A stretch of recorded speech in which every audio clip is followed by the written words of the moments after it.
And it is 10 hours into the race, just after 6 p.m. here local time. I'm Chris Warden. I'm Andy Jones-Wilkins, and we're thrilled to be back here trackside at Central High School for the Desert Solstice Invitational 2024 version. Chris, we've had a lot of action since we went off the air a few hours ago. Yeah, actually, right before we went off the air, for those just tuning in now, we were witness to Jonah Backstrom setting a brand new American age group 50 to 54 in the 50K. I believe his final tally was 323. 323 and change, yeah. Which was knocking 16 minutes off of the previous 50K American record for 50 to 54. Pretty impressive. Indeed, and he hammered it through, and then, boom, called it. Yeah, Yeah, but he I did was talk ready with to be him done. afterwards. Yeah. And Jonah did say that he figured the sooner that he cut it off, because he originally thought he'd ladder up, try and pick off the 50-mile, 100K, but then he realized, wow, this 50K is taking a lot of effort. Yeah. So what he's thinking is that he is going to save himself for another race coming up, most likely Jackpot in February, to try and run another Fast 100. Of course, every time Jonah shows up to Jackpot, he runs between 14 hours and 10 minutes and 14 hours and 11 minutes. It's incredible. It'll be interesting. So he's run that race 3 times and finished within, I believe, 65 seconds all 3 times. That's incredible. For 100 miles, that's incredible. Yeah. And just to update everybody on the race as it stands right now, a couple other folks have stepped off the track.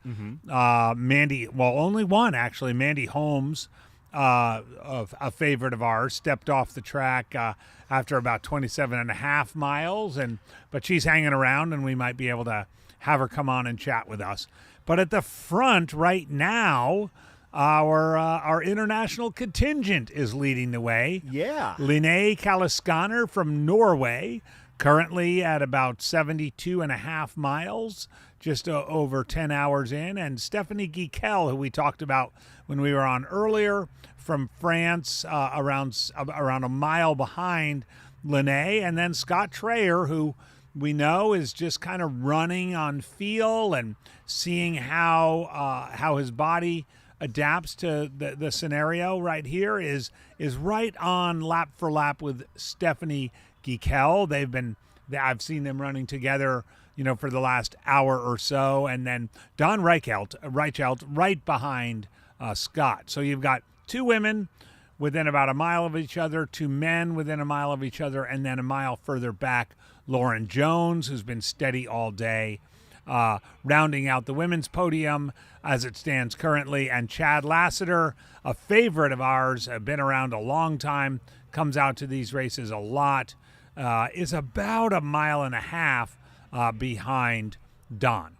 Yeah, I think that one of the most amazing things about this race so far is the fact that there are so many people still moving very well. I mean, of the 22 competitors that originally started, we have 20 still going as far as we know, and all but one of the 20 remaining have basically are within 58, 59 miles completed so far. So everybody's moving really well. Obviously, it's still pretty early. One of the things that you mentioned is the concept of running on feel, and I think that's a good point to bring up our 4th place woman right now, Marissa Lysak. Oh, yeah, Marissa, without a watch. Running without a watch, and basically catching intel from her crew. Megan and Brian Slavin, local runners here, are crewing her right now, along with Alyssa Jones. And Marissa asking for intel every so often. And they're in contact with Marissa's coach, who Marissa is now coached by James Bonet, no stranger to coaching athletes at this race, including having coached Nick Curry to his American record. So she's in good hands in that regard. And it sounds like she's running really well. And it sounds like the only thing that might be a little bit of a weakness in her game right now is a lack of confidence in knowing that she can do this. Now, she's been at this race 4 times, and she's won it all 4 times. Yeah. But she's coming in into a bit of an unknown scenario with this being the first time that she's raced in 2 years. Had to really pull back from what she normally did. She wasn't able to race at Worlds last year, and she also was supposed to represent the team in the previous the previous World Team iteration got canceled due to COVID. So Marissa is looking at this as a potential chance to redeem herself and get back on the national team and actually run with them for a change. And just as a fan sitting here on the sideline as we do, we're right here in lane 7 of the track. Marissa does look really good. Mm-hmm. And you got to figure after 100 plus K in the books, if there was some sort of big issue, it would have surfaced by now. And she's right there. She's running the way she runs all the time. And I suspect she's going to be, and I don't want to predict a distance, but man, she's moving well. And Scott Traer, who just gave us a little shout out as he ran by the tent, said, "I've had a rough 2 hours, but this is where I make my move," or some version of that. We'll have to ask him in a little while what sneakers he's wearing. But until then, he's wearing Topos. He's wearing.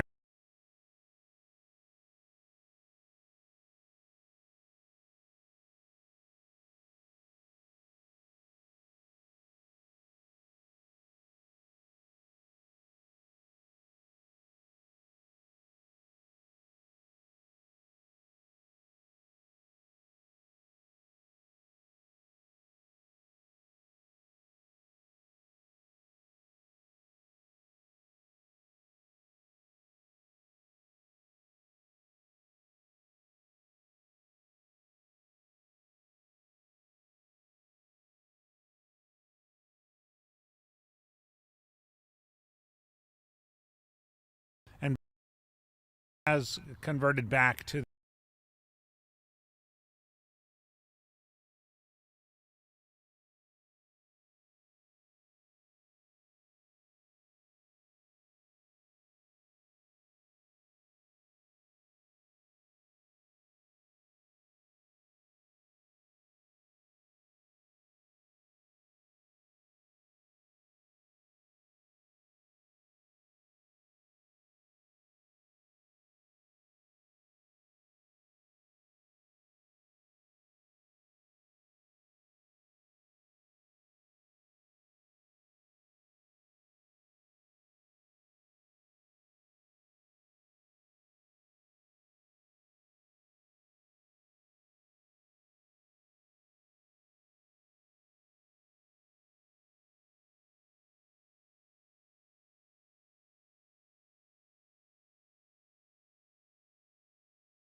But we should know too that Pam Smith has had incredible success at this race.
and he kind of looked a little bit like running not so happy, but he seems to have bounced back a bit with the cool of the night coming in, and we know Jake. He's he's just going to keep cranking. Yeah, Jake has won this race in the past, and currently holding in 6th place at about 64 miles, so about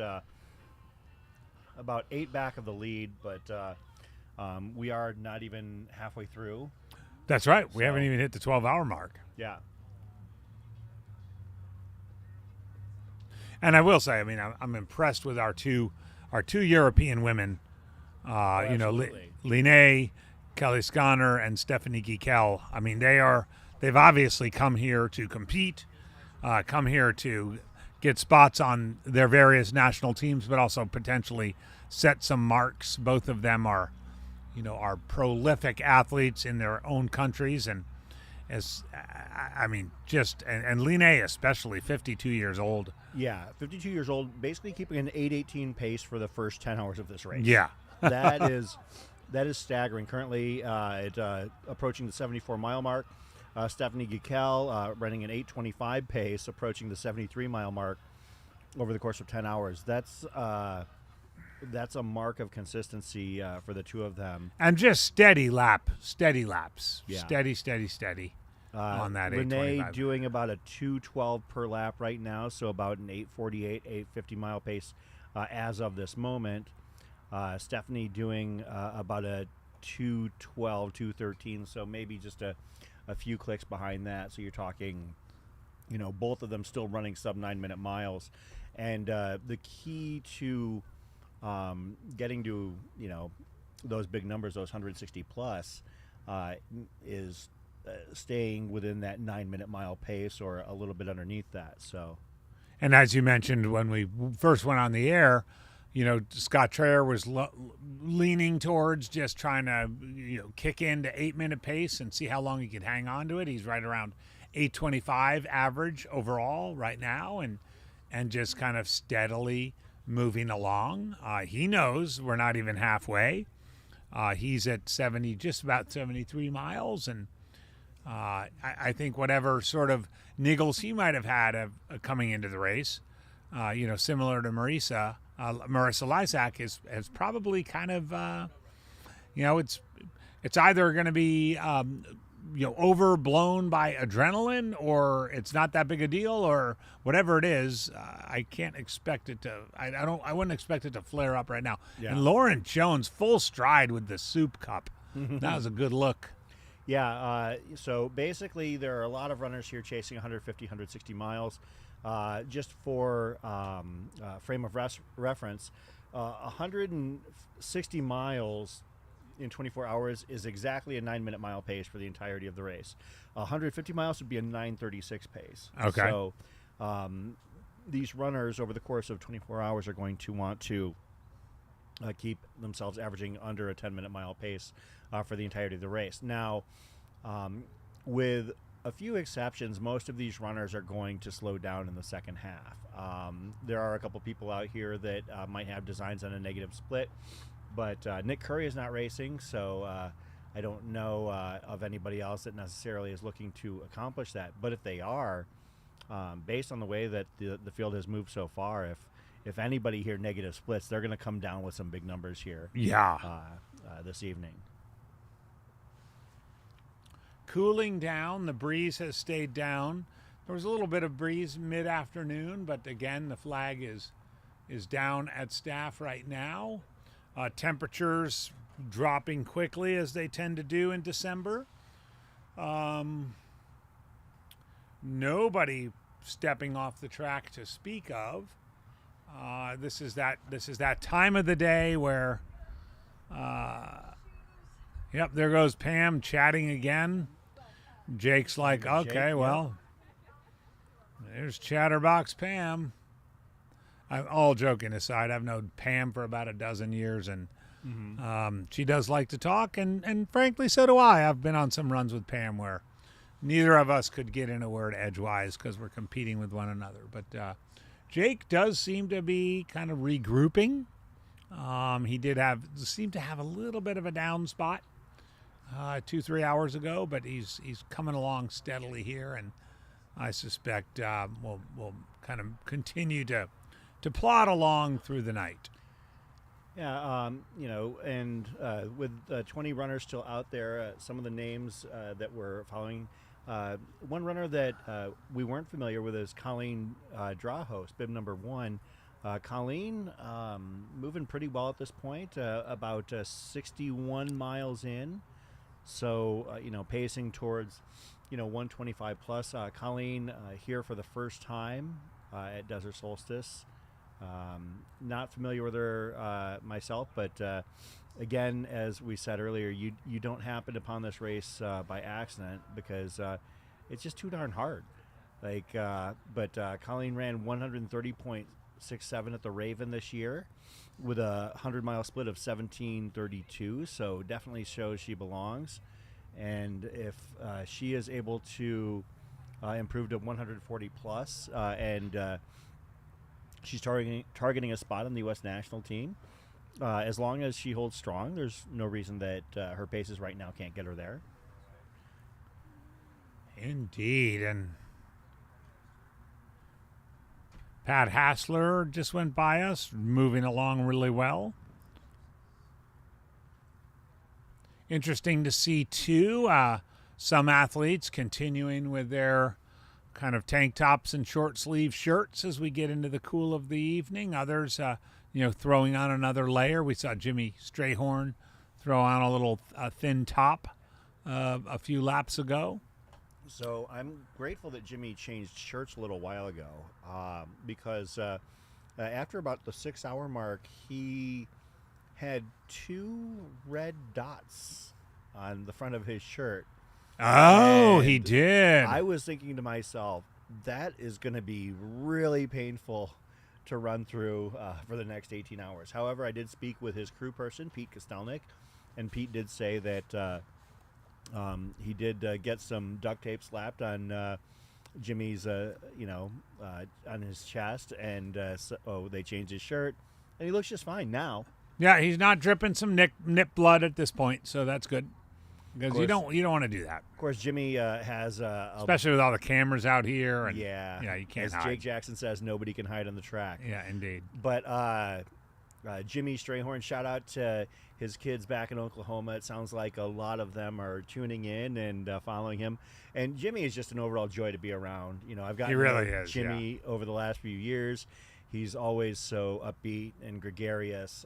When he was living in the Verde Valley for a few years, just about an hour north of here, I got to talk to him on a fairly regular basis when he was running local events. He would come out here. He ran Cocodona, Sedona Canyons, and of course Desert Solstice. He likes the long stuff, and as I mentioned, as one of the younger people in this race, he's still got a lot of career ahead of him here if he chooses to absolutely pursue it. But you also did say he just had twins. Yes, he did. He All did right. just have twin kids. He and his wife back in October. So he better get these runs in while he can, because the next few years might be a little bit hectic at home. And Strayhorn fans out there, if you're still following along and you're in the chat, tell us about Jenks, Oklahoma. What famous country star is it home to? What are the 3 most popular things to do when one comes to visit Jenks, Oklahoma?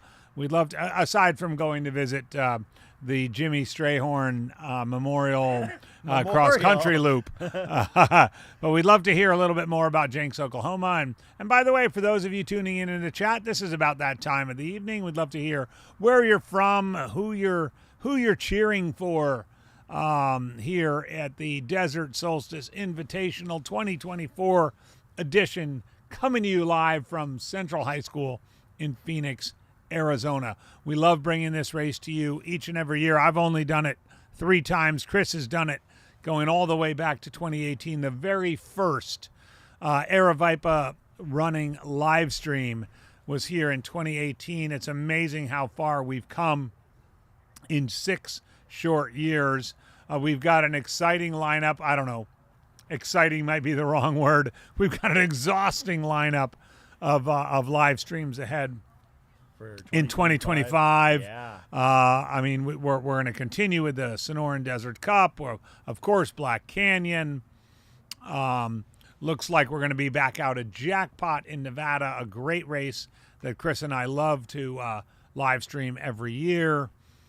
Lake Sonoma is new on the calendar for our live stream schedule this year. Of course, Cocodona, which will bring Chris and me to our knees, just in different ways. Western States, Hard Rock, Run Rabbit Run, and who knows who else Jamil might email late in the night and get us signed up to do another live stream. But we love bringing these to you. But this is kind of the OG live stream race. You can tell when you hear Chris start rattling off the history of this event and stories of the COVID year or the other times when records were set here. It's a special event, mid-December, Phoenix, Arizona, Desert Solstice. I'm busy reading about Jenks, Oklahoma. All right, what do you got about Jenks? So Jenks, Oklahoma is it looks like it's a suburb of Tulsa, and population about 28,000. Famous people from Jenks, Oklahoma. Notable people include Ryan Tedder, the lead singer of One Republic. Actually, one of my favorite singers is Ryan Tedder. Let's see who else. Josh Johnson, former pitcher for the San Diego Padres, notable for having 3 Tommy John surgeries over the course of his career. That's a lot of that's almost as many hip surgeries as I've had. Yeah, unfortunately, Josh's third Tommy John ended up being the end of his career. Otherwise, he was a fine pitcher. Rocky Kalmus, a former Butkus Award winner, NFL linebacker. A few notable people. From Jenks, Oklahoma. Yeah, Manny Pereira saying, "Do it for Jenks." Strayhorn appears as though there's a fair bit of energy in Jenks right now. There's a little pack of 4 coming by, led by Chad Lassiter. Yeah, that was that was Chad Lassiter. That was also that was Pat Hassler. And then Linnea Kaliskaner, and Lauren Jones. Yeah. Packing on in that little group before. Then Scott Traer and Stephanie. There's Pam again, and she's talking. Then, she's going to kill me for this, so I might as well just pour it on. Might as well thick. get your money's worth out of it. Get it. Pam Smith and I have known each other for a long, long time, so none of this will surprise her when she listens to it. Sharing a few moments there with Jake Jackson and Don Reichelt, who have matching calf tattoos, I just noticed. Exactly. Of course, Jake has a lot of tattoos. That man has ink on top of ink. As we all saw, as the world could see. As the world could see at Javelina. The only thing I can think is Jake is saying, okay, do I push it and drop her, or do I just make a little sly slip into the porta potty and say, I'll catch up to you later, Pam? So we just saw Marissa Lysak go by, coming up onto your screen. That is Micah Morgan. Micah placed 3rd here in 2018, has podiumed at Badwater, finished 2nd there this year, and previously finished 3rd. No stranger to Yep, and I don't think miles. Micah Morgan's going anywhere in this race. She is. Micah actually was just kind of steadily worked her way up a couple years ago when we saw her finish this race. I believe actually finished 2nd in 2018 behind Camille Herron. Stella Springer just went by, national team member. Flexing the USA sweatshirt. Yeah. I couldn't help but notice. If I represented Team I USA, would flex that every time. Yeah, got a lot of spring in her step, by the way. No pun intended, but. And Stella, of course, as we mentioned earlier today, 53 years old. 53, and holds the current American 50 to 54 record for 100 miler and for the 24 hour. The 100 miler, I believe, is just shy of 16 hours. I can confirm that real quick. I believe that her number was... There's a little pack there. Stephanie Stella's sitting right behind Scott Traer. Stella's 100 mile is 15:52:56, and her 24 hour was 1:41. And I'll be honest, AJW, I think that I know that Pam Smith was talking about mounting a challenge to them. I think Stella herself is looking. I think she may be challenging her own records for sure. So. I mean, obviously, we're still in the first half of the race, though. But if you're talking 141, she's currently at 68. Yeah, and she knows how to do this. She doesn't waste very much time at age. She doesn't waste very much energy striding through.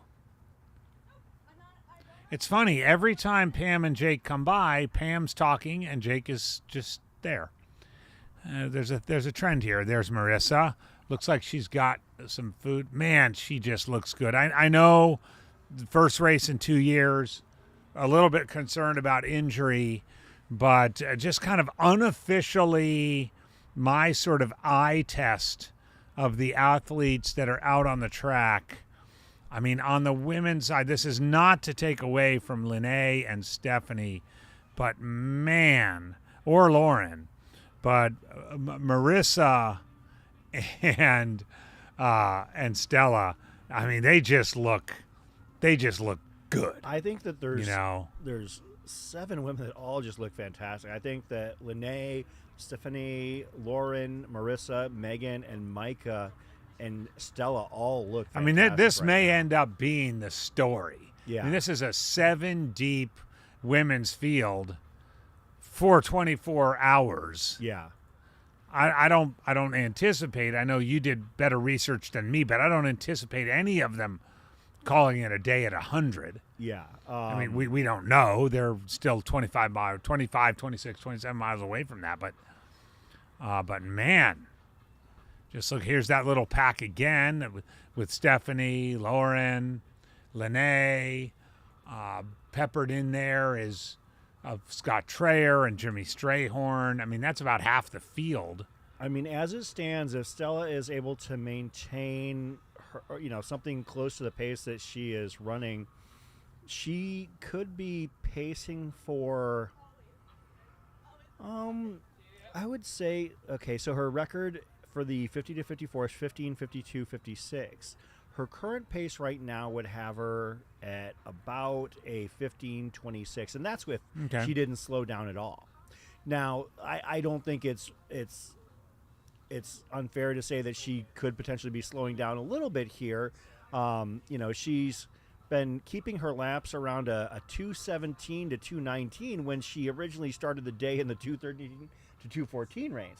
So there's been very little deterioration in her pace.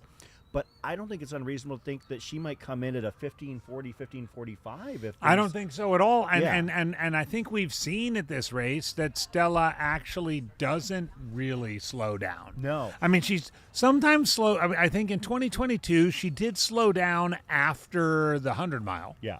But certainly, through 15, 16 hours, she is pretty steady. And was she a jackpot too in 2022? I'm trying to remember. I can't remember. Maybe not. But this is her style of racing. Yes. And I think she gets locked in with her nutrition. She gets locked in with her pace.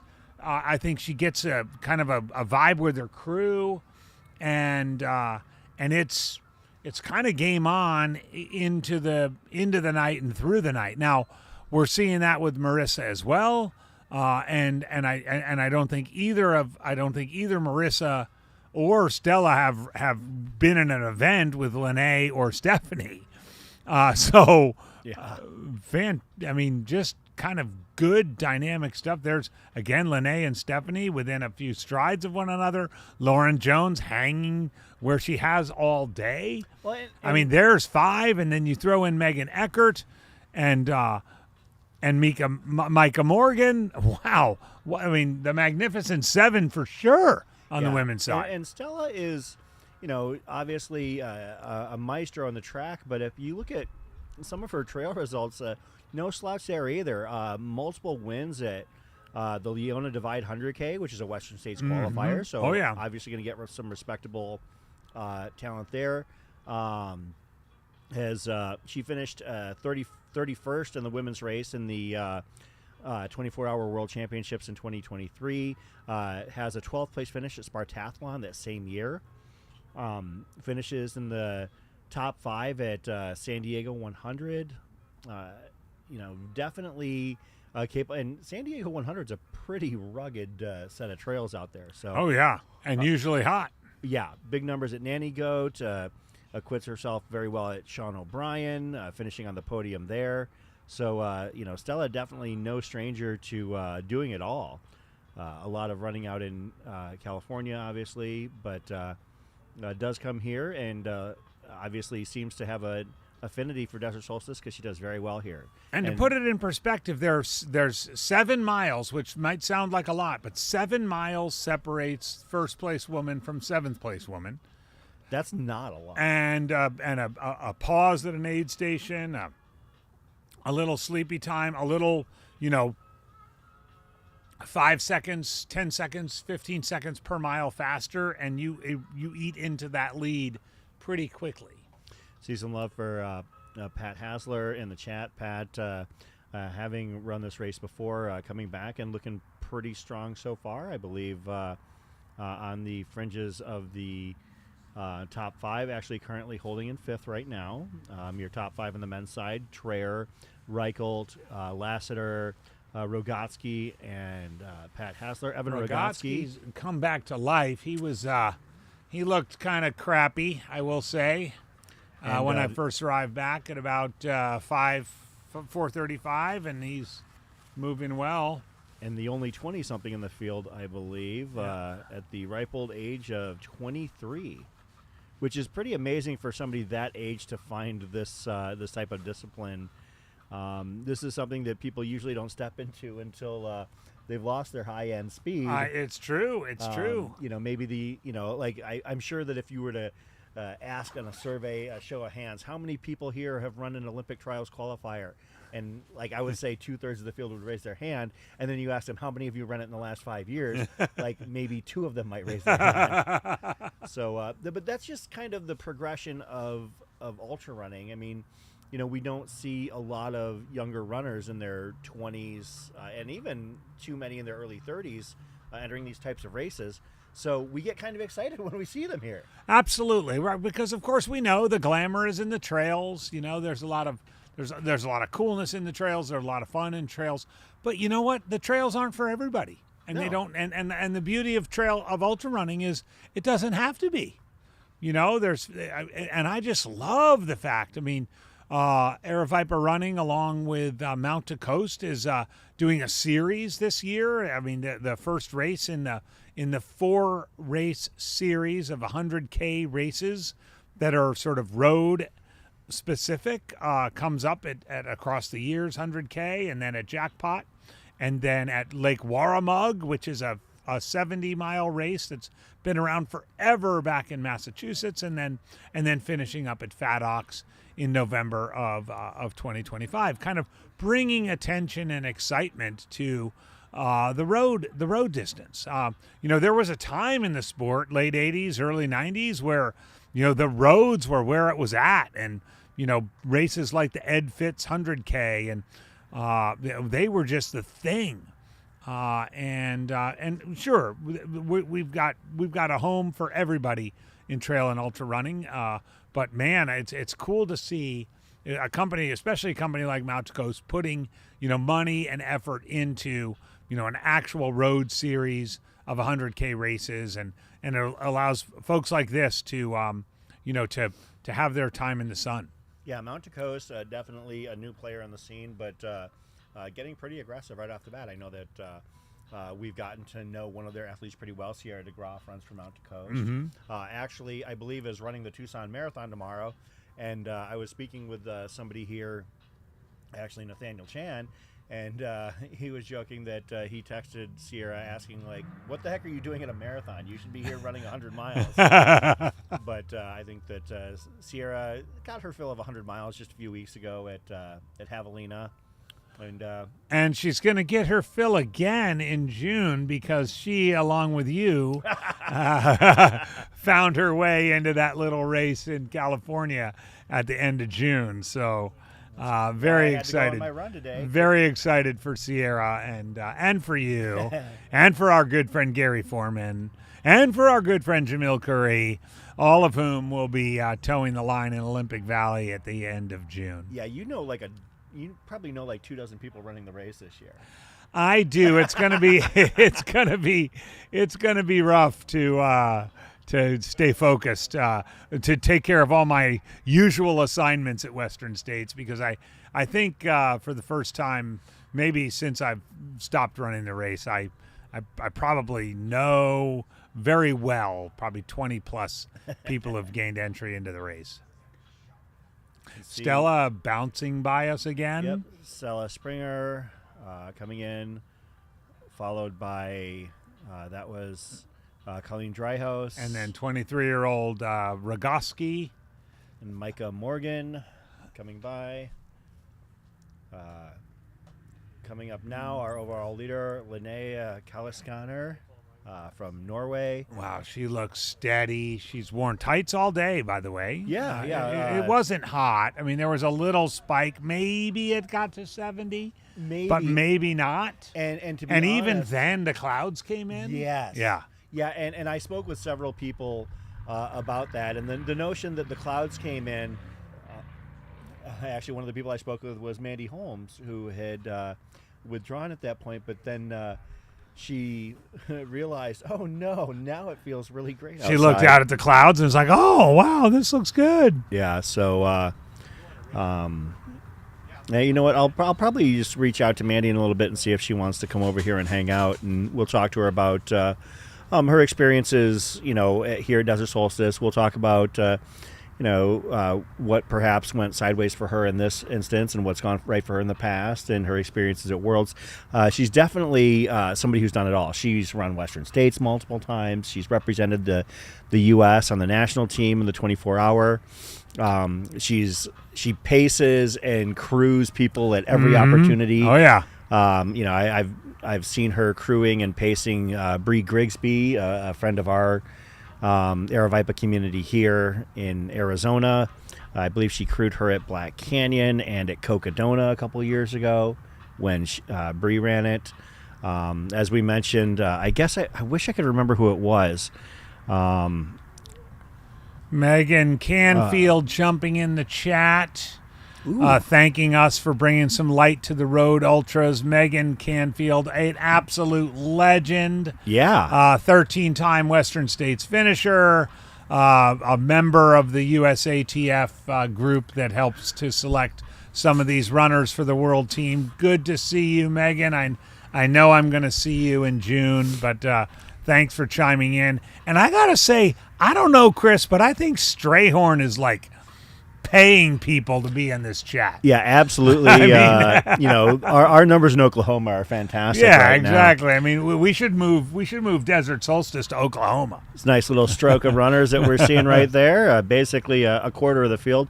So I remembered who it was that Mandy stepped into pace at Hard Rock. Oh yeah, let's talk about that. That was a great story. It was Katerina Harmut who finished third. Right on.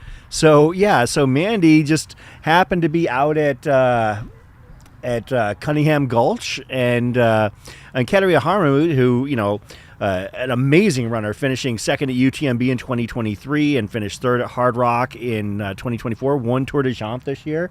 So Mandy jumped in and Harmut won Tour de Jante? Yeah. Wow.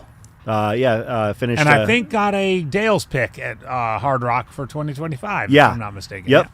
So Mandy stepped in to pace her, which tells you the talent that she's got on some really gnarly trail. But so we'll talk to Mandy about some of her adventures, perhaps. That's one of the nice things about having a race such as this to cover, is that we do get to bounce around a little bit, and there's a little bit of storytelling involved with the competitors here. Megan Eckert looks really good, by the way. Just watching her come by a couple times. Still a lot of spring in her step. Michael Morgan right behind her. I mean, we've highlighted in the last few minutes this group of 7 women within 6.5, 7 miles of each other. Wow. One of the things I also want to kind of keep an eye on, somebody who we haven't talked about too much, Laura Sheridan out of Missouri. So Laura Sheridan is here as representing Canada, and I know that she was potentially going to be looking at trying to come after some stout Canadian woman records, and I'll see if I can pull up some of those age group numbers. So let's see. Meanwhile, just while you're doing that, I do see Scott Trayer taking a little bit of a walking break, going around turn 3. Looks to be sort of stretching his kind of shoulder, rib cage area. So haven't seen him walk all day, so we'll keep you posted on that. Back to Chris? Yeah, so looking at the field, Laura Sheridan, 45-year-old out of Cape Girardeau, Missouri. One of the numbers that she was targeting coming in was the 100-mile women's record for age group held by Victoria Brown, somebody we've talked to in the chat here and also talked about as she has been here several times. That number was 14:57:13. I'll be honest, I think that would be pretty tight at this point. That would mean she would be having to level up a little bit as she is currently at about 60. Yeah, that would be, she'd have to run about a 7-minute mile pace to run that down at this point. And I don't think that's in the cards, but let me see if I can pull up the 24-hour age group for Canada as well, and I can see if Laura Sheridan has a chance there. Look at Marissa Lysak just moving. 24 hours, that would be 238 kilometers. And definitely Evan Rogotsky continuing to move, and as befits a typical 23-year-old, he seems to be on his phone all the time. So in kilometers to miles, so that would be 148 miles. Again, that's pretty stout compared to where she's at right now. I'm not familiar. I've not seen if she's a negative splitting type runner, so it's too early to handicap that. I just don't think that the 100-mile Canadian age group record would be in her stretch. So yeah, Jimmy Strayhorn, a lot of love in the chat. I spoke with Jimmy last night, and one of the things that Jimmy was looking forward to try and do here this year at Desert Solstice is quite simply just stay on the track for the entire night. Exactly. And because Jimmy has had some pretty good results here in terms of his 100-mile time.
This is one of my favorite overhead shots here. This is courtesy of Michael Carson, I believe, playing drone operator here, following the runners on course. I believe that would be Micah Morgan that he's currently following. And yeah, that would be on the near corner of the track, basically from where we're at right now.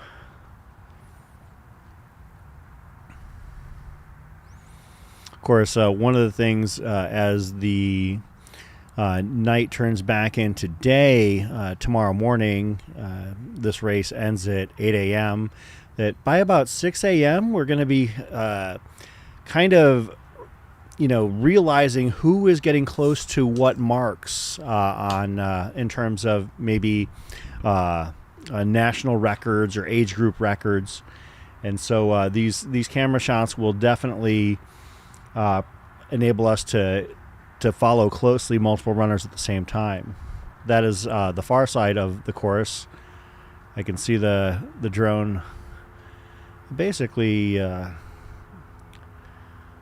just overhead on that side of the track. I think that whether it be a remote trail race or even a race in the city such as this, I think that the drone footage that we're able to leverage has been a great tool.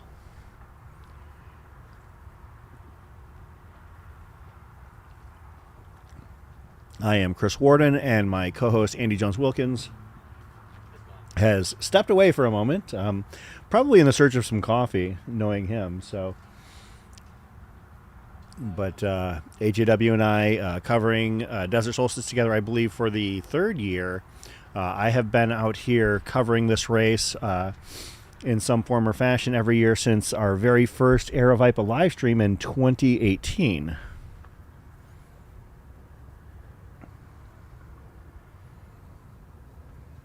You can see other people here filming and documenting. As we mentioned, we have Michael Carson on the drone cam.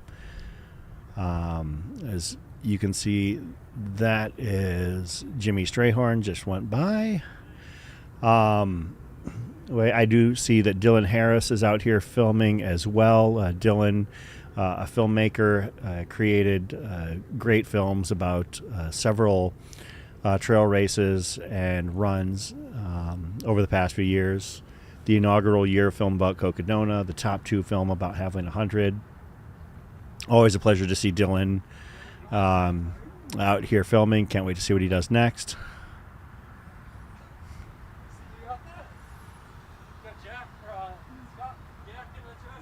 No, I did not. Uh-oh. I'm getting reports on the field, and that perhaps men's leader Scott Trayer had a bit of a reversal of fortune. You can see that right there is a crew of runners. Pam Smith, that would be Jimmy Strayhorn, Don Reichelt, Marissa Lysak. And they were all followed up by the overall leader, Leon Caliscanner. That right there is Bart Paul, followed by Megan Eckert.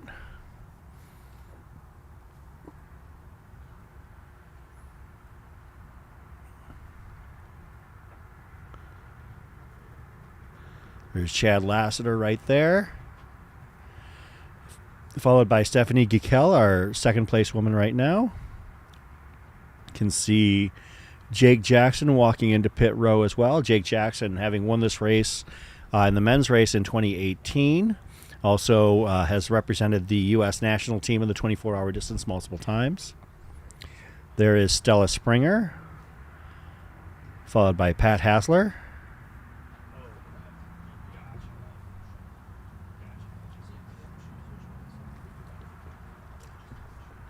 As you can see the Norwegian flag, that is Norwegian runner Leon Caliscanner's setup. That's Micah Morgan, second place finisher at Badwater this year.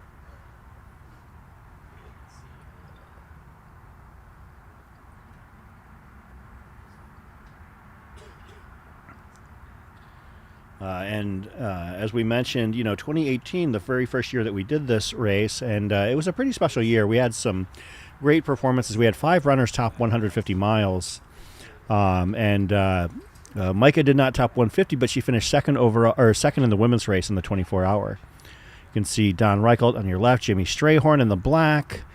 That is Leanne Caliscanner, Marissa Lysak.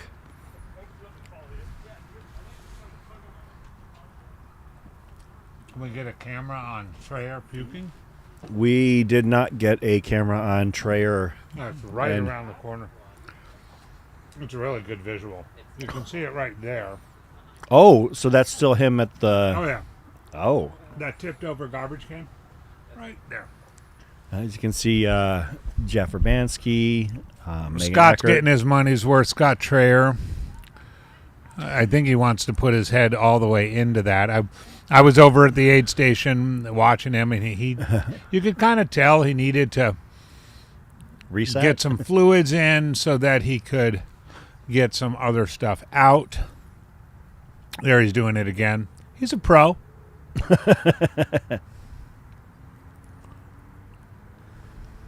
He's taking his glasses off at least. That's Laura Sheridan, the Canadian runner, walking in from right to left, just out of your screen.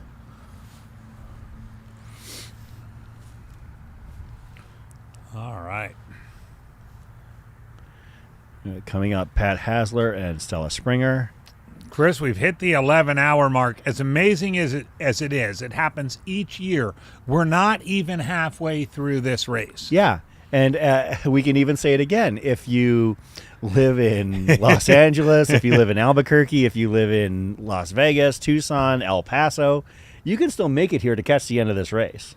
Now, granted, you'll have to turn around pretty quickly afterwards, but you can definitely make it here. There we go. Nice work. Nice work, Scott Trayer leaving the puke station.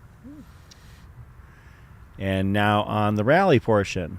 Yeah. Now he's got 15 minutes of euphoria Lauren Jones. before reality sets in. Don Reichelt, man of the people, Jimmy Strayhorn. We did have a cameraman get lots of good footage of that, so that's very good. That was Pete Kostelnik. Yeah, the one, the only legend himself, Pete Kostelnik, crewing Jimmy Strayhorn, so he's in good hands. We also saw Linnea Caliscanner go by as well, our overall leader of the race, approaching the 79-mile mark this lap. So once she crosses that timing mat, will be just short of 80 miles in 11 hours. I love Cosmic C in the chat, coming in with a new moniker for our man Scott. Everyone knows his coaching company is called Run Fasta. Cosmic C suggests Puke Fasta. Cosmic C is a local here. I will say he was getting it out of him quickly.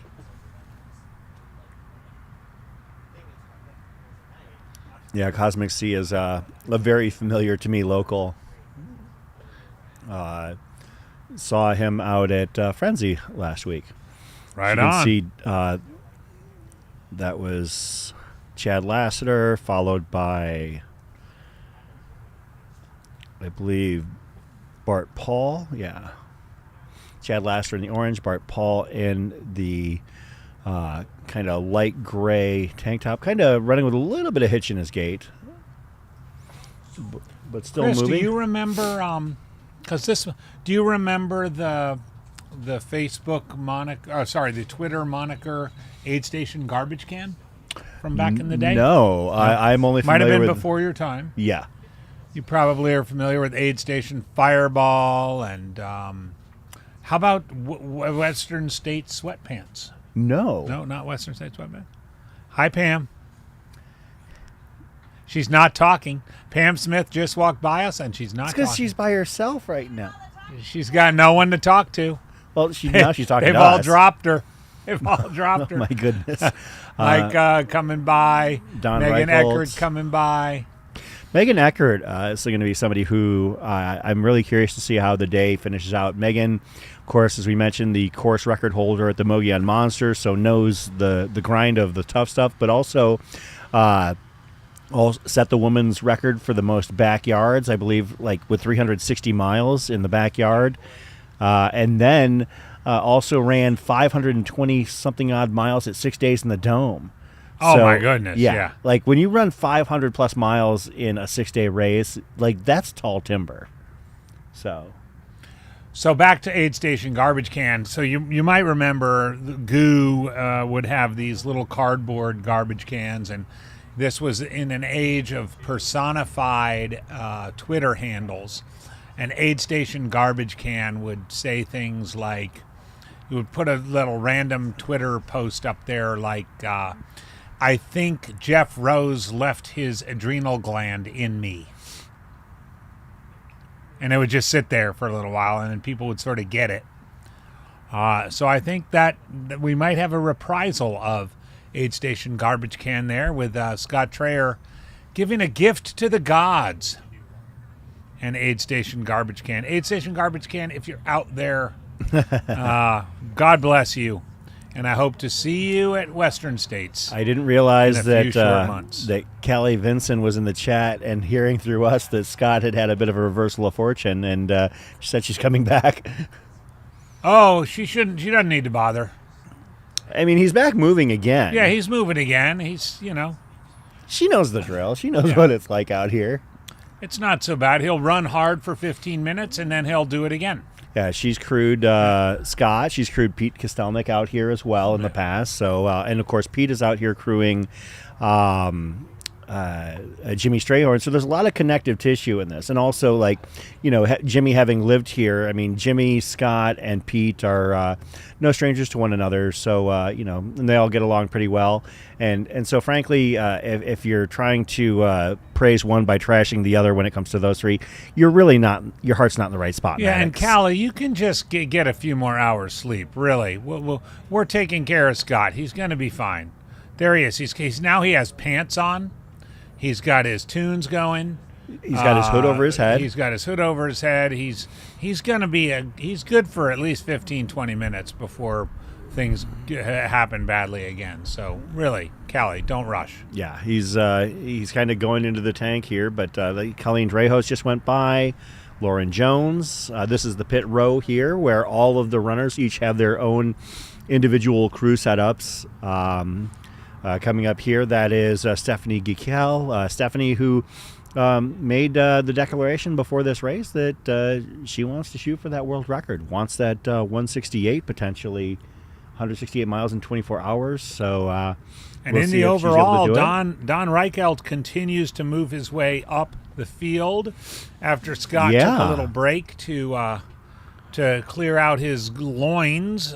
Don is now only 0.7 of a mile, so probably 3 laps behind Linné for the overall lead, and just a lap ahead of Stephanie. And I spoke with Don leading up to this race, and one of the things that he said was that when he did, we see Micah Morgan across the course. I don't know if we have a wide shot camera that we can do. Oh, but she looks like she's gripping her hamstring-ish area. Yeah, then that was very sudden. Like Micah kind of just pulled up. Do we have a camera that we can pan over there? Okay, so she's moving again. Moving again. I suspect she's going to get around to her aid. Yeah, all the cameras went to bed. there we go. It's thank you very much, Jordan has got it. There we go. So Micah Morgan moving right to left and running past Jake Jackson, but from our view looks like maybe a hard lean to the right and looking a little bit pained. And Micah, this is surprising because we've seen her drop 140 plus miles here at Desert Solstice. She has had a lot of success at Badwater. I believe that she's won other Western States qualifiers like Pinhoti. Wait, so, it looks like stopping again. Shout out to Jorby for caption. Now she's sort of grabbing a little higher, like sciatica. Yeah, that's a full-on limp right there. So. Trying to lean it out. Might roll into her crew spot and do a little regrouping.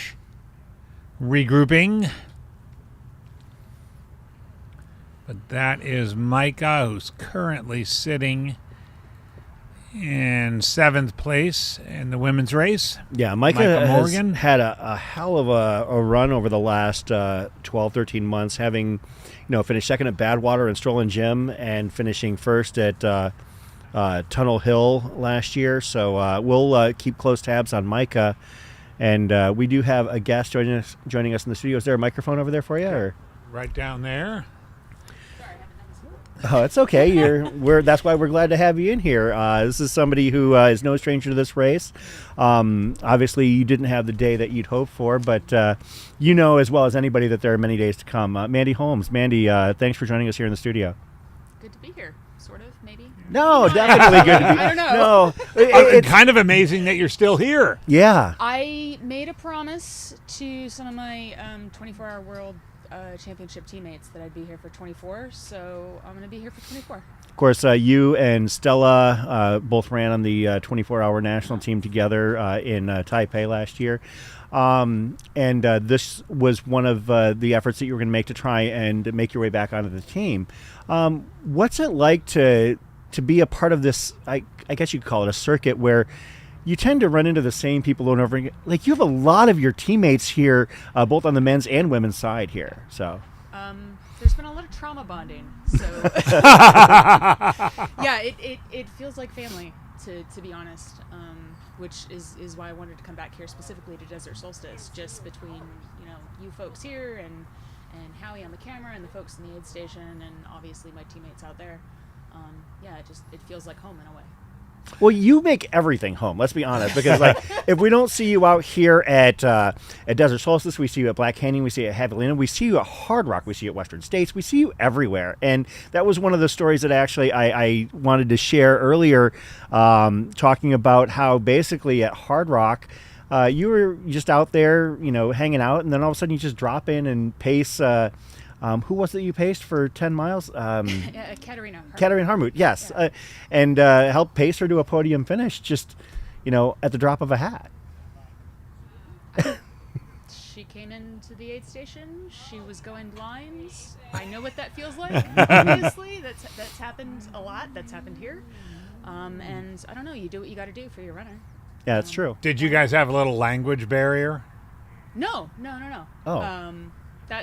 She definitely was not happy to be speaking English at that point. We made it work. So Awesome. So, your day drew to a close here earlier, unfortunately. What happened out there, if you're able to share that with us? I don't know. Things kind of felt off a few hours in. I don't know. Sometimes you just you realize things are a little off and you're like, okay, I'm in for a little bit of suffering. And then about the time we were going to turn around, I realized I needed to get intimate with a trash can. And then I found another trash can and another trash can. And suddenly a few trash cans in, you realize, no, this isn't my day. So, yeah, at that point, I was just happy that it was hour 4 and not hour 16. I've obviously got legs. I've already signed up for the next thing. I'm going to salvage this as best I can, but yeah. And happy there were trash cans. Very happy there were trash cans. Though I have some feedback for Noah. There need to be more trash cans not in line of sight of cameras. Well, I found all of them. There aren't many of them. As Jake Jackson says, there's no place to hide at Solstice. Yeah, there's no hiding on the track. Of course, you mentioned, and that's one thing that we did talk about off the air that I thought was kind of a unique perspective to take. And Jonah Backstrom kind of echoed that when I spoke to him as well. He obviously decided to call it a day after the 50K. You were about that same distance. The fact that, knowing and realizing fairly early on in a 24-hour race where you might have gone into the day expecting to run 130, 140 plus miles, realizing early on that maybe to pull the ripcord might be the best course of action could save you a lot of grief and a lot of agony for your next race moving forward. Your recovery time so much faster. Yeah, I think it's just being confident in your goals and what you're really after when you're out here. And I know what I'm going after, and I don't know, it worked out. Not really, but in it going bad, it worked out the best way that it could. Well, you know what it's like to, when things go right, but you also know what it's like when things go wrong as well. And I think that the fact that you have that experience and that perspective is probably for the best. As we mentioned, you're already, you basically had already said you're looking forward to the Raven, I guess, in February. Yeah, So. is that the next race? Yeah, basically, as soon as I stopped vomiting, I sent a DM to Jacob Moss over there at the Raven, and I'm in, and we're gold, and yeah, I think I already have crew. And have you it's done gonna that be a race party. before? I have not. There's a lot of buzz about it. Yeah. Yeah. Seems like it's kind of like the third big fixed time event after this in the Dome. Yeah. I mean, Jacob came out here, I think for the first.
Their big thing was put back 10x what you get from it, and so I've really tried to live that. And I feel like I get a lot from it. I'm kind of tearing up a little bit now, but I don't know, maybe it's just a selfish thing, coming to all these things, and pacing and running and volunteering. And, I don't know. Well, you do affect a lot of people in a positive fashion. I mean, one of the things that I remember seeing photos of you and Bree Grigsby at various events. I know that she's on the Air Viper racing team, and a very close friend of yours. And seeing you support her at Black Canyon and Cocodona was definitely one of the things that I noticed. That I could just tell that you were, maybe arguably having more fun being a part of the crew than necessarily being on the course yourself. So. 100%. Carrying and pacing is way more fun than racing. Yeah. That is true. Where are you still in California? Yeah, so I live most of the year in Truckee.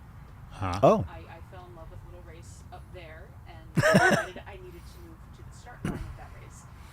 Do you know anything about this race, AJW? Nah, I think I've heard about it, but I got to go there sometime. Check it out. Right. Yeah, it's good. Highly recommend. But then I work in Silicon Valley, so I commute down every couple of weeks. Okay, got it. Yeah. Okay. Yeah, so I actually stayed in Truckee for the first time last year, getting ready for that race, help cover it, and in order to try and manifest an entry, I actually rented a house in Truckee a month before the lottery, and lo and behold, I got in. So now I have a house in Truckee that I will be staying at in the days leading up to that race that we have yet to mention. So. That's because you guys I get so much grief in the chat. Andy, it was 8:11. It was 11 minutes. It was 11 minutes into the race where he mentioned Western States. It was Pam Smith. There usually is. I mean, at least I made it to double digits. But yeah, I had to mention that Pam Smith as a Cougar. That's true. Yeah. That's true. See, Micah Morgan walking past us right now. Still trying to work out that, whatever that is, glute, hamstring thing. Yeah, we were watching. It was you right over there, and it just like, boom. Yeah, we saw Michael Morgan, who has had success at this race. Just coming by our tent. She went around the other side, and all of a sudden, she went from running to all of a sudden a complete stop. Yeah. And as somebody we've watched out here before have, amazing success out here, dropping 140 miles a couple years ago, that was actually pretty surprising. So. That's how it happens. So beyond the Raven in February, where you're going to be heading out, that's South Carolina, I believe, right? Okay. Okay.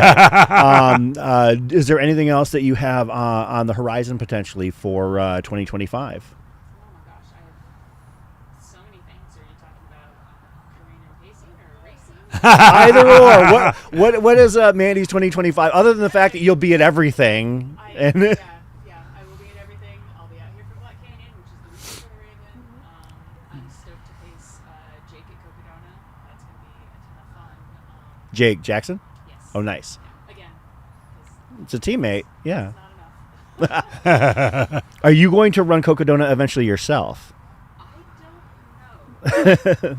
I feel like I've run almost all of the course at this point. I think I just have the first 36 miles or whatever it is left. That part's a piece of cake. But I've been out there every year. Yeah. Volunteering. I usually try and run about 100 miles of the course every year. I did this last year, but previously, I don't know, maybe. Don't count me out. Chris, I'm counting that as a yes. Yeah, I think that I'm talking 2026, 2027. I think we're going to see Mandy Holmes in the Cocodona starter list. So at least that's my guess from what I'm gathering. I think that this has just all been intel gathering to this point. Right. So. Yeah, I mean, I'll be perfectly honest. I wasn't going to set my racing schedule until I knew the result of this. And so I kind of still can't set my racing schedule beyond the Raven. Yeah. Because I don't. There's so many incredible women who have just stout distances in the 24-hour. I don't actually think I have a shot at the world's team this year, but I want to give it my all. Sure. So I don't know. I'd like to get a hard rock qualifier in there. I've got to finish the Swiss Alps. That's the most incredible races I've seen. I don't know. If I don't end up at Worlds, I'll be back here. If I get a qualifier in December, that's probably the most That's fair. That's fair. No, I mean, this was kind of the crux of like what was going to dictate your 2025 fortunes. So now that you have a little bit more direction, more of just like kind of just pushing off the 24-hour team attempt to like basically just a few weeks. That's basically all we've done at this point. So December, February, whatever. Yeah. No, Mandy, I just wanted to. I'm glad you were able to come over here and hang out with us. It's one of the things like you've been at a lot of events that we've covered, and I think we've talked in the past like I'd love to have you come on sometime. It just never worked out. Yeah. So I'm Chris, we'll keep trying until. Yeah. No, I'm glad that we were able to have you join us, and best of luck at the Raven, and we'll be in touch soon for sure. Absolutely, because we know we'll see you at Black Canyon and at Cocodona and everything else. So, Mandy, thank you so much. Thanks a lot, Mandy, and enjoy the next 12 hours of crewing. Yeah. It is going to get cold. That was Mandy Holmes, folks. Mandy, a member of the 2023 U.S. national team, 24-hour. And a reminder, we are not even halfway through this race. This is true. I think it's so important to keep in mind. This is a 24-hour event. Yes, we will have people that will stop at 100 miles, but the heavy hitters have come here to run 24 hours, and gosh, especially in the women's race. It's a hot and heavy event. Laura Shin in the chat with a shout out. When in Truckee, you got to go to Jack's at the Tracks Diner. Mandy points over and says, "Yes, I didn't go there. I did find a little dive bar on the main drag there. Imagine that, and had myself a drink or two there. I've never had a drink in Truckee. Well, because you're too busy getting ready for the race, right? No, actually, Truckee is an adorable town. Great little town. Really is. Great place. If you are going to that race that shall remain nameless, you got to spend some time in Truckee. You can see. Do we have Jake Jackson coming by? Here? Thanks. Megan Eckert moving well. Lauren Jones continuing to move well. Scott Traer enjoying a little post-puke euphoria still. You can see there's Jake Jackson being passed by Scott Traer right there.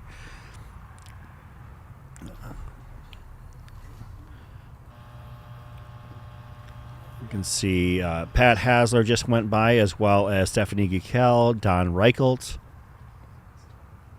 You can see Pam Smith in the gray on the right, and on the left, that is Laura Sheridan in the purple. Pam currently running in 10th place, Laura in 9th in the women's race. Your leader, Linné Kalliskanner of Norway, currently at about 82 miles, 11 and a half hours in. We are going to be here to cover the 100-mile crossings for pretty much everybody. At least that's our expectation. And most of those will start to happen about the 13-hour mark. And most runners will hit between the 13 and 16-hour mark. At least that's been our experience. There might be a few that are into the 16 into 17-hour mark. I would assume that pretty much everybody will hit by the 19-hour mark. So yeah. That's been our experience.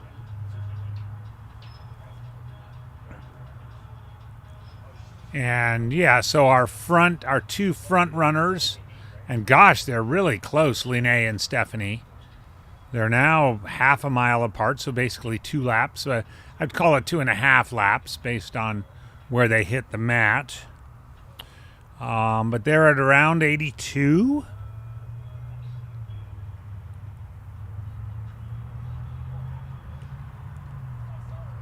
I guess we do have... just a heads up, we have had a couple of times where our mics have cut out and things have kind of stalled out. We are dealing with a bit of a power limitation here. Jordan, should we turn off this light right here just in case? We can. All right, nobody needs to see AJW and I anyways. Yeah, and we are thinking of sending Jorby into the back to just pedal a bike to power. You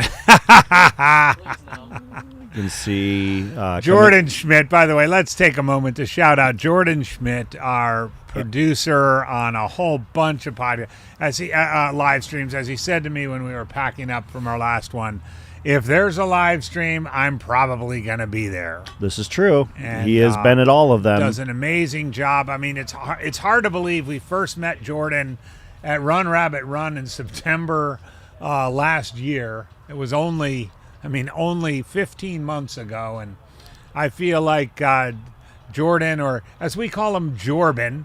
It's worth telling that story. We have like a lot of organizations, we have a little WhatsApp thread chat group that we communicate with one another, and for some reason, Jordan entered his name as Jorbin, and it stuck. It stuck. And If you have a microphone, you can join us. And so, of course, us being us and me being me, talking smack all the time, I figured, we got to shorten it to Jorby. But now we have Jordan on Jorbin. set, and Jorby. You want to clear the record on the name change? So the official story is I was on a vacation out of country with my family. And because American cell service doesn't work out of country, we use WhatsApp. Because it was with my family, I was like, they'll know who Jorbin is. It'll be funny. And then I started working on the live streams, and I never changed it. And I didn't realize until AJW told me one day, who's Jorbin? And I'm like, Is this some new drone pilot named Jorbin who's come here from Lithuania? Nope, it's our boy Jorby. Yeah, so I've just never changed it. I'm too lazy to. It's just stuck. It is so funny because we get the text the week before the WhatsApp groups gets created, and there's Jorbin. Yep. I'm surprised nobody's pointed out the profile picture yet. Oh, Haven't looked at it very closely, but now you just kind of put it out there, so definitely going to check that out later. So Yeah, it's a thing.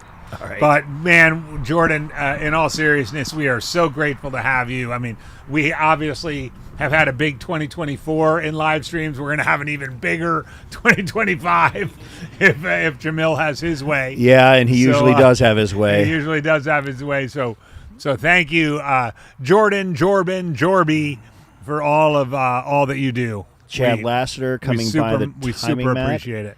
And that's Jeff Urbanski as well. So you have two members of the 2023 national team right there back to back coming in. That was also in the women's race, Laura Sheridan, followed by Marissa Lysak. And again, it's a broken record, but she runs like a broken record. Marissa Lysak still with that spring in her step, the bounce, just fantastic. I will say it looks like Zachary Zabalewski has elected to stop, has been inactive for about an hour and 40 minutes. Oh, it does at look this like, point. yeah, he's right around it. It looks like he stopped around 10 hours. Yeah. Okay. And was at just shy of 100K. It was moving fairly well, but yeah, his number has ceased to move. You can see Bart Paul coming across. Bart Paul currently in ninth Evan place. Rogotske just came by us. Looks like he's working out something, maybe something in a hip flexor. You can see He's been there's walking a few laps. the pit row shot as our second place woman, second place overall, Stephanie Gickel. Comes right through. Coming and through. she's just about, I'm going to give 30 meters to leader Lene. They're a mile, half a laps mile apart. apart, Two yeah. laps separates them. So yeah, there was a little bit of movement. Lene Caliscanner, Stephanie Gickel, Lauren Jones, Marissa Lysak, Megan Eckert, your 1 through 5 on the women's race. On the men's race, Don Reichelt has overtaken Scott Trayer. Scott had to take a bit of a break to, I guess, adjust his innards as it could be put. Current third place is now Chad Lassiter. So Chad and Scott, both members of the 2023 national team. In fourth place, Pat Hasler. And in fifth place, Edmund Rogotsky. Laura Bellman asking in the chat, what do Lene and Stephanie look like? I will say they look equally strong. and they're moving equally well. Right now, as we look across the track, Lene is about 30 meters, maybe not even, ahead of Stephanie. Again, she's 2 laps ahead, so 2 laps plus 20 meters. But they both have the same spring in their step they had when they started. They both seem to be taking bottles and calories about every 2 miles. Stephanie is wearing a white top with black sleeves, if that's what you mean by what they look like. If that's what you mean. I wasn't sure. But and Lene is in all black with black tights and a black top. If we switch the camera back, Jorby, if you could switch the camera back to the pit near row, side, we'll see both. Jorby's running across the field, looking like a fool. No, the near side, Here we go. So there's that's Stephanie right there. There's Stephanie right there, white top, black sleeves, running alongside Bart. And so Lene is through already. And Lene is wearing straight black with a white cap, black tights, and some really sweet looking shoes. I wish I knew what they were. That is Jake Jackson right there, national team member. Right behind him, Colleen Drejos. Our men's leader, Don Reichelt, followed by 4th place, Pat Hasler. Another member of the Jimmy Strayhorn fan club asking Jimmy's place. He's the 8th place man at this point. Currently at about 70 miles, 71 miles. 8th place man. So he's about 10 miles off the lead at this point, maybe 11. But Jimmy, as we mentioned, I don't think that he came into this race, necessarily expecting to win it. I think that more importantly, he wanted to see what he could do if he stayed on the track for the full 24. Because last year he came close. I think he called it a day at about the 21 hour mark. He was about 113 miles at that point. Jimmy has done very well at the 100-mile distances. Has been in the 16-hour range here, and he's run sub 16 at I believe at Rocky Raccoon. So he's got legs, he's got speed, but wanted to see if he could push things a little bit from an endurance standpoint, and actually went out very conservatively. He's pretty tall, and he had a very short staccato stride in the first few hours. So I think he's opened it up a little bit, but he was definitely being intentional for the first few hours here this Desert Solstice. You can see Jimmy on the left. That's Jeff Urbanski on the right. Jimmy is wearing a black top and has put on glasses, and is being crewed by Pete Kostelnik. Pete, no stranger to success at this race, having won it in the past. Pete and Jimmy met through Desert Solstice a few years ago, I believe, and they've run many miles together on the Arizona trails. I know that for a fact. And Jimmy and Pete have gotten to be good friends, and both very talented runners, and both really good guys too. Oh yeah.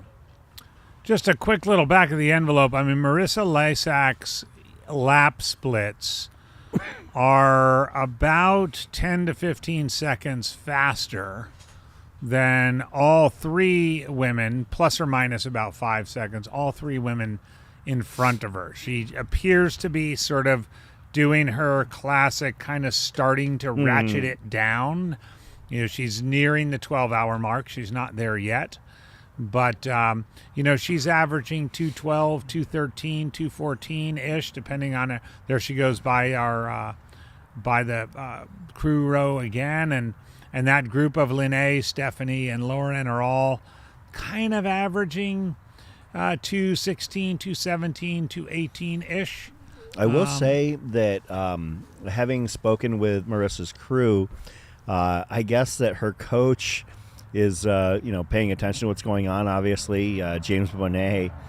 And from what I understand, the message he basically kept on telling them to relay to her for the first 8-9 hours was to slow down. Yeah. But she... And she, I mean, I just literally just did a little scan, and she was doing you kind of in the heat of the day, 218, 219, 220 laps, but she's cranked it down to the 212s, 213s. And while it may not sound like a lot, I mean, 5 seconds per lap, it's going to add up pretty quickly. 20 seconds per mile. That's about a minute to a minute and a half per hour. So that does add up fairly quickly. The other one that's faster than the top three is Stella Springer, not surprisingly. Not quite in the 211, 212 range, but in the 213, 14. It looks like right now Lene and Stephanie are together. Oh. So Stephanie has moved up to Lene, so they're exactly 2 laps apart now. There, as I mentioned earlier, that was about a 20 to 30 meter gap before. It'll be interesting to see if Stephanie just sits on Lene for a little while or makes a move and starts to eat into the 2-lap lead. I mean, I know that they are definitely both pushing for big numbers. I know that Lene was looking to improve upon her personal best in the 100-mile, which is under 14 hours. And at the age of 52, that is a staggering goal. And Stephanie, it's in range. Yeah, it's definitely it absolutely in range. is. It's absolutely in range. And Stephanie, okay, Stephanie's going to go by her now in lane 2. Let's kind of put a pin in this. It's at the 11:45 mark. Again, Stephanie is 2 laps behind Lene, but is now 1 lap and 396 meters behind.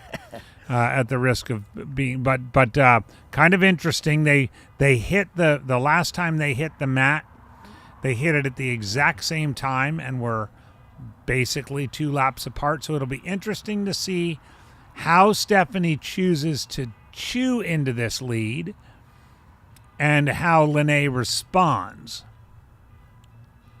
Meanwhile, as I was mentioning earlier, Marissa and Stella are lurking, still 8-9 laps are in arrears, but are certainly lurking and are knocking off 4 to 5 seconds a lap. There's Stella coming by us right now. Yeah, there's just so much talent on this track right now. I mean, and there's Stephanie in front of. Lene's not letting her go though. Yeah, huge talent on this track. Yeah. On your screen, we just saw Colleen Dreyhus go by. Colleen currently in 8th place, approaching mile 69. That static shot that you're seeing is actually across the field from where we're at right now. So that's about just under half a lap ahead of where we're at right now. As you can see, that is Laura Sheridan coming into view, followed by Stella Springer. And then, of course, our women's leaders. That's Stephanie Gickel, followed by Lene Caliscanner. And shortly, I think you're going to see a big group from the men's race come around the corner as well here shortly. So shout out to Hoka for decorating the track, and it looks fantastic. It really looks fantastic with the full wraparound. It's very bright. By the way, I did see our local Hoka rep, Mr. Enthusiasm, Nathaniel Chan, down here a little bit earlier. I think he's still hanging around down by Scott Trayer's crew area. And Nathaniel's a great friend of this race and all of the Hoka-sponsored races here with Aravaipa. We just saw Don Reichelt and Pat Hasler, and that's Evan Rogoski, Jimmy Strayhorn for all you Strayhorn fans, as well as Jeffrey Urbanski. Yeah, the Strayhorn fans appear to travel well. Yeah. They're like the Penn State of ultra running. So Jimmy is currently in 8th, but moving fairly well. I don't know what his most recent splits are. I can pull that up here really quick. Jimmy's been doing about a 238, 240 they pace are recently. definitely locked in right there. There we have Lene and Stephanie. So They are 2 laps apart, but Lene's not, and Stella Springer is coming up on them. She's been closing on them. Again, she's probably 8 laps behind in the overall standings, but has been similar to Marissa Lysak, chipping away. So that 6, 7, 8 group that I was mentioning, Jake Jackson, Jeffrey Urbanski, Jimmy Strayhorn, all on the same mile at this point, basically between 71 and 72 miles, and all going at about a 2:40 or so pace per lap, 2 minute 40 second. So not a lot of separation there. We can see Stella Springer coming into view, and I think that it is getting to that point in the day where we're going to have to look at what Stella is doing and potentially, we're approaching the 12-hour mark, but Stella knows what she's doing. She's a veteran of these races, has the current 50 to 54 age group record, and is approaching the 76-mile mark in under 12 hours. So you might be seeing Stella improve upon her own record. Yes, indeed. It looks like maybe the back end split will have to be around about 100K, give or take. That's very doable for somebody of her talent.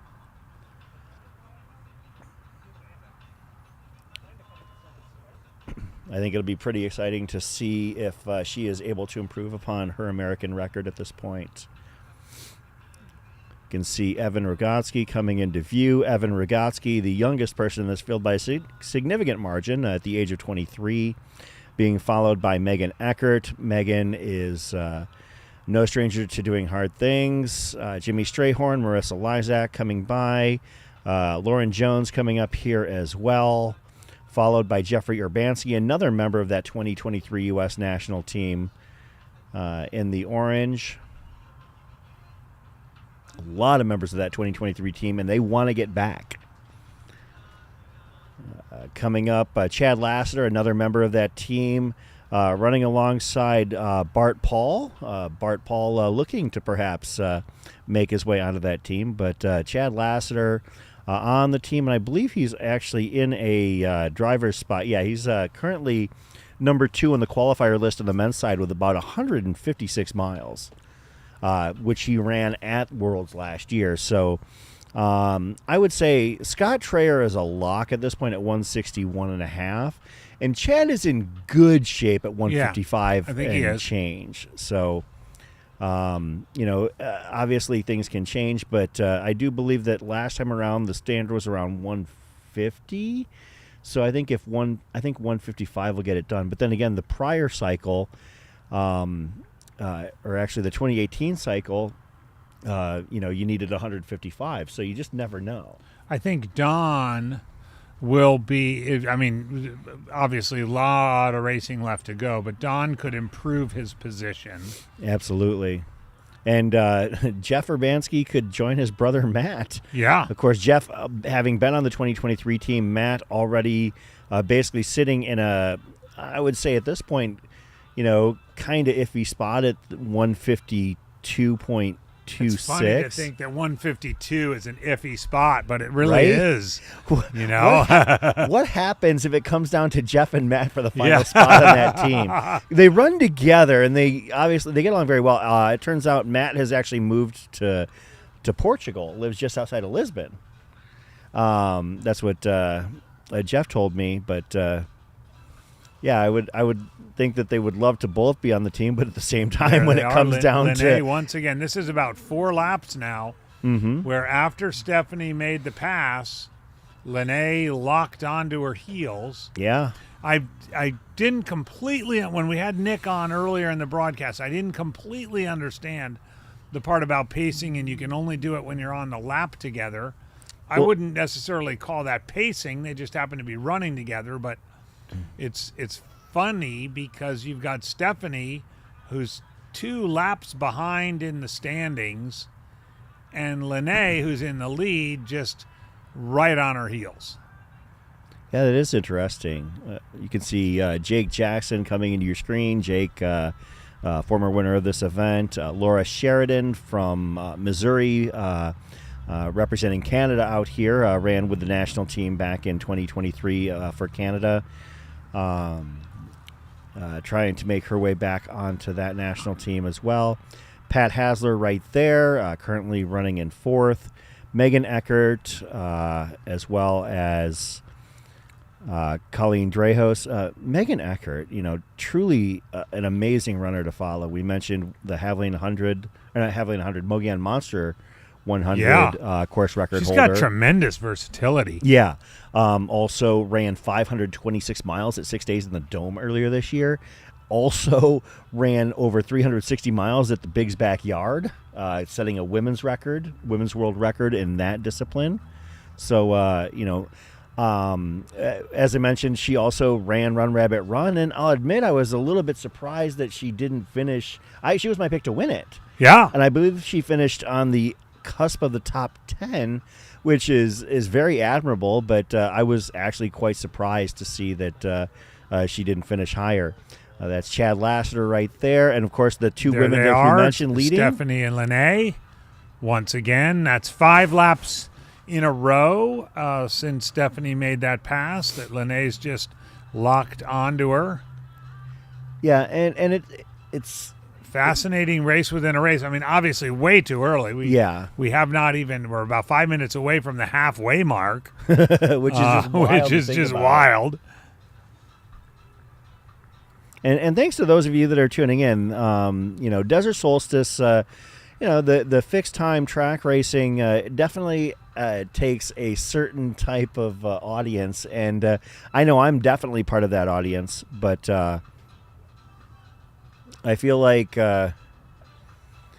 it's just a different discipline, and you have a lot of crossover. As we mentioned, some of these runners, as we just saw Stella Springer go by, have won, and succeeded at other, at trail races. Most notably here, I would say Pam Smith, being a Western States winner, has proven she can do it all. She's been on the U.S. national team, has held various track, American age group records over her career, continues to compete to this day. I do believe she won the, quote, best ass award at Haveling 100, so competing in all facets of racing. Scott, it just did occur to me that after we saw Scott empty his stomach, run a couple laps with a sweatshirt and pants, and then bust out into what I called his post-puke euphoria, we have seen kind of a textbook example of that, because he hasn't gone by us now in about 15 minutes. Yeah, that is Simon Gerard mentioning that. I think he probably had that post-race euphoria, did a couple of 2-minute laps, and the walls came crashing in again. I'm not down there. I'm sure there's some folks down there trying to put the pieces back together, but you really... there's nothing like the feeling of running right after you puke. But if you don't immediately start reloading, sipping on a gel, little sips of ginger ale, a gummy bear, a bite of a Pringles, you're going to be screwed when those walls come caving in again. There's just no way around it. When your stomach goes once, it's going to keep going again. The reset is not just the puking. The puking is the first step in the reset. The more important step in the reset is actually resetting and getting your stomach full of stuff. And I mean, I don't know what Scott's up to right now. Like I said, we haven't seen him come by in 15 or so minutes. We did see him fly through a couple of 2-minute laps, but I feel for the guy, because it's a downward spiral from here unless he fully and completely regroups. Now, he could just go a little ways down Camelback and grab a surf and turf burrito from Beach House and bring himself back to life, and then he'd be good. But I suspect he's not going to do that. But if you're in the sound of my voice and you're in the area of 3rd Street and Camelback, usually there's a big long line outside the Beach House, but it's worth the wait and it goes fast.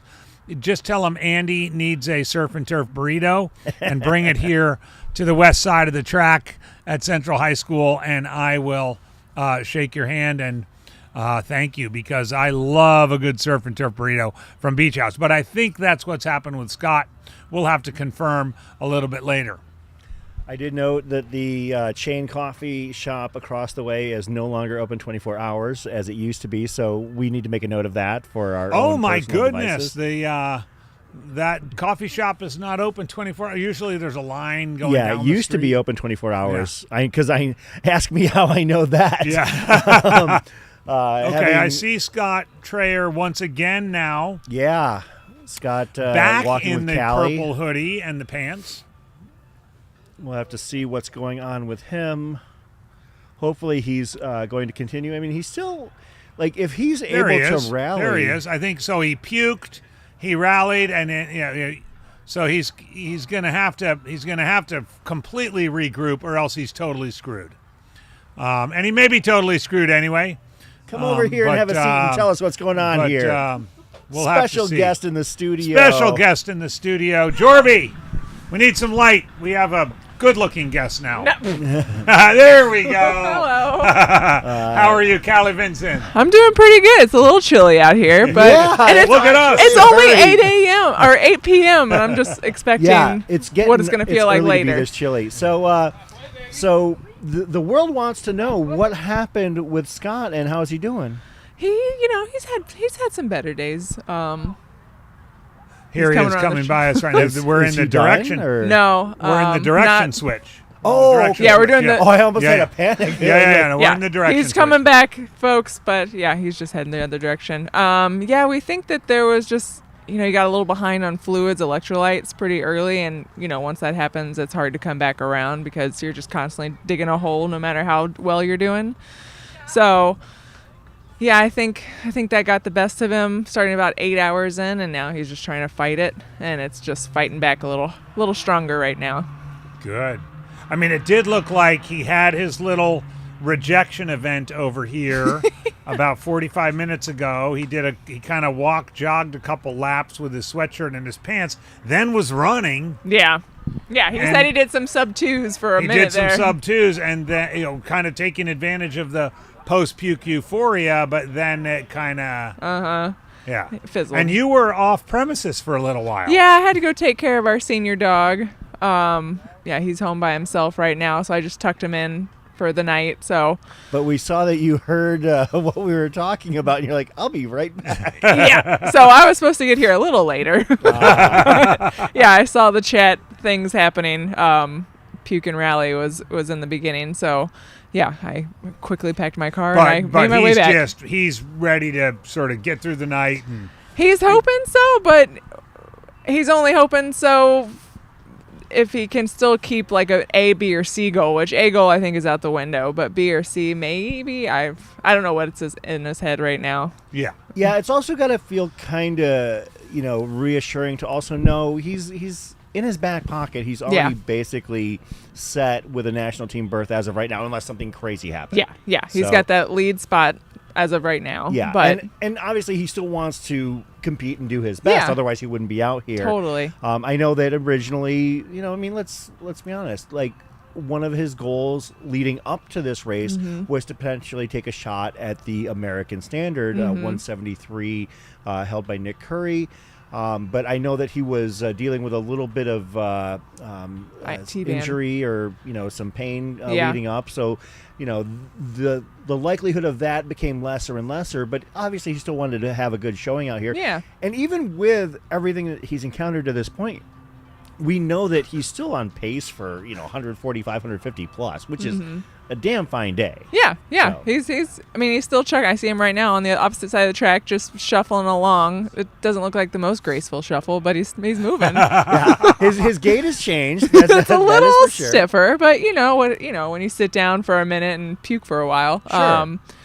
it's going to take a little bit to warm back up. Because when Scott runs and everything is moving, he is like one of the most comfortable fast runners like you see. Like, I remember one visual that sticks out in my head was seeing him at Javelina a few years ago, where he's like basically running through, like almost like bouncing on clouds as he was That running through 100K headquarters. race he had. Yeah. Oh my Yeah. gosh. Yeah. He looked like he was so comfortable out I mean, there. So I bet comfortable. you if you were, we should ask him. If, like, best race, that had to be right up there. He said that was one of the races where everything clicked. He ran looked like he had happy, so much was fun. Yeah. floating. It was just like He was in his element. Yeah, yeah. Absolutely.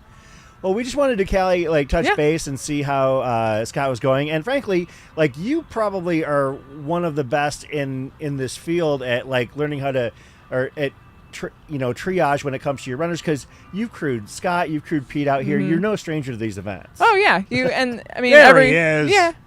Look at that He's smile. got a smile, so that's a plus.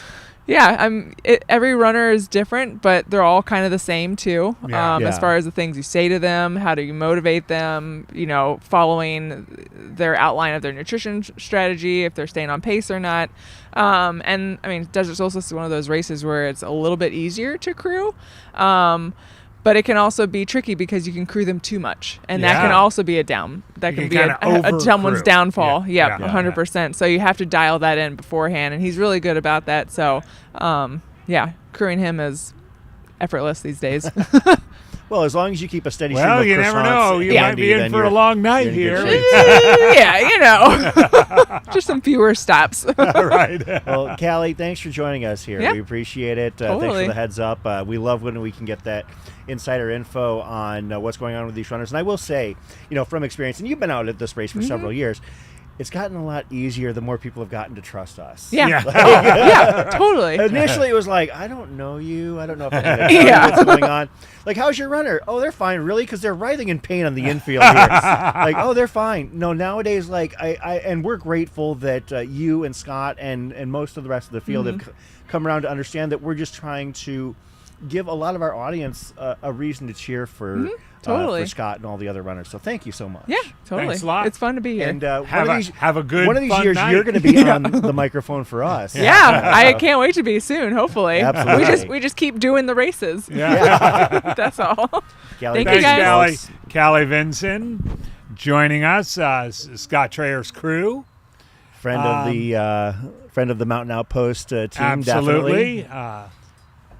She and Scott pulled a shift at Western States and then Part of our overnight. commentary team. Absolutely. So it's interesting because there they are again, Lene and Stephanie still in lockstep. But Lene Lene, now squeezed ahead, ahead.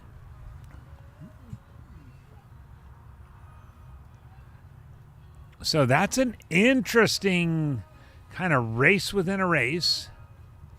I mean, they're both running really well. They're both dropping about a 2:08 to 2:10 lap pace at this point, which is about an 8:45, 8:50 mile pace. Lene's pace for the entirety of this race is 8:26 per mile, and Stephanie's is 8:29. So, I mean, if they keep this up, I mean an 8:29 pace for 100 miles is going to be, like that's not that far off. But again, I keep reminding you, Marissa. That would be a Has now- 14:08.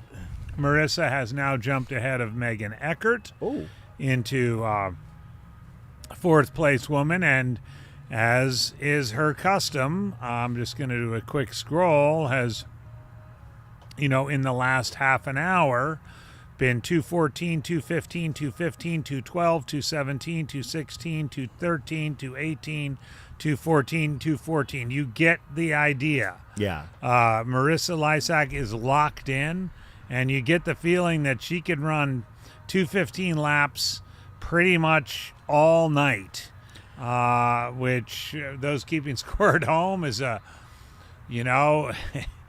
it, like you said, it's that 9-minute pace that you just need to kind of lock in and run, and you're going to be here at the end. So I don't have the Norwegian records. I do have. Oh, I think they're in her stats. Sorry, I don't. Oh, mean it's to- okay. I think they're on the far right of your database of what she's targeting. So Up she's there? targeting. Okay, so targeting 164 Yeah, there you go. miles. That would be the national record for Norway. That would be pretty stout, but seeing as we are just past the 12-hour mark, and she is currently at 86 miles, definitely not out of the realm. Potentially, That would be the 100-mile or the 24-hour. that'd be the 24-hour. What's the 100-mile? Is she going for that too? I don't think so. can't remember in although, the notes you know, because they speaking- don't care much about miles over there in Europe. Well, that's part of it, but also speaking with Nick Curry earlier, one of the things that he said was that in order to do the 100 or to do the 24-hour race right, and to and as an American record holder in a 173 miler, he can speak to this. He said it's almost like you have to pretend that the 100-mile race doesn't exist. Right. And he ran a 13:33 and was actually the third, tied for the third finisher in the 100-miler when he did set the U.S. record. It was the second half of the race where things really kind of exploded for him.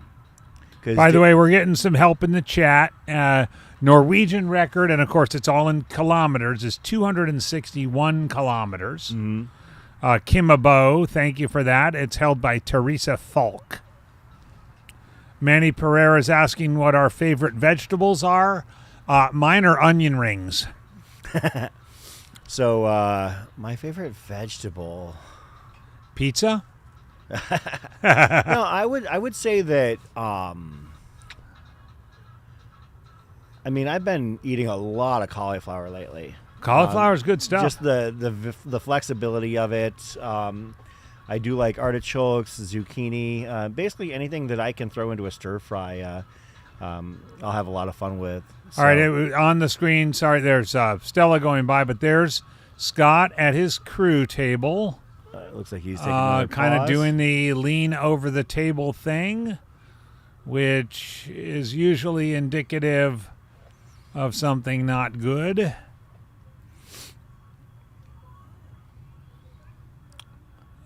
There goes Stephanie by. Linnae has stretched the rubber band ever so slightly. I have noticed that Micah Morgan has not run by in about 35 minutes, so we'll keep an eye out. And she said to us as we were talking to Mandy that it just kind of came out of the blue. Which it totally did. I mean, the way that we saw her, she was running fine, and we saw her over there, and she just clutched her leg, like kind of upper hamstring, Yeah. kind of where the attachment is, or glute, and then she basically just like literally stopped. It wasn't a slowdown; it was a sudden, just absolute stop in forward motion. Kind of, tried to almost kind of rock back and forth, kind of decide whether or not to go forward or go backwards, and then opted to go forwards, but really struggled for that next few minutes there. And then I was actually a little bit surprised to see her come by us, and you could tell that she was all right. Lots going on hurting. here. I know it. So Marissa Lysak closing in on Stella. She's a couple of laps ahead of Stella, but Marissa continues to just put on a masterclass. But I'm also noting that Stephanie is no longer running with Linnae. I think Linnae has taken a bit of a break, so it's about a half a lap now. So 1.5 lap lead. So Stephanie now has a 1.5 lap deficit on Linnae. And that would be the race to the right. 100-mile. I think that we might see a little bit of. I don't know how much that number means to them. As we mentioned, I think it's more more in tune with number one, the 24-hour. Number two, Desert Solstice is an interesting race to me in that the runners, while they do want to win head to head towards one another to some degree, they're more racing the clock than anything, and racing like the numbers rather than one another. Like the only time I can really remember, or there's 2 times, and they both involve Nick Curry, but the only 2 times that I can really remember it being like a head-to-head chase kind of thing would be when Nick and Ryan came down to like 3/4 of a mile. Right. In their duel in 2020, and then in 2018 where it came down to Nick and Greg Armstrong. However, in that case, they knew that it came down, like it was a national team spot on the line for the 2 of them. Right. And the fact that Greg was able to hold off Nick by 90 meters and the 2 of them just collapsing after 24 hours, like you think about that, 90 meters, what is that? Like, just maybe, 300 feet, give or take, Yeah. that's what it came down to. Probably at that pace, 20 seconds. Yeah. And as I say, for anybody who did not witness that race, if it were 24 hours and 5 minutes, we would have had a different situation on the national team. I got to say, I mean, most impressive runner on the track right now, just, as we're sitting here, eye test is Marissa Lysak. I mean, I think you would, but I mean, she is just, there's Megan Eckert coming by us now, just continuing to move well.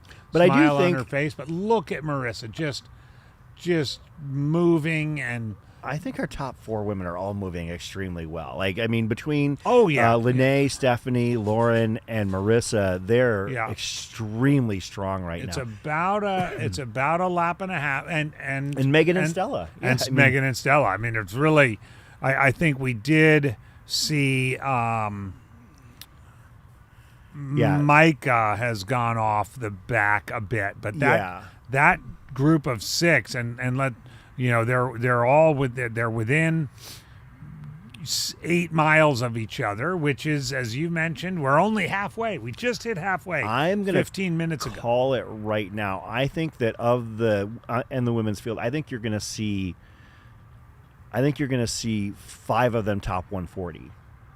I think that would be incredible. It would be incredible. I think that would be incredible. That would be an extremely high level. I think that the most that we've ever had. Yeah, look that up, because you're the Desert Solstice historian. But I think it's also, I mean, and we've talked now on enough live streams, and we've seen it enough in the ultra running space. This incredible explosion in women's ultra marathon running. Just to put that in perspective, everybody, right now at the Desert Solstice Invitational 24-hour, of the top 7, 5 are women. Let me repeat that again. Yeah. Of the top 7 competitors in this invitational event for which you have to qualify, of the top 7, 5 are women. Lene in first, Stephanie in second, Lauren in fourth, third female, Marissa in 6th, Megan in 7th, 5th female. Also, beyond that, AJW, like, they were all at, I mean, these are not small numbers. They were all at 80 miles in the 12-hour mark. Oh, absolutely. They're moving extremely well. So I pulled it up, and as of right now, there are a total of 12 women in Desert Solstice history that have topped 140 miles. And I think that maybe I'm actually hedging a little bit to think that an 80-60 split would be across the board. I think that you might see some 80-70s on the women's race. Yeah. Full-blown 150. Well, and we know Marissa's capable. Yeah. And she actually doesn't slow down that much. I mean, there she is going by the tents, reeling in Stephanie now. Mm-hmm. They'll be coming around the far side. We got a friend on the chat. This might be a bridge too far. The Norwegian record for 100 miles, 13:46:23. I think that might be a little bit too far, because I did the calculations. Did you do the calculations? And she's currently going at about a 14:05 to 14:10 100-mile pace. So, I mean, that's, again, that's still pretty fantastic. It is, and of course she probably has her eyes on the 24 more than the 100-mile anyway. So of the performances that have been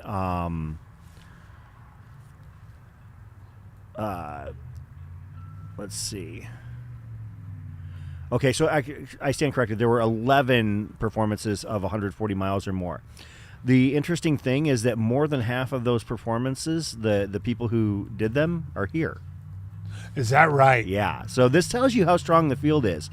So, so in the, let's see, you've got Marissa Lysak has hit that benchmark 4 times here, winning the race each time. Marissa. Stella Springer did it in 2022, finishing 3rd, I believe. That year was amazing. You had Marissa Lysak 156, Allison Allen at 141, and Stella Springer just above 140. And then Micah Morgan, when she finished 2nd to Camille's there's Marissa world just record at the blowing time. by Stephanie. We're going to see on the screen in a second. Sorry to interrupt. Oh, no but problem. And Marissa is just plowing through this field. And then the 2014 Desert Solstice, which featured a heck of a pair at the top. I mean, Kate Nagy and Tracy Falbo going for 151 and 147 and change back in 2014. There we go, old school. Yeah. So Tracy, if you're out there, man, you're the goat for these things. There's Stella Springer. yeah, I still see Tracy. I don't know her personally. I've never met her, but I believe that I saw her maybe here crewing. But I definitely see her. Oh, she's still around a lot. Yeah. On the 24-hour national team pages and some of the ultra running pages out there, offering support and commenting on various threads. So, yeah, definitely a legend in the fixed time racing, Tracy Oh, Falbo. absolutely. And Caitlin Nagy, too. So, Oh, yeah. definitely another one. Be curious to see, I mean, over the years, right? Solstice has brought them all together. yeah. Really has.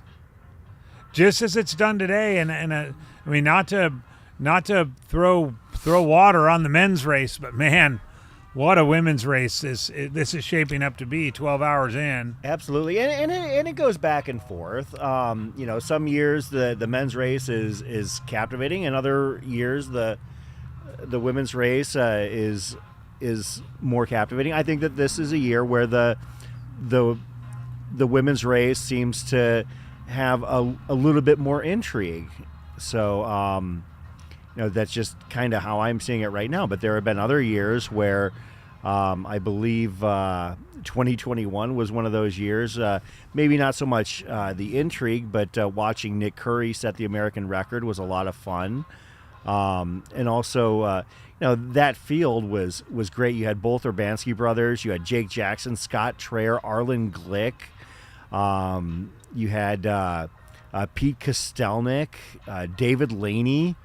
I mean, Jacob Moss. That's a super stout field for a 100-miler to have that much talent. 2022, as we mentioned, had Olivier LeBlanc, Jake Jackson, the Urbanskis again, Pete Kostelnik, Jeff Browning made an appearance that year. That was to this day one of my favorite postscript interviews. That was a great interview with you and Jeff talking and a couple of old trail dogs talking about this craziness. And the thing is that Jeff, like his whole approach to assessing what he had just gone through was that I'm never doing that again, and that's really hard. And as you mentioned earlier on the broadcast when we were covering the first few hours, I didn't realize it, but it wasn't Jeff's PR to run on this Right, it race. wasn't a PR 100. Yeah. Man, there we go. Marissa, again, has just belted out two 10s.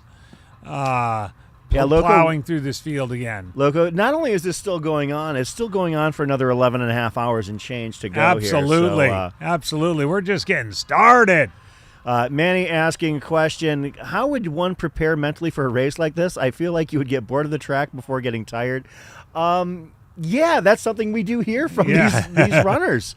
The mental engagement for a lot of these runners is very daunting.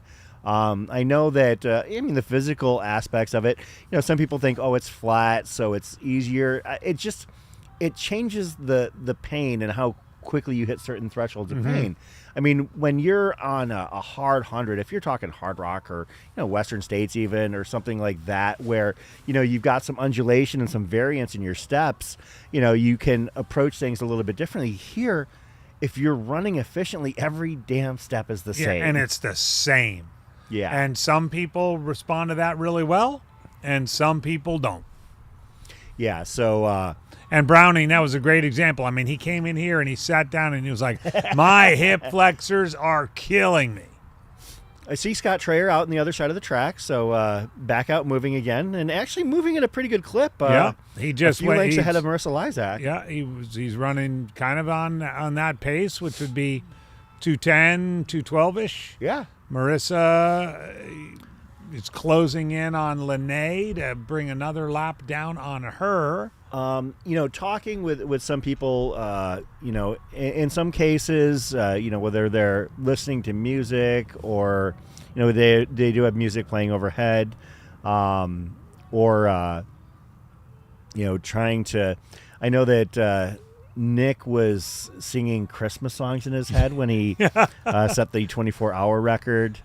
I wonder that myself, like, especially for the ones who are not communicative, who, they don't have headphones in or anything like that. They're just like basically got their in head a zone. Yeah. Although I do believe headphones are allowed They in are this allowed. race. Oh, yeah. It's not a USATF national championship, whereas like something like Fat Ox or They're not Jackpot, allowed, they're yeah. not allowed. There's a disclaimer on the race website about being respectful of your other competitors.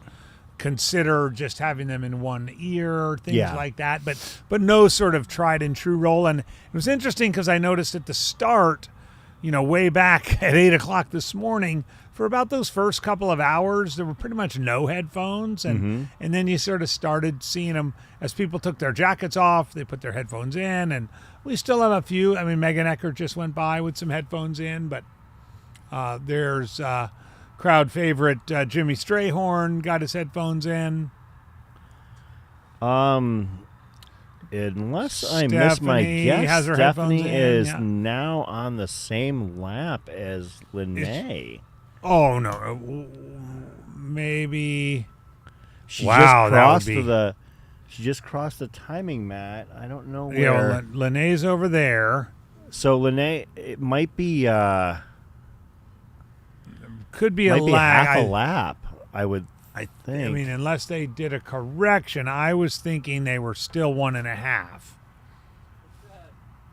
Let's see.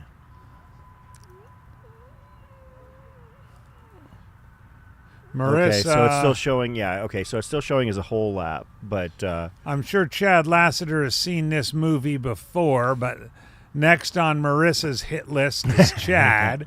as veteran members of the 24-hour national team, they've definitely raced one another several times.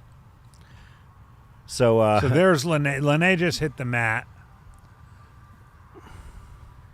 Yeah. Well, all of this, of course, is unofficial.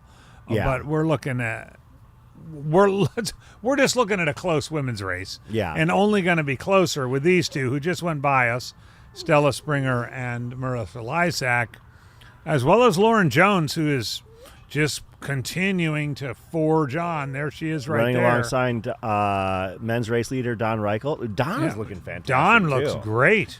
Oh, yeah. I mean, he might be on his way to a nice day as well. He's currently at on the same lap as Stephanie. Maybe I guess about half lap back, maybe. But certainly going to be right around. I mean, you're 14 hours for 100. So Lene is at 88 miles. Stephanie and Don at about 87.7, probably about 87.75. Lauren Jones, 85.5. Chad Lasser, 84.8. Marissa Lysak at 84. Megan Eckert at 83.5. Scott Trayer at 82.3. Pat Hasler at 80.5. Stella Springer at 80.25. Evan Rogonski at 75. Jake Jackson at 74.8. Same with Jeffrey Urbanski. Jimmy Strayhorn at 74.6. Bart Paul at 73.6. Micah Morgan currently at 72.1, but has not moved in about an hour. I'm going to actually take a check up on her real quick. Colleen Drehos at 71.8. Laura Sheridan at 71.8. Pam Smith at 62.9. And I do believe that Zachary Zabalewski has elected to call it a day. If so, that would be the third person who has opted to withdraw from Desert after Solstice. Jonah, who crushed the 50K, and Mandy, who we talked about a little while ago, decided to live to fight another day. Yeah, no, and I think and Mandy and Jonah, like, they didn't have the same day. I mean, Jonah had set an American record, and Mandy was talking about how she wants more garbage cans along the course. Out of range of cameras. Yeah, out of range of cameras. So they definitely had different There's Don days, Reichelt but again. a lot of their approach to the future was very similar in the fact that they both were like, well, we called it early enough that we can recover and we can be ready for the next race sooner. So I think they're both going to be racing in February.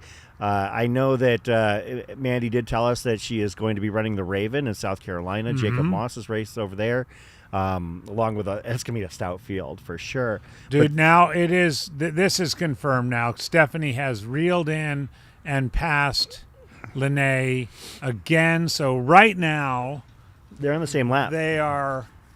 No. So Stephanie is that far ahead of Lene on one lap behind. Okay. So Right. yeah, So if this continues, you would have to imagine. so your tracker is ahead of mine. That's why. You'd have to imagine there's Stephanie on the far side. You got that shot right there. So less than a lap. It's separates less them. than a lap. There's Lene right there. Shades of Nick Curry reeling in Greg Armstrong, and going from like running alongside to running in front of Greg. This to is Greg's fun shoulder stuff. checking. I mean, we're only 12 and a half hours into this thing. Well, I mean, there is a race to the 100-mile at this point, so. All right, so we'll get it. We should get splits. Stephanie's gonna and looks like Scott continues to shed clothes, so that's a good thing. So Stephanie just crossed the mat, and Lene just crossed the mat. This is cool. So right there, that's the gap minus a lap.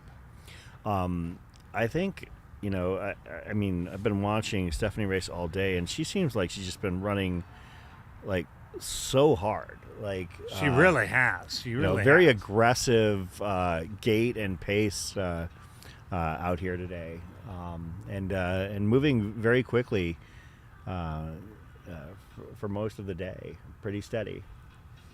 She did. I did see her do a quick glance at the back of her hand. I know I do that often to check on swelling that I might. If you have a ring, if those of us who wear rings, it's often a great indicator to just look at whether you can move your rings, or a check on electrolyte or salt imbalance. And just as she came by, I saw her just do a quick glance and kind of moved her rings. It's one of those little techniques. It's right up there with licking your arm, which is a little bit of an old school salt test. Okay. So, AJW, did you ever run anything similar to this when you were at your competitive level? Or? The 50K, USATF 50K National Championship was held at Comset State Park in New York. Okay. It was always in mid-March. It still takes place, and it was not a 400-meter track, but it was about a 1.3 mile loop, and that's where I had my 50K PR. Oh wow! And they brought a lot of fast runners there. Wardian would go every year, and it was kind of a lot of people did it as a sort of a tune-up for whatever summer 100 they were doing. But sure, yeah, it was. I never did anything longer, something like this. But yeah, that was a throwdown. Like that was one of the few ultras where you actually did a warm up. All right, so Stephanie across the mat again. You can see she's got a bottle with her. Again, this woman has run across Antarctica, Yeah. dragging a sled. She's done the 7 marathons on 7 continents in 7 days. There's Lene, who's just Norwegian badass, all in black. And there's Don Riker. I mean, this group, and there's Marissa. Like, you're kind of seeing the cream, at least right now. The picture we were describing Lauren is Jones. On the inset. That is what you're seeing down there. Lauren Jones and Megan Lauren Eckert. Jones. Yeah. The wide shot is the far side of the track. Yeah, the east side of the track. Which I think the next person you'll be seeing coming up is Jake Jackson, veteran of this race. I will say that Laura Sheridan seems to have picked things back up a little bit. She had seemed to have fallen off the pace. Still moving pretty well, but has gotten things down to. And Laura, you mentioned, has a Canadian citizenship, resident of Missouri, but looking for a Canadian qualifying time. That's correct. Yeah. And was initially shooting for some Canadian national records. As we mentioned, the 100-miler is out of reach for her at this point. I'll have to do some more math to verify whether or not she has a shot for the Canadian 24-hour age group record. So, but I think that she would have to basically sustain what she's doing for the next 12 hours, which you never know. I'm not familiar with her race style. Maybe she is a negative split back half type of runner. I went on a little while ago about the puke and the post puke euphoria and the Scott Trayer. What we're seeing right now, he's sipping on a gel right now. I think he's the second reboot. Pardon the pun, but the second reboot has been a lot better for him. Instead of running sub 2-minute laps, he's running 2:10, 2:12-minute laps. He's sipping on calories. I think he's probably going to bounce back at this point.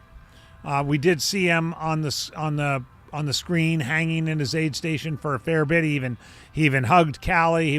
But it was obvious that he was sort of really regrouping there. And just watching him run, he's running with less sort of urgency, less sort of feeling of panic, and a little bit more sort of like, okay, I'm gonna slowly crawl back into this thing rather than burst back into it. And that's pretty cool to see because we all everybody loves Scott. Yeah, and it's good to see that after that first attempted comeback that didn't go well, this one definitely seems to be going better. So we're over 12 hours into this thing, and we have 5 women that are averaging a sub 9-minute mile. And that's, as you said, that's the magic number for over 150. 160. 160. Yeah. I mean, and these are women that they're going by us every 2 minutes and 15 seconds. And well, look at the of these 5 women, which one would you expect to falter? And I don't see any of them. I mean, I hear you, Chris. I mean, it's like, of course, until today we had not seen Stephanie or Lene run before. We know who they are obviously now, and we've seen them. Lauren Jones we've covered at Cocodona. Lauren Jones we've covered. Marissa Lysak, her reputation here is incredible. Megan Eckert, and like just a tiny bit behind that 9-minute pace, but probably going to creep closer to it, is Stella Springer. Yeah, Stella averaging a 9:18 to this point. And moving very I well. could certainly see her chip into that because that's how Stella rolls. Yeah, I mean, so you have 5 women that are averaging a sub 9-minute mile pace for the first 12 plus hours of this race. That's right, and they're all well over 80 miles at this point. Yeah, so mid-80s. Women are currently holding the 1, 2, 4, 6, and 7 places overall in this race. Yeah. Don Reichelt is in 3rd. Chad Lassiter's in 5th. And Scott Don's Trayer going in by 8th. us right now and does look very good, very comfortable. controlled, got a jacket on. This is the race that Don wanted to have. I Yep. can tell from speaking with him that he wanted to punch up into the 150 plus range, and given his pace, I mean, he's averaging about an 8:31 pace to this point. So with some some slowing down over the course, he's still well in puncher's range of having a 150 to dare I say 153, 154 day. Right, So right. I'll be Megan ready. Eckert sticking to Lene's heels. Not gonna lose much ground there. Stephanie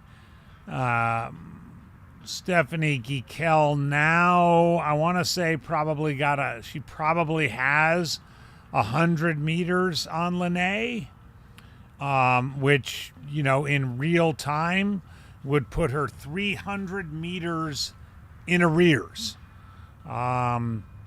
300 meters in arrears in actual time. Stella just went by us. Lauren Jones just went by Lene, and Megan Eckert on the far side. We're going to see it on the screen right here. So here's Don coming by, fist outstretched. We'll switch the camera. But there's both Lauren and Megan going by Lene. Several laps behind, of course, but I'm sure every time they pass her, they know. It's a little bit of a notch in the belt. Marissa would be next. I'm not sure Marissa pays much attention to where she is in the standings this early.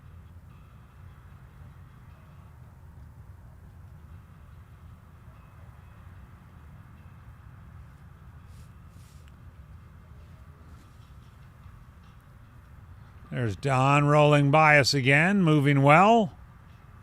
Third overall. And again, Lauren, Megan, Lene. Lene taking some nutrition.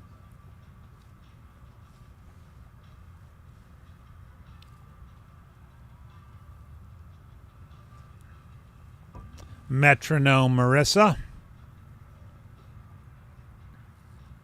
coming by, kind of keeping that pack of Lene, Megan, and Lauren in range. Again, all on different laps, but keeping them in range.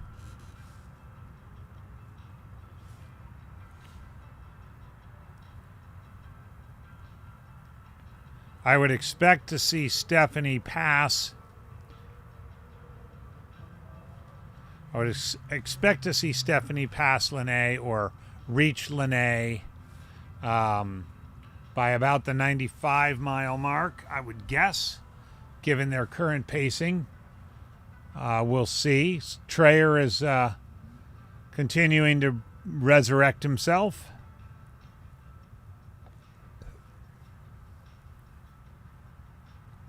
Lene's trying to keep in range. Lauren and Megan working together, it seems, to the extent that you can work together in a 24-hour race. We're about to get our first 90-mile mark. Lene will hit that in 3 laps. Give her 10 miles to go to hit the century mark.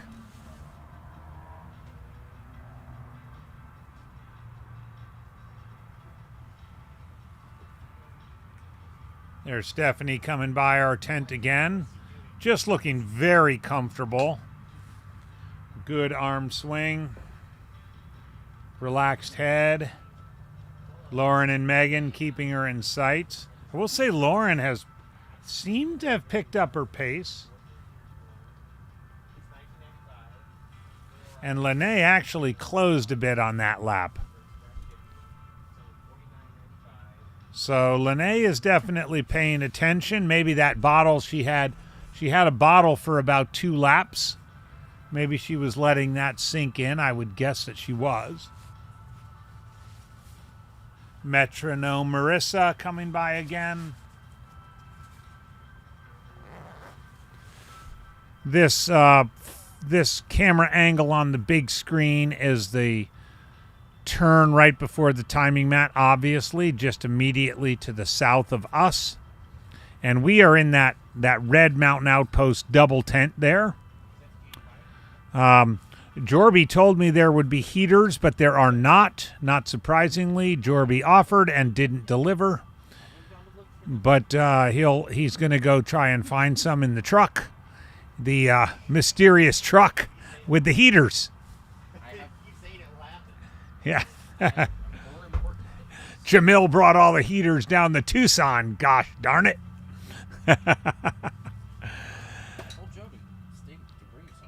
Yep. Lene is not going to go down. I don't want to say go down. I mean, there's a long way to go in this race, but she's not going to be caught without a fight. The gap is still about 90 meters plus a lap, so about 300 meters. I would have thought that Stephanie was going to close, but it looks like Lene probably hit some calories and is now letting them, or they have sunk in, and she's making time.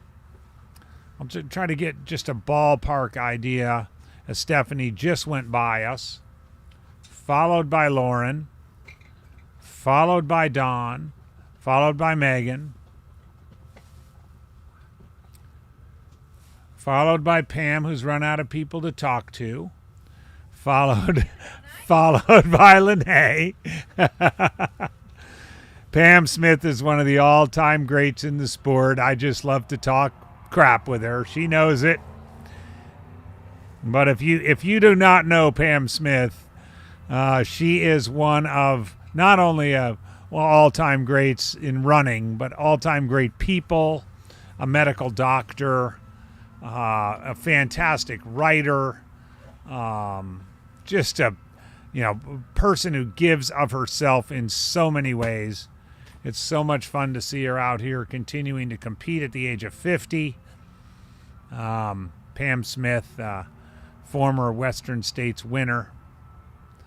And interestingly enough, won Western States the year after she ran over 28 hours in the race. Just a great person. So all the joking you've heard me throw Pam's way about talking and everything, she knows better than anybody. I'm as guilty as the next guy for talking too much. Here's on the big screen Scott Trayer again. Well, he may be having a second go round of the wearing off of the post-puke euphoria. It does become cyclical, I have to tell you, having experienced it myself. He may have just misjudged his calories per hour. He may have misjudged his electrolytes. He obviously misjudged something. And head is going down on the table. There's Stephanie. Lauren has passed Stephanie, by the way. Again, several laps behind. Megan is still behind. Megan Eckert looks exactly the same as when she started. And Stephanie squeezing a little bit of the lead over Lene. Looks like Lene's going to grab something from her table.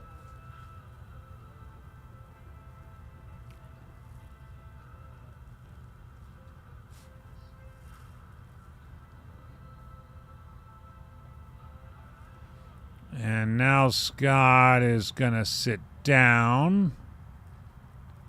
Okay. I would guess the next step after sitting down would be to request a bucket. Better get a bucket. If you can name that film, put it in the chat.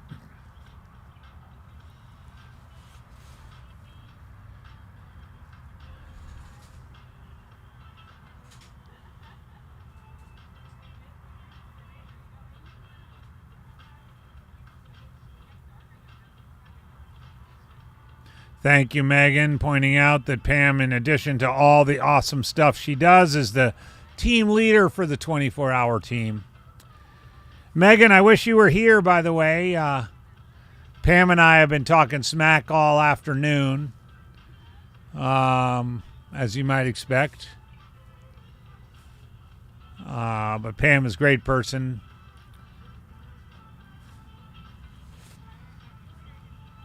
And really awesome to see her out here. Okay, so just a little regroup as Pam goes by our broadcast area now.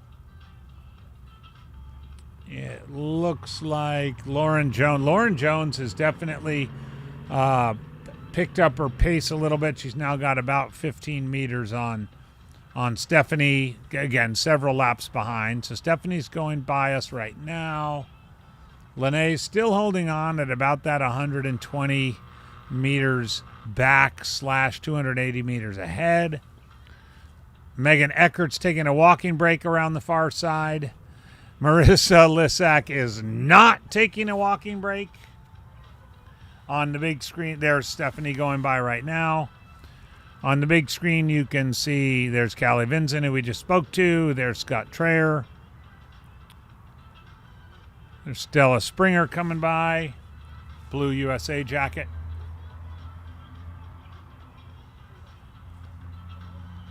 Chad Lassiter still moving super well. I'm sure he'll continue to be doing that.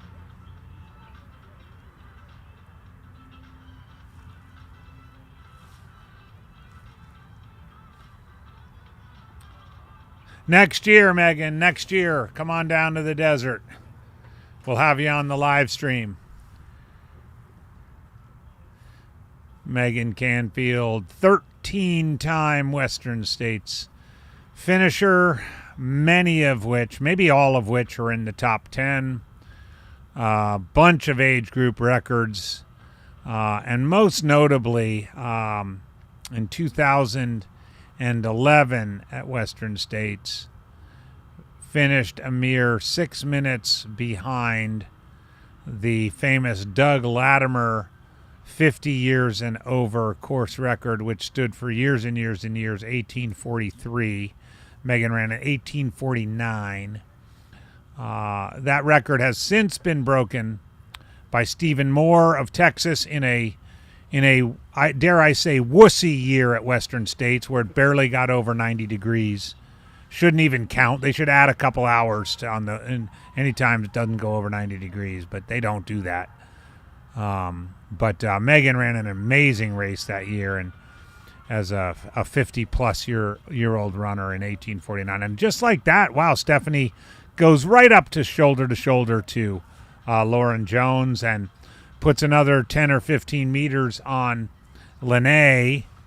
And now it's looking like Stephanie might reel Lene in right about the time they hit the 100-mile mark, which would be pretty cool. It also sounds like there's some sort of a party going on over at Fate Brewing. Maybe that's why Chris Warden isn't here at the desk anymore, because he went over to the party. It must be a bachelorette party or some such thing. No, I had to. There you are, Chris. I thought maybe you were over at the bachelorette party. No, I had to. Well, first of all, I had to go and get rid of my garbage. I had to go and use the facilities, and also wanted to ask around here if there was anything I needed to hear. Any notable tidbits? Yeah. What'd you learn? So Jimmy Strayhorn did lie down for a little bit. Had to stretch out some hip flexor issues. Okay. But got back up, and he's back up and moving. I did see, actually, I'm glad to see him out here right in front of us now. Jeff Urbanski was, he had kind of stopped and was talking to Jeff's got a crew. Little shuffle going. Yeah, he's moving. Yeah. He's moving. It's better than sitting in a chair. Absolutely. Yeah. No, Jeff is looking pretty good right now. And then I also, I looked around for Micah Morgan, but I couldn't find her. I don't know if she's vacated the premises. I might have to ask the RD on that one. See if I can hunt down Noah. But I spoke with Marissa's crew, and they've been in contact with their coach. And basically what they said is that, if Marissa keeps doing what she's doing right now, that, into the night, you just never know what's going to happen. As long as Stephanie and Lene slow down. Stephanie's just but the made a problem is little surge here. Yeah. Sorry to interrupt. As soon as we said that, Stephanie with came a by, surge now, moving pretty well. now within less than 200 meters to Lene. Yep, Megan, thank you for chiming in on the. Yes, indeed, Megan Canfield, 10 top 10 finishes. The only other person to do that, of course, on the women, the only people to do that on the women's side were, of course, a legendary Ann Trayson and Nikki Kimball. And, of course, on the men's side, Tim, I forget his name. It rhymes with Feetmeyer. Stella will continue to keep rolling. I did tell Jimmy Strayhorn that he has a lot of love in the chat, and he said, I figured they'd all be in bed by now.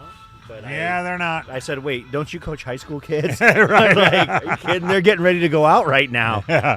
And the coach is out of town, so they can do whatever they want. Right?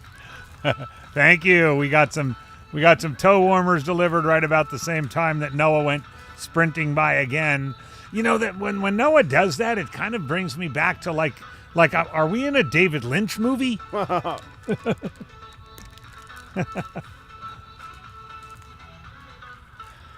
We are closing in on the 13-hour mark. We have several athletes now that are over 90 miles. Our two women's leaders, Lene and Stephanie, as well as our men's leader, Don Reichelt, are all within 10 miles of that 100-mile number. Doesn't look like any of them are going to go sub 14.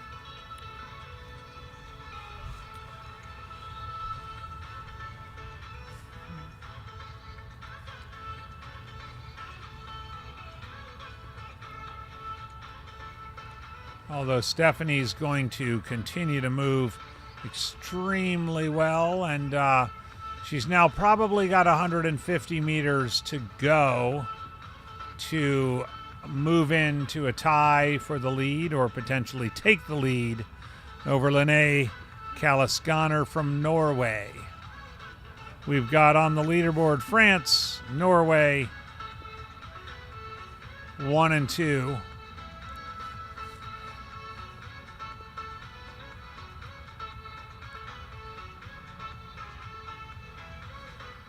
Fun race. We just put it all, those of you who are wondering, we are going to stay on the air with commentary through, the first big group of 100-mile finishers is the plan. Stay on a little bit, see if anybody wants to chat, if anybody steps off the track. I'm not sure any of these folks that are in the running for the 100-miler plan to step off the track. Maybe walk a lap or something. Sometimes athletes do that, but then we'll take a little bit of break, sleep a bit, and be back early in the morning to bring y'all home in what is certainly shaping up to be a dramatic finish of the 24.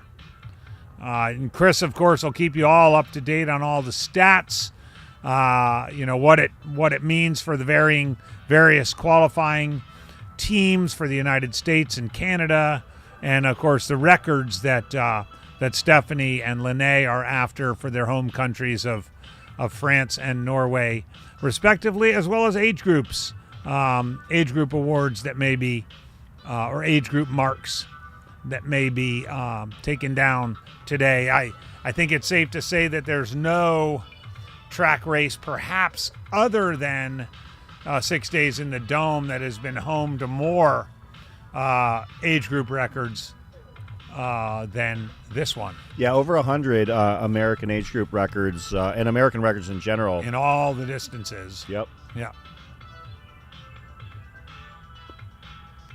You can see our men's leader, Don Reichelt, right there. Don Reichelt is running really well. Mm-hmm. He's running well. I know that the headline has certainly been the women's race over the last several hours. I mean, what Don Reichelt is doing is top notch, and he's going to be well under. I'm going to do the math. He's going to be, right around 14:10, 14:15 for the 100-mile, and I don't think he intends to stop.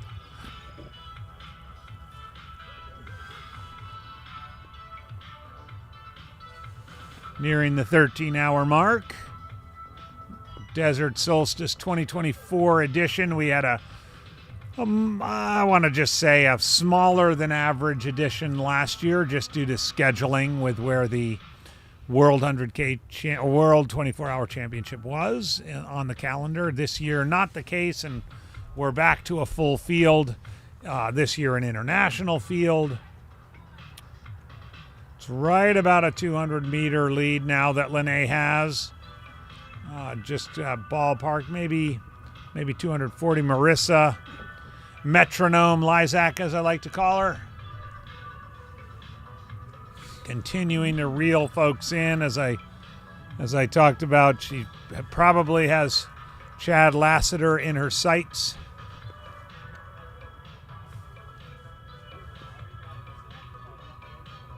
Oh, to be a fly in the wall of that conversation, Jimmy Strayhorn and Jake Jackson talking about the meaning of life. So in that 2018 race, the I think legendary 2018 race here at Desert Solstice, there were actually 33 participants. So it's a much bigger field.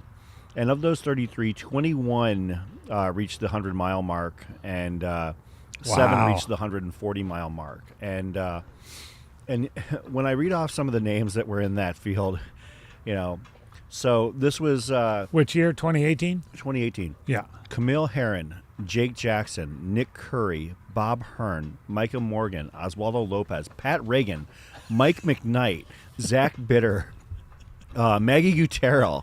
My goodness. Pete Kostelnik, Adrian Stanciu, Susie Swinehart, Connie Gardner. Wow, it just goes on. Courtney DeWalter. That was the field in that 2018 race. I mean, they just hit after hit after hit. And that was our first live stream. And I think that even though this field might not have the star power punch of that field, I mean, let's be honest, what field will? But I think that we're definitely going to see, some, comparable numbers as long as people hold together. Those were 2 great years, or that was a great year. Another Chris, what did Patty put in Noah's soup? He did it again. He just went sprinting by our tent again. I think he's reminding me that I need to be working. Maybe at he it. needs to. Yeah. Noah Doherty, one of the all-time greats, event director for Aravipa, race director, pulled out of the bullpen to race direct this. The mastermind, the evil mastermind behind Mogollon Monster, has periodically throughout the broadcast sprinted by our booth. I can only think to encourage Chris to make sure he does his speed work to get ready for Western States. All right, Stephanie is definitely now reeling in Lene. She could probably see her in the straightaway on the far side at the top of the track. We'll see when Lene gets to the top of the track how far Stephanie is, but it's really interesting. It's certainly going to happen. The pass, or at least the connection, is certainly going to happen before the 100-mile mark. I'm sure Lene knows it's coming. So Lene's hit that second turn. And so we're going to get a good visual of this. If we could get the camera, I'm not sure we can, but if we could get the far straightaway camera, we could see Lene now coming down. Yep. So there's Marissa.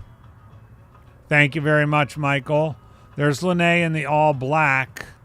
And to give you an idea of the gap, if you look right back there, white short sleeve shirt, It was only is Stephanie. Yeah.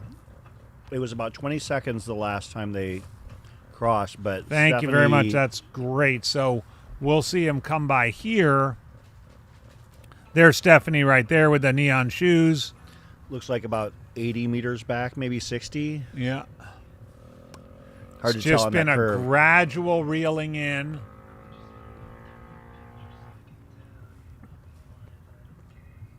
I'm sure Lene knows she's coming. So Lene's going to hit the mat to hit right around mile 92. Looks like Scott Traer might have taken a pause. Yeah. I think he's having round 2. I think Lene knows it's coming. She's taking her headphones out, and there's Stephanie right there. Right there. I think on this lap, Stephanie Geekill will take the lead of the 2024 Desert Solstice.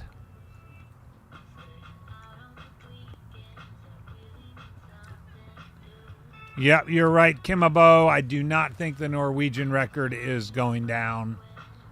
I think it's safe. I think probably the women will, get in. Well, whoever is the 100-mile leader will probably hit it around 14 low. Let's call it 05 or so, probably within about an hour.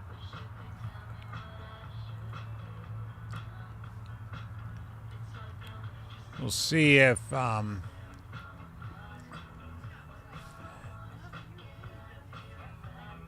no, there's a combo. Pam and Jake. Those two have They've shared been- many miles Yeah. together. Yeah, Pam's like, blah, blah, blah. Poor Jake is like, all right, I think Lene has took a pause at her aid because Stephanie is in the lead. Stephanie Geekel, it'll be official when they hit the mat the next time, but she's rolling by Stella Springer and already about 100 meters up on Lene.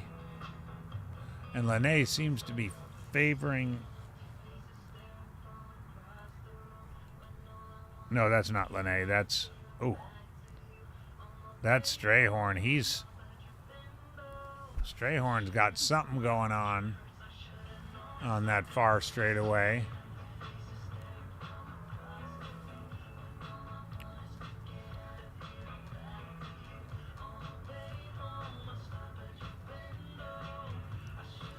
Well, when they say when you make a pass, you want to make it count.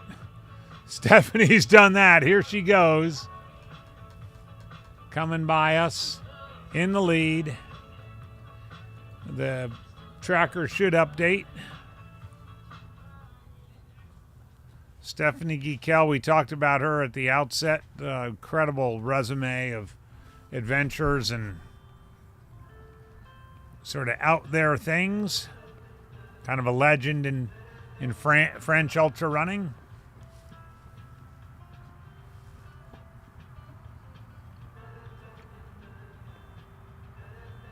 And Don was only 24 seconds back of Stephanie on his last loop.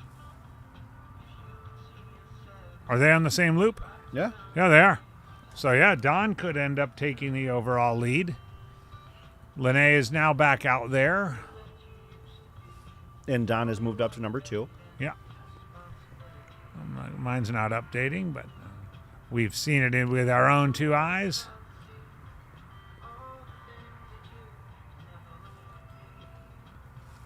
Megan Eckert still running well. All right, let's see. I think we're going to get Jimmy coming by. He's got something going on.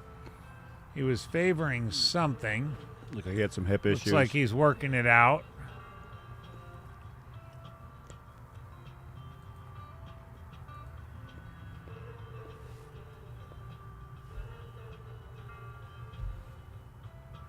All right, we've now updated with, yep, it's only 24 seconds between Stephanie and Don. There's Lene coming by us. taking some more calories. We haven't seen the last of Lene for sure, but she just got reeled in, and that's sometimes what happens. Stephanie rolling through again, almost lapping Lene already.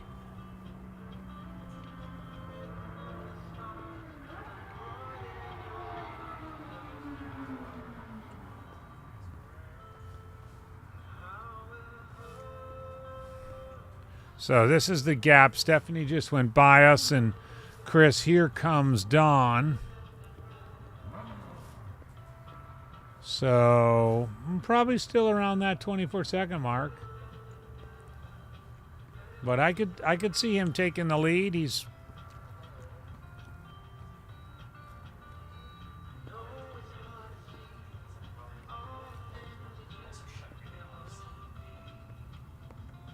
Maddox Gordon about anything. Know what's wrong with Strayhorn? You know, he's just walking funny and stretching something out. Looks kind of like it could be a spinal thing or a hip thing, or He was stretching out his hip earlier when I went by. yeah. And it also looked like he kind of caught himself. Kevin Hovey asking about the leaders. The leaders are Stephanie and Dawn, and on their current lap, they've completed 92.2. Yeah, So they are less than 8 miles away from their 100-mile split. and the whole field is available for tracking at the link at the top of the chat as well, which is exactly what we're using. The only difference is that they're right in front of us. That's right. You have all the information we do We just without have a better our view. without our opinions on it.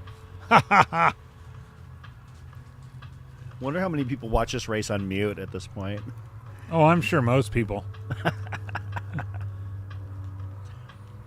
you can see, coming into your view here, you've got Marissa Lysak, 4-time winner of Desert Solstice, followed Lene by right Lene, behind her. and followed by Chad Lassiter, member of the 2023 U.S. national team.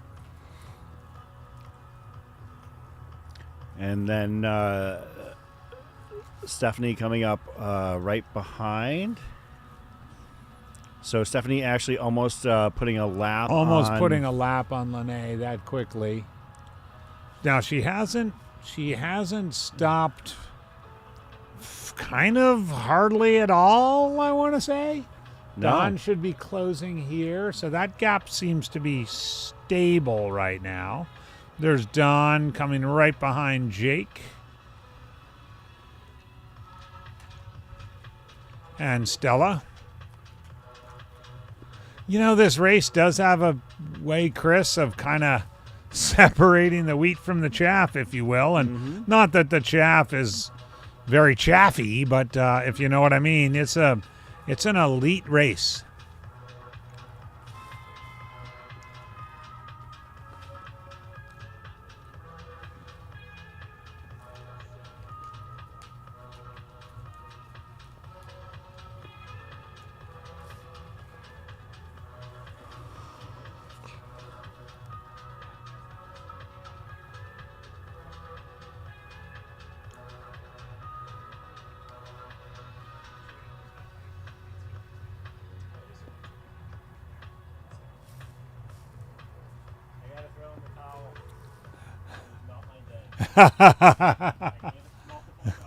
All right. You got it, man.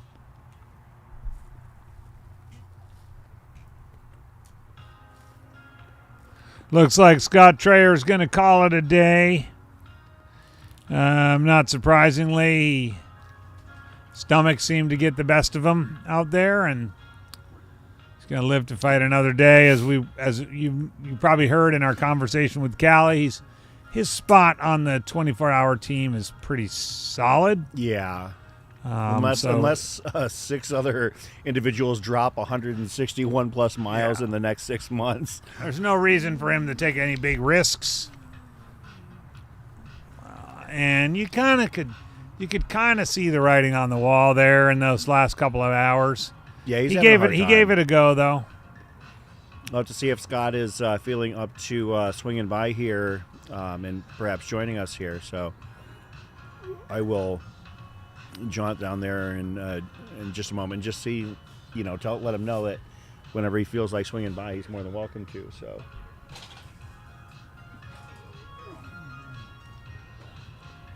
Oh. Ah, yes, Jorby. Might need to move some of that stuff. Jorby delivered. Just don't burn my sleeping bag though. I'm gonna go and just give Scott the heads up that if he feels like it, he can come down here. Oh yeah. Just grab that sleeping. I'll take it. Yeah, there you go. Just shove it back. Oh, there we go. I'll probably start using this. Awesome.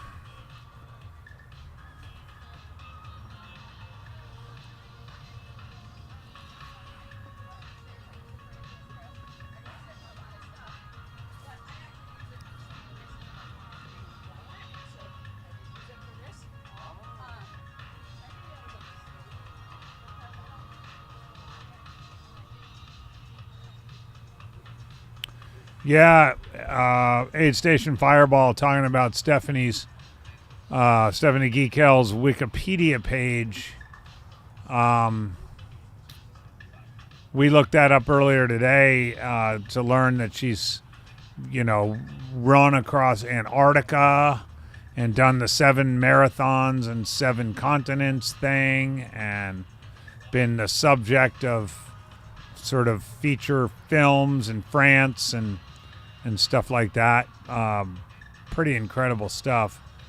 And certainly, she's putting it out there today.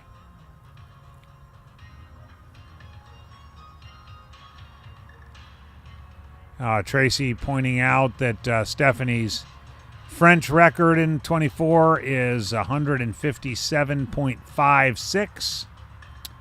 If she hangs around this pace, she'll eclipse that. And also, as we know, Marissa Lysak is pretty much a sure bet to do 155 plus.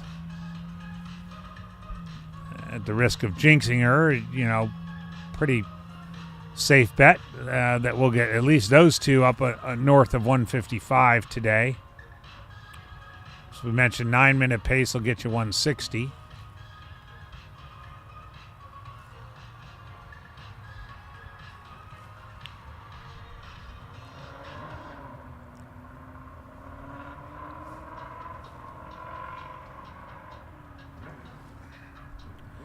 Jorby has brought the heater over, which is always good here at Desert Solstice.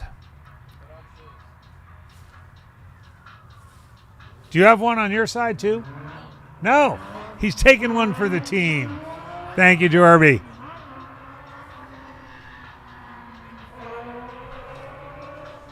I can confirm the heater works.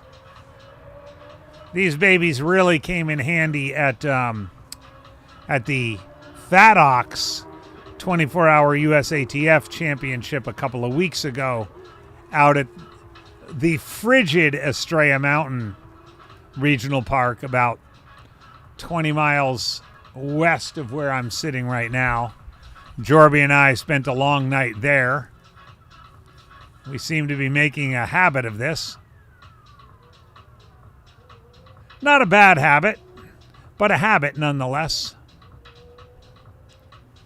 Give you a lowdown of where we are in the standings as several of these runners approach the 100-mile mark. Stephanie Geekel at 93.2 miles in 13 hours and 15 minutes. Don Reichelt right behind her, less than a minute on the same lap. 375 laps into this thing. Lene Kaliscaner 1 lap in arrears of the two of them in 13:15. Lauren Jones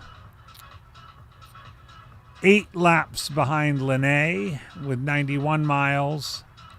Chad Lassiter another 4 laps behind Lauren. Marissa Lysak quickly closing on Chad, 3 laps behind him. Megan Eckert just 1 lap behind Marissa. Pat Hassler still getting after it. 8 laps behind Megan. And Stella Springer 3 laps behind Pat. Scott Traer has called it a day, pulled the plug, raised the white handkerchief, and is going to live to fight another day. Had a couple puking events, one of which was highly publicized, and so undoubtedly is going to go home with his tail firmly entrenched between his legs. Scott Traer is a legend here in the Phoenix area trail and ultra running scene, and I'm sure this is far from the last that we've seen of Scott. Good effort. We know he came in not 100%, and he's leaving, no worse for wear.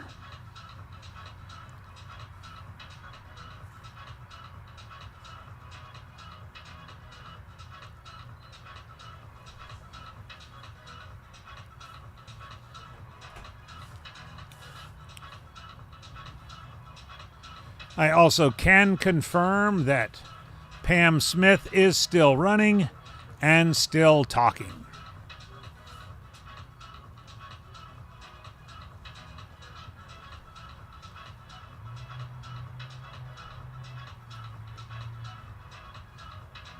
Stephanie has now lapped Lene.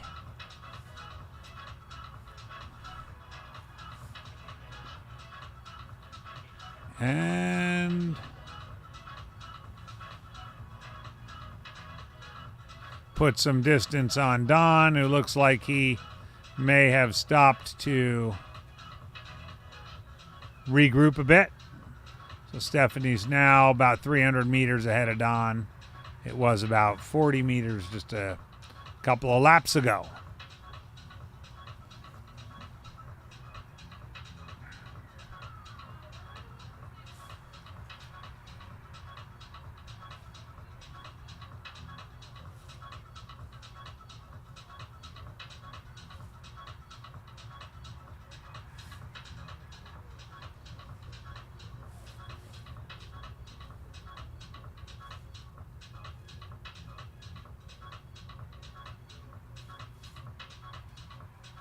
Lauren Jones still moving very well. Stella Springer moving steadily, as she always seems to do. Don Reichelt shaking his head a bit. I don't know if he was shaking his head out of frustration or just to shake some of the negative thoughts out of his mind, knowing that he still has 11 more hours left of this torture. Or maybe a little bit of both. This is one of the times in the night where you're thinking, I could be at home watching TV or doing yard work. What has gone wrong with my life? Marissa Lysak continuing to roll.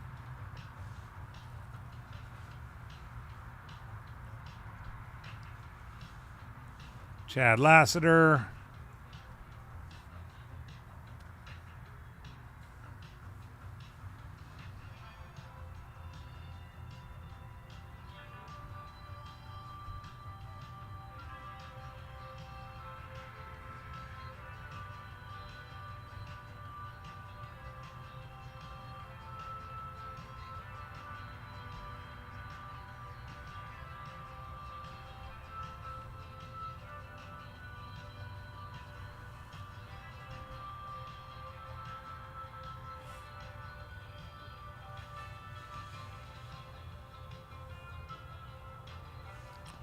We are here at Central High School in Phoenix, Arizona, 7th Street, just south of Camelback, my fair city, to enjoy the 2024 version of the Desert Solstice 24-hour invitational, directed by Zach Marion, produced ably by Jordan Schmidt. On behalf of my partner, Chris Warden, myself, Andy Jones-Wilkins, we're thrilled to bring you this broadcast, as we're thrilled to bring you every Mountain Outpost broadcast. And we've got some exciting things ahead for 2025. We'll tell you a lot more about them, but we're going to kick off right away on New Year's weekend with the Across the Years event, the legendary original fixed-time American event Across the Years, moving this year to Peoria Sports Complex, about 25 miles northwest of here. The spring training home of that third-rate baseball team from Milwaukee, and we'll be covering that in pieces. There's a 6-day, a 72-hour, a 48-hour, a 24-hour, a 100K, a 100-miler, a last person standing, probably a kids race. Who knows what else? I put my kid in the 6-day. But it's a whole Chris puts his kid in the 6-day. I told him and the winner don't come home. His kid's not a kid anymore. That's true. He is 17. As much as he tries to continue to make him a kid. And, we'll all be out there. Chris is running the 6-day. I'm running nominally. I'm running the 24-hour on New Year's Eve and doing this along the rest. But along with that, we're going to be back out at Jackpot. We're going to be at Black Canyon, of course. So I do have some updates. Oh, we got from some updates. Pit Row. I was going to ask Scott if he wanted to come down here. We probably would have been better off trying to grab him when he walked by. He didn't look like he was feeling too well, so I just kind of let it go. All right, good. But I did notice that Evan Rogotsky and Micah Morgan's crew areas were completely vacated. So I'm operating under the assumption that they're both done at this point. Evan Rogotsky was one of our early strong running men. Was in and out of the top 5 early on. The youngest member of this field by a significant margin at the age of 23. Looks like he had called it a night at 75 miles. But 75 miles in 12 hours is still a pretty stout total. And then Micah Morgan, as we mentioned, Micah, conversely, a veteran of this race and of the fixed time and doing really long, really difficult stuff. Micah opted to pull the plug at about mile 72. So that's where we're at with the back end of the field at this point. We still have, I believe... It would be 19 with Pam Chatterbox Smith still on the course. 17. Because Evan and Micah are still Rogotsky technically and ahead Micah. of, yeah. Actually 16 because Scott as well. So 16. We have 16 active runners left on the track. And amazingly, the women holding 5 of the top 7 and 6 of the top 9 at this point, as Stella Springer has moved ahead of Scott Traer. So you're talking, 6 women on pace for big numbers at this point. Oh, yeah. I mean, Stella at this point is bringing up the rear of the big 6 and is still potentially pacing for, in excess of 143, 144, which would slap a couple extra miles on her American age group record. So, I mean, we are getting to that point where I'm going to have to, start doing some spreadsheet calculations. And, if Stella has at this point, Stella's at See, you could listen to a podcast or you could just run with Pam Smith. That is true. So 86.2 and I mean, this is the attrition time. Yep. There's Don coming by again. He's zipped up his jacket. He's still moving well, but he did have a couple of laps while you were away where it was just like he was shaking his head a lot. You could kind of see a kind of little negativity creeping in. I don't want to say like bad, my world's coming to an end negativity, but like, this sucks to be out here. I wish I was back home mowing the lawn negativity. Which is totally normal. Like, that's what, if you had been running around a track for 13 and a half hours, you might be thinking, that tomato soup and grilled cheese sandwich looks pretty good right now. So Stella to this point has averaged, Stella Springer's pace to this point is a 9:20 U.S. age group record. 50 and over record, yeah. So, which is 141. She just needs to average 11:28 the rest of the way, which basically for somebody of her caliber is translated as stay on the track. Yeah, just stay on the track. And don't grab your food. If you have to make a restroom stop, make a restroom stop. And based on the way she's looking, as she just went by your camera and is now just by us, she looks fantastic. Yep. Her most recent lap splits, I can pull those up really quick, but that's, Stella is not leading this race, currently holding in a strong 6th place, but still dropping 226s, 227s, 224s for the past several laps. So, you're talking over the last, she's been holding that sub 230 pace, and between 225 and 230 for the past about 8 or 9 miles. So, moving very well. Currently at 13:26:54 with about a half marathon to go before hitting the 100-mile mark. Now, she also holds the 100-mile mark for 50 to 54, and that number is 15:52:56. So it's not inconceivable. 15:52:56.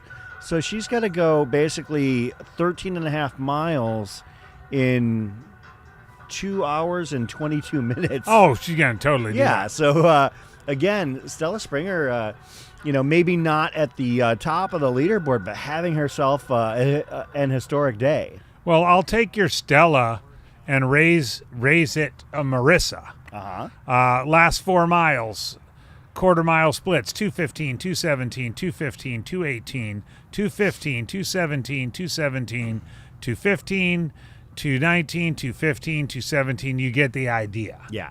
Plowing through the field. I know I've said it. I'm a broken record on it. But don't sleep on Marissa Lysak. She is not going to stop for very long. She is not going to slow down. I mean, okay, maybe 220, 225 laps. But watch out Chad Lassiter. Watch out Lauren Jones. Watch out Lene Caliscanner. So Marissa's coming. So Marissa is just under 91 miles at this point, and actually just hit 91 miles at 13:30:55. So that's actually something we're going to need to watch, because the current age group record for the 100 mile for 45 to 49 is 15:15:02, held by Pam Smith. Yeah. So if Marissa can run a 1:45, or can cover 9 miles in 1:45, which she totally can. Again, like as long as she stays on the track. Yeah. Marissa Lysak could be looking at setting the 45 to 49 100-mile record. I think she's.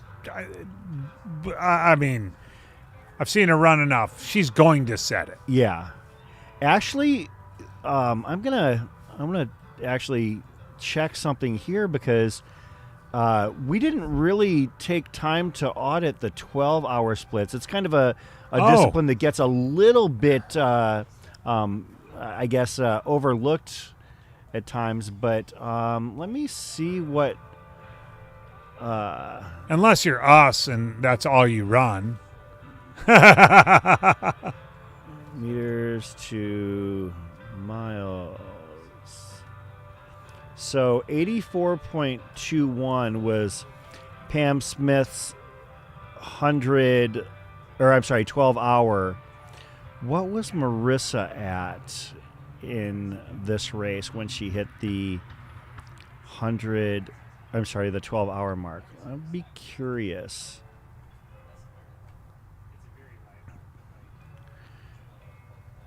She hit the 12 hour mark at roughly mile 81. So she fell just short of that by about 3 miles.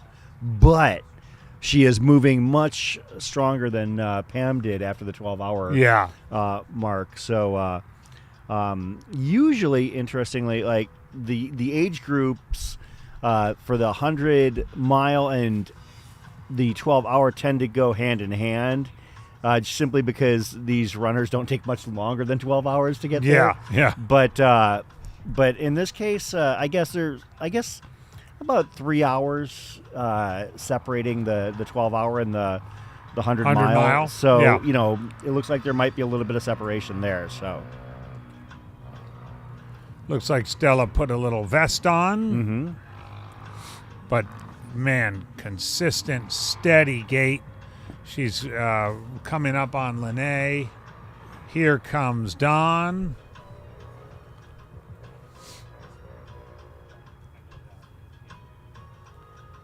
Dawn Reichelt on the same lap as Stephanie, but now about a minute and 40 behind her. Stephanie's going to come up on the mat now, so I'm going to guesstimate about 300 meters separating. 300 meters is Stephanie's lead over Dawn. So Stephanie has got about 4.5 miles to go to hit 100 mile mark. Yep. So you're talking, she's at 1335. Based on the way she's moving now at about an 8:32 pace, so you're talking 32, 34, maybe 38 to 40 minutes. So you're talking about the 14:05, 14:10 range. Mm-hmm.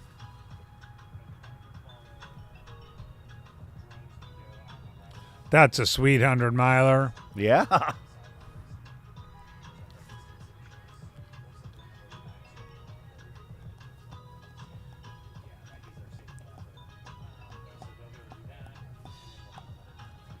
Yeah, 14:05 is definitely a great run.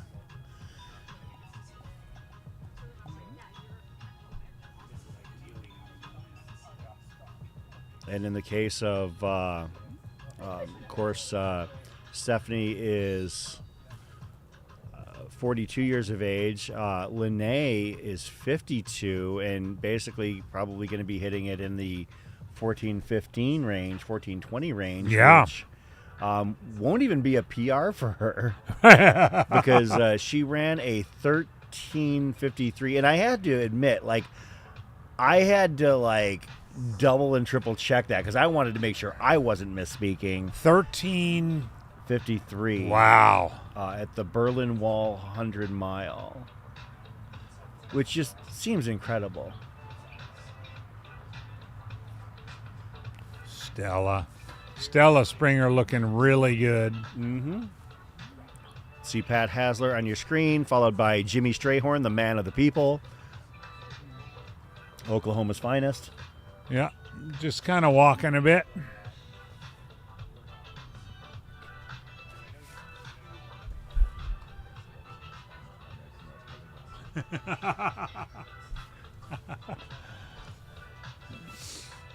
And Stephanie rolling through again. I see Marissa Lysak, Jake Jackson coming through. Lauren Jones. I do have to say, Jake looks like he's been working through it out there. He has not had the typical Jake Jackson day we've come to expect. He's topped 150 here multiple times. Yeah. That would be a tall order based on the way he's moving right now. But it's cool to see Jake just keep plugging away. That is Here true, we're going to too. see him on the screen. He's going to come into the aid tents. Yeah, Jake has had, modest years before where he's hit the 125 to 1. Well, modest for him. Let's clarify. Where he's had 125, 130. But he's also the kind of guy that doesn't get deterred from, having a bad race because he's had so many good ones as well. And he's here. He's getting a workout in. Absolutely. I know that his better half, Missy, was supposed to be out here crewing him, but she fell ill at the last minute, so he had to be out here, and I believe he chased down some crew. I'm not sure who is crewing I him. bet you if you're Jake Jackson, you can find somebody. Oh, absolutely. Yeah, for sure. Jake is very well liked and respected here in the valley. Just an all-around good guy.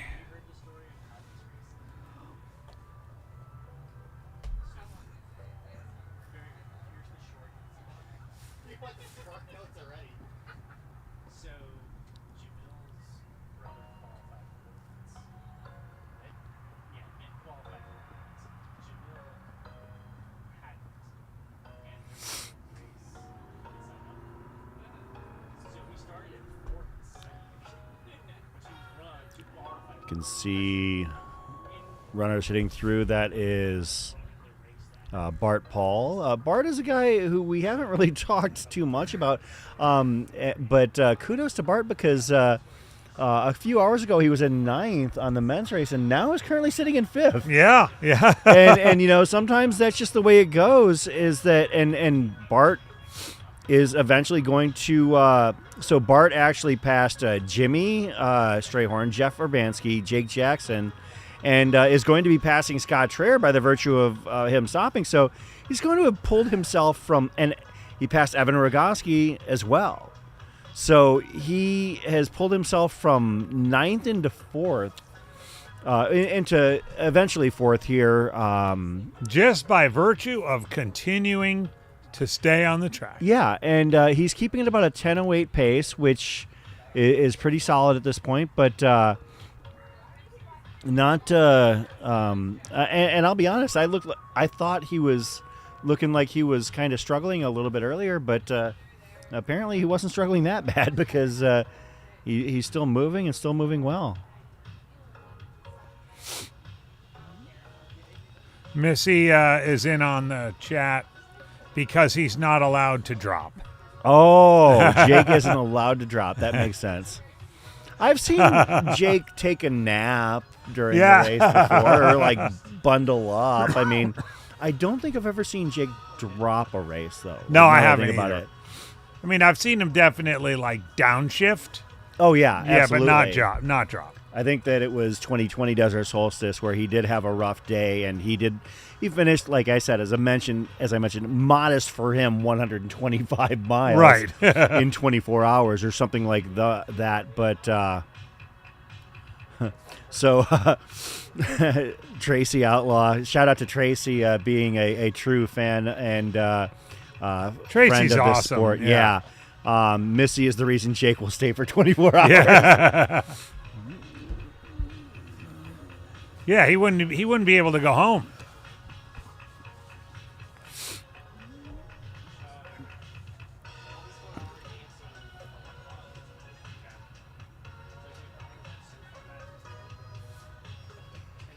Stephanie's about to lap Lene for the second time. So this has been definitely what I would call an authoritative pass. These passes, take time in 24-hour runs, but Was that Colleen Drahos in the yellow that we just saw? I think so, yeah. Okay.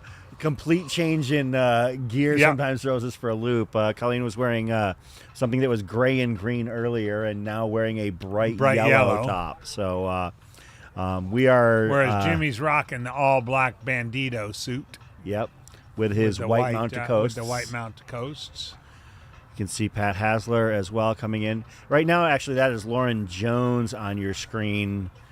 Megan Eckert has thrown on a She T-shirt. put a shirt on. She was previously but running. still just steady, smooth running. Yeah, and Megan Eckert was one of the big curiosities entering this race, given her experience and her extensive talent in pretty much every other aspect of running. Yeah, ultras. I mean she's a mountain. She's done well in the mountain stuff and multi-day. Yeah, and has also she done Cocodona? No, she hasn't. Okay. But yeah, Megan There's Eckert. Marissa Lysak again.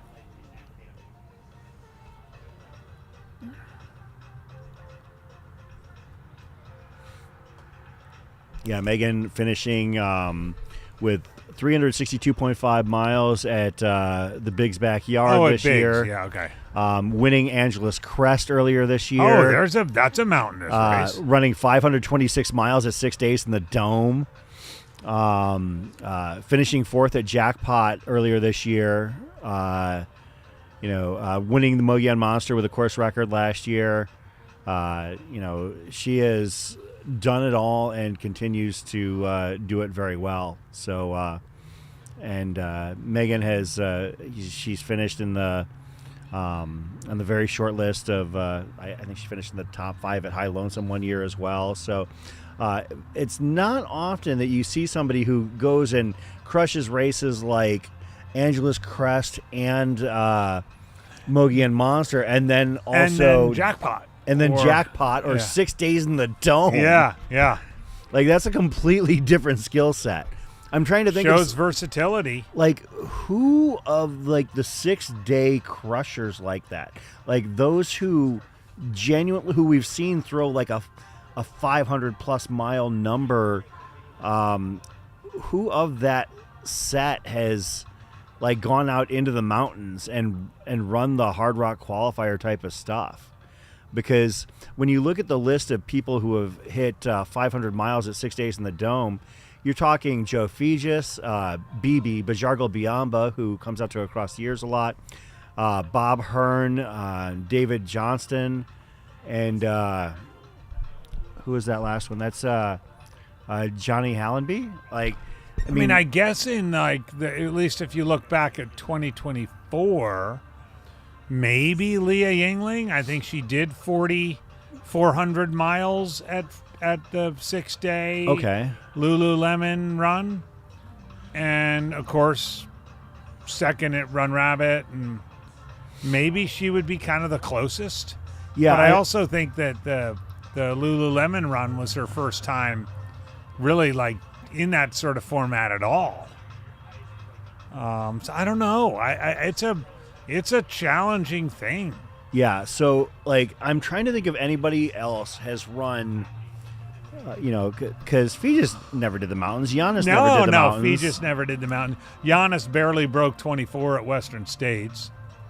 David Johnston. I mean, is he the Alaskan David Johnston? Not sure. Who's done like the 5K that's straight uphill or whatever. Oh, Mount Marathon. Mount Marathon. Not that. It's not that guy. No. Or is he a pull a sled guy, like Arrowhead, or does a lot of backyards and but like not a lot of hard rock qualifier type stuff. Okay, yeah. So yeah, I think that the ability to win a hard rock qualifier and also do like a fast 500 miles at the Dome or in a 6 day, like based on what I'm seeing, she's the only American to do it. Unless I'm completely missing somebody, and I'm going to continue investigating this because I feel like it's a very, it's just a wild set of skills to show. Not to mention, you have nothing to do tomorrow, so just sit there and do that. And research. After you do your training run for Western States. So, I mean, even the number of people who actually hit 500 miles is so in a 6 small day? anyways. Yeah. So this year there have been two. They've both been women, Camille Herron and Megan Eckert. Last year, nobody did it. The prior year, Bajargal Biamba did it 5:02 at Sri Chinmoy. In 2021, Fegis did it. Really, Fegis did it at the age of 55 That's in the awesome. dome. Yeah. Whew. 2020, nobody. 2019, Fegis, Bob Hearn, David Johnston, Johnny Hallenby. And 2018, Hollenby. So unless Johnny Hollenby has a secret life running in the mountains.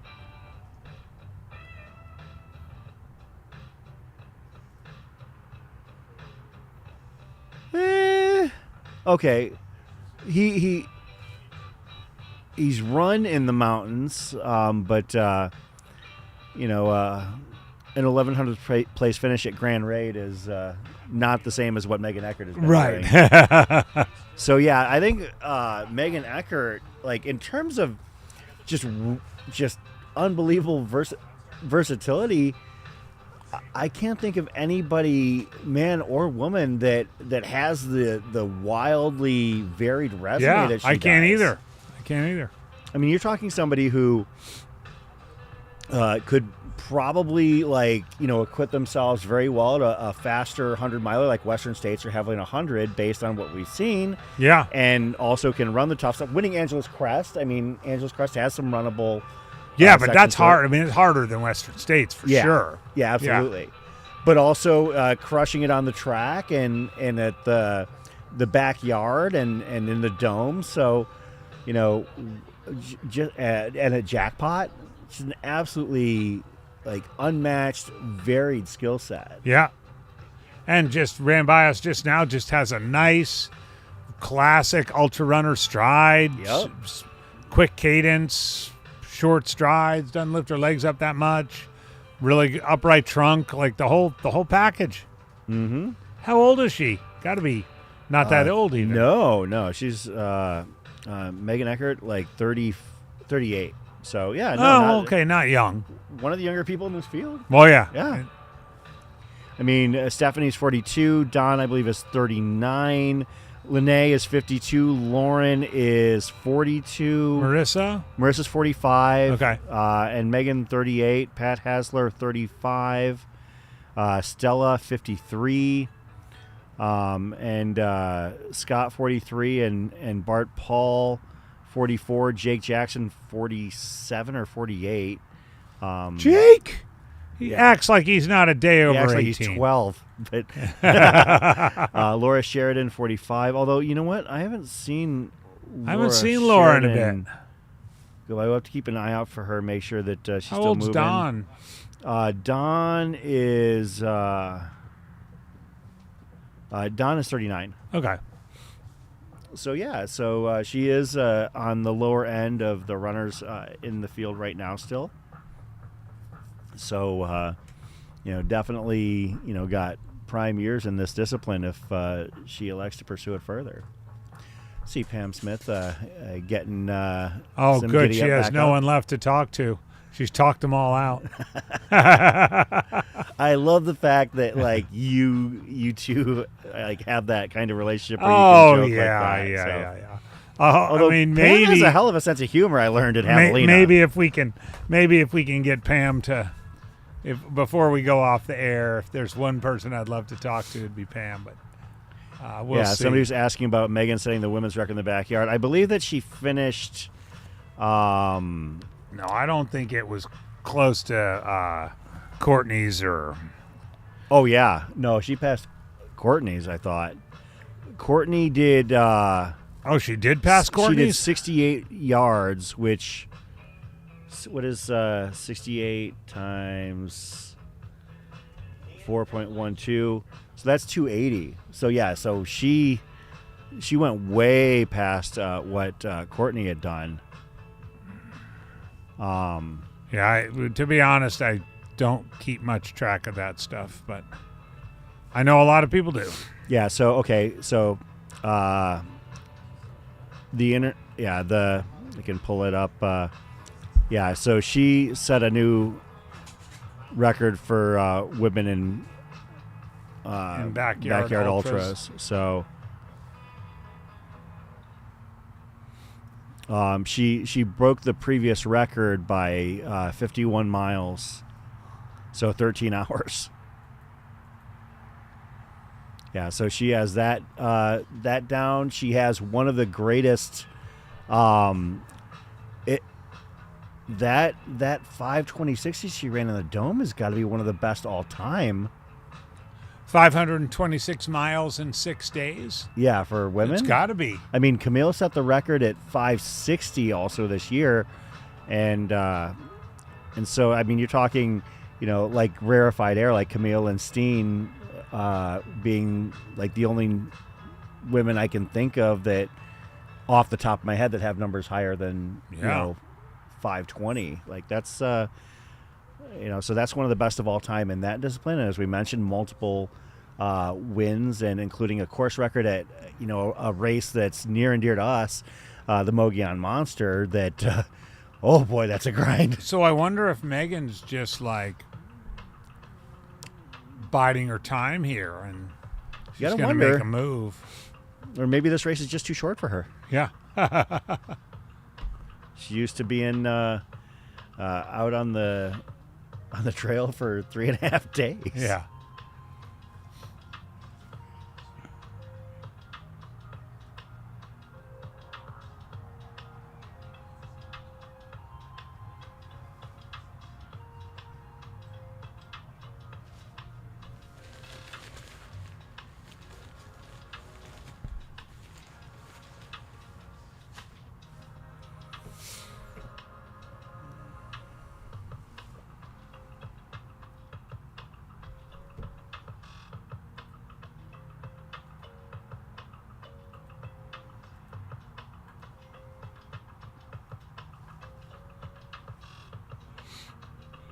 Stephanie Gekell is within, and actually Don Reichelt are both under 3 miles from 100. Stephanie is about 2.5 miles to go, so you're looking at her pace, maybe another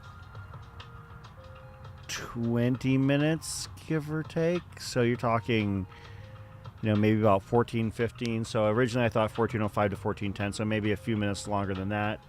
Don Reichelt right behind her. Lene, it looks like a lap and a half back of them. Yeah. Lauren Jones about 8 laps back of Lene.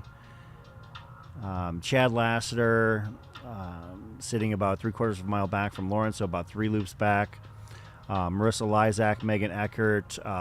Those are the only runners to eclipse 90 miles to this point. Megan is at 93. Marissa Lysak at 93.2. Chad Lassiter, 94. Lauren Jones, 94.75. Lene, 96.75. Don Reichelt, 97.25. And Stephanie, 97.75.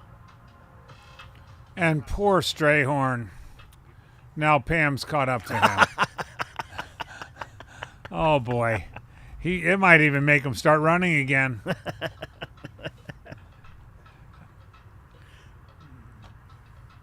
We kid because we care, though. Of course.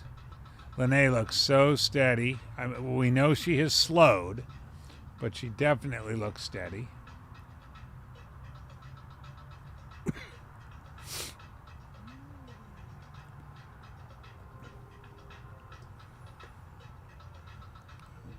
Might need to go and wake up the race director to make sure that he is aware of how close the lead runners are. Yeah, he hasn't sprinted by us in a little while. Yeah, of course, Noah Doherty used to sleeping on the ground in the woods when he's directing a race. But I do believe that the races on his docket for Aravaipa include the Mogollon Monster and Tushers. So putting him in an urban do the setting. easy. Yeah, something like this. He must be like a fish out of water. That's PHISH out of water. Yes, exactly. He is a Vermonter, after all. That is true. He likes to pretend that he's a desert dog, but we know he's a We know he's a Englander New at heart. Englander at heart.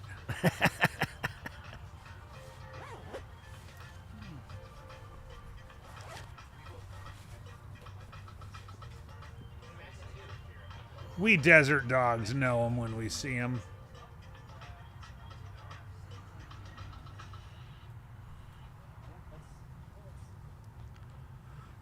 So, let's see, 15:15. So an hour 15, an hour 17. One. Remember, don't do too much public math there, Chris. I know. I just want to see how far off Stella is from the 100-mile for. I think she might have fallen off the pace there. Maybe not. Looks like no, that can't be right unless I missed something and she did fall off the pace significantly. Stella? Yeah, She has not fallen off the pace. She did. I can tell you that with the eye Yeah, no, test. she's moving very well. She's Let's probably see. doing 225s or so. 89.2. So one. Okay, lap 360, 13:58.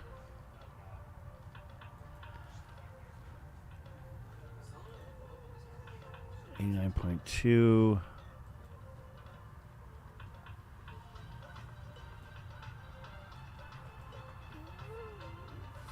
With about an hour 16. It looks like Stella would need to pick up the pace a little bit in order to scoop that 100-mile. No, I stand corrected. I was looking at Marissa, like what Marissa Lysak had to do. So Stella, oh yeah, she's in great shape to improve upon her record. So Stella 15:52.56 For 100 miles? Yeah. Oh. So got she that has in a bag. an hour 53 To go. to go basically 10.5 miles. Yeah. So you're talking she only has to go at 10:45 pace, and Stella is currently tracking at Probably 925s. 9:22. Yeah, good Yeah. call. So yeah, as long as Stella just keeps moving forward for the next 10 miles, she should be hitting a new American standard for her own run. Stephanie just coming by us again. What has she got? About 6 miles left to hit 100? No, Stephanie. No, Stephanie is less than 2. Less than 2. Yeah. All right. So Someone should wake Noah up. Don't they have to go out there with Yep. bells and whistles or? So Stella is pacing at a 9:30 pace. So you're talking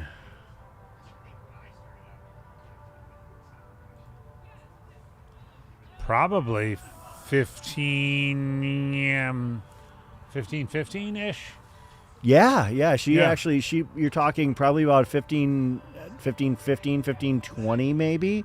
So she could knock 30 minutes off of Yeah. her American Which is her standard. own record. Yeah, which is pretty amazing to take your own record and drop 30 minutes off of it for the 100-miler. Now, Marissa is chasing down Pam Smith's 45-49 standard. That's 15:15:02. So that is with about an hour 14 left. And let's see, Marissa is currently at mile 94.2, so she has 5.8 to go. And has an hour to do it. Yeah, so so provided Marissa Lysak is able to go a 12:45 pace, she's going to have a new American standard. We're going to have a couple of new American records We potentially are. here set. I can tell you right now. I mean, Marissa could do a couple laps of hamstrings or whatever they're called. Yeah, she's not gonna go under. She's gonna run 9:15s. Oh, so it sounds like I haven't kept up in things in Mountain Outpost, Aravipaland, but Aaron Barber is now the race director at Tusher, so we're moving in the right direction. Oh, there we go. That's an upgrade. As if Aaron Barber doesn't have enough to do. Right?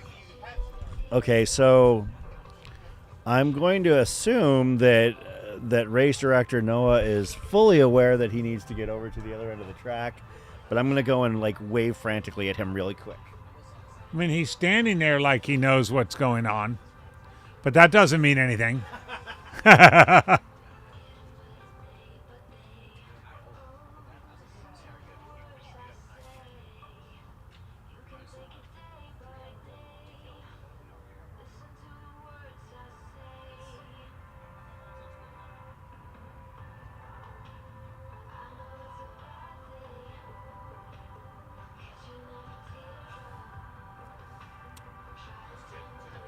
Good shot of the far side of the track. That was Lene going by.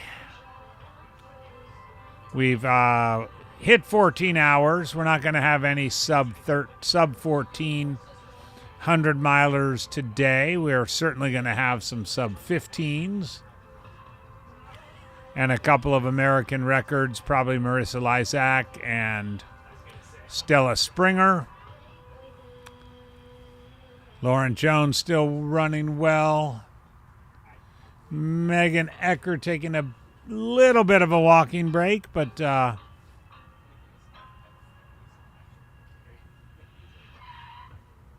there's Stella rolling through.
Oh, good. Noah has it all under control. We hope.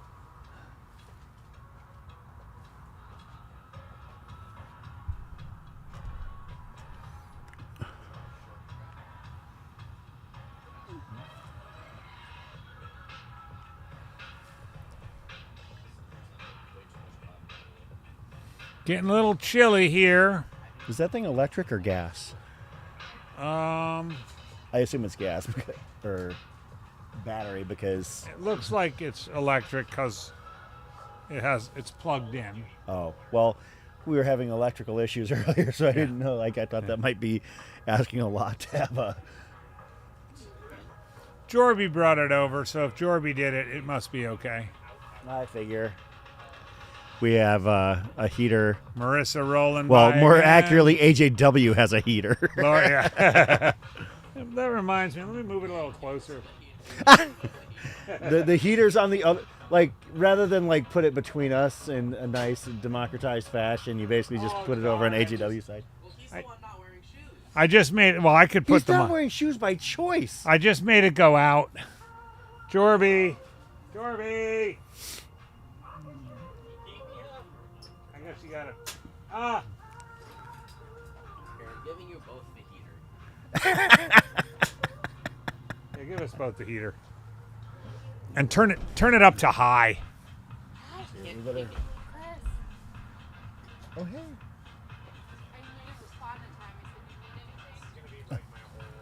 No, I'm good. Can see.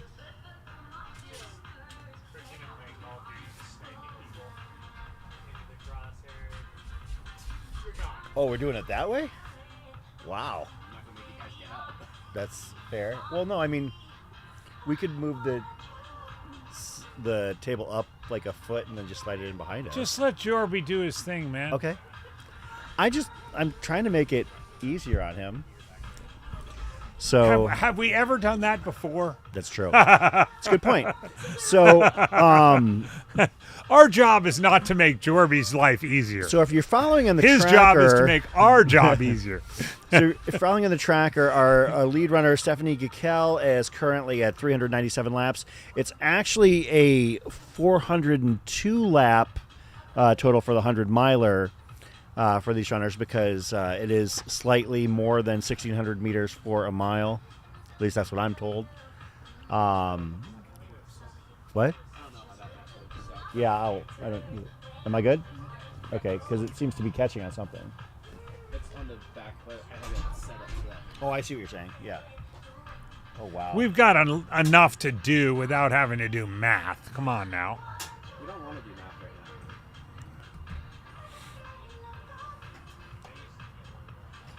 now. So Stephanie Gickel, Don Reichel, Lene Caliscanner are all going to be hitting the 100-mile mark here within the next 15 minutes.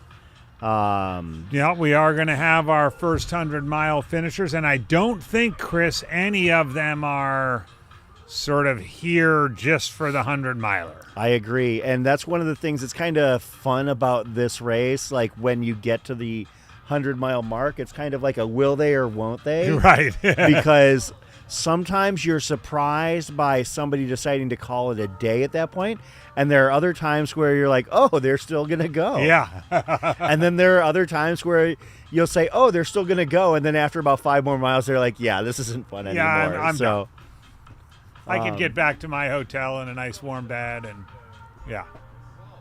Jorby's like completely rebuilding the table and everything. See, this is a full-blown producer. Just for those of you listening at home, Jordan has hooked up the heater so that Chris's little footsies get warm too, because it was all on my side. Now it's a shared heater. And he's putting, and he took the little front of the table off, and now he's putting it back on. I was actually figuring he could just keep it off, but And he's got a drill with lights on it and all this stuff. as long as we don't burn anything down, I'm cool with Yeah, it. and boom. You get the feeling he's put this thing together before. That is true. You can see Like chat. 5,000 or 6,000 times. Because this table goes to Silverton. This table goes Everywhere. to Steamboat. Yes. This table goes to It went to Las Vegas. Bentonville. This table goes to Bentonville. Yep.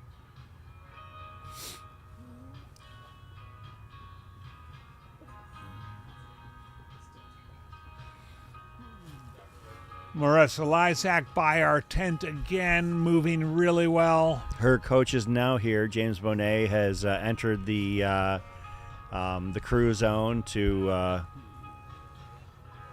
help offer his support to her and his expertise. Of course, James, no stranger to coaching out at Desert Solstice. I don't know if he's ever actually ran it, but he's definitely spent a lot of time out here. So I know he did several across the years when he was like 8.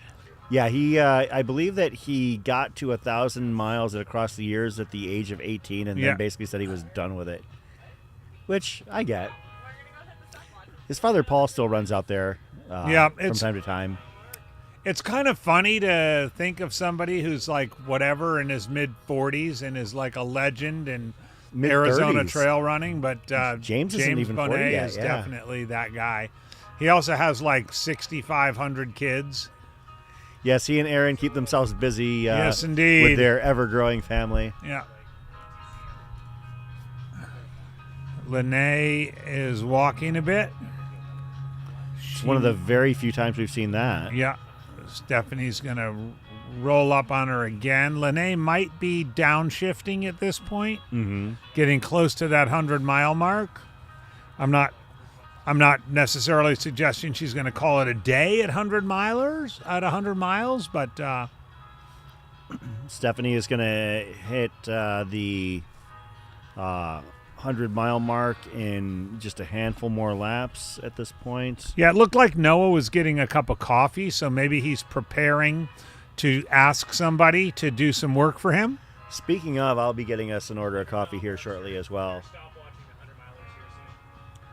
Are they going to stopwatch them? All right, they didn't stopwatch the 50Kers. I was like, okay, well, Nick told us they don't have to do that, but they can do it if they want. I think that the reason why they didn't stopwatch the 50K is because it actually, they crossed Was timing on the mat, at yeah. Yeah, so. Kind of a fun tradition to do the stopwatch thing. Kind of brings you back to high school track. Yep. See, Pam is bundled up. Meanwhile, She's bundled up. Bart Paul running by is still in tank top and shorts. Jeff Urbanski walking by. And hey, what's up, buddy? He's got his bank robber suit on. His ne'er-do-well outfit. His ne'er-do-well outfit. We have Lauren Jones. She's just been steady all day. actually, I see somebody that we probably should bring in here for a chat if we get a little bit of a break. See, right now the action is going to be kind of fast and furious here with these runners hitting the 100-mile mark. But somebody, I hope he's around here maybe for a little while when we get a gap in the action. Perhaps, I don't know, because I think we're going to have 1, 2, 3, 4, 5, 6, 7 runners hit the 100-mile mark in the next 45 minutes. So, yep, yeah, that's. There they are. I'm very familiar with that piece of tape. So basically, you can see right there, race director Noah Doherty standing in the middle, around a bunch of people bundling up for heat. There's With Marissa stopwatches. Lysak. Yeah, so they are basically going to stopwatch, compare. I believe it's like majority rules in that one. Generally, it's pretty unanimous. I would say they're almost always within like 0.2 of a second of one another. Like it's very rarely that there's any discrepancy on that. Like it's basically just the time it takes to hit the Right, watch. it's just a matter of how quick their thumbs are. Yep. You can see it looks like this would be Lauren Jones coming into your view. Lauren Jones currently running third in the women's race, about a 5K out from the 100-mile mark. And there's Don, Yep, men's, Don Reichelt. men's leader. Don is about 2.5, 3 laps back from Stephanie, who is on the penultimate 100-mile loop. And still moving very well. What was Stephanie's last couple of loops? It looks like in the 2:19, 2:20 range, holding steady to that. So has slowed down about 3 or 4 seconds per lap in the last hour or so, but still an 8:34 pace overall, which Lene walked that full lap.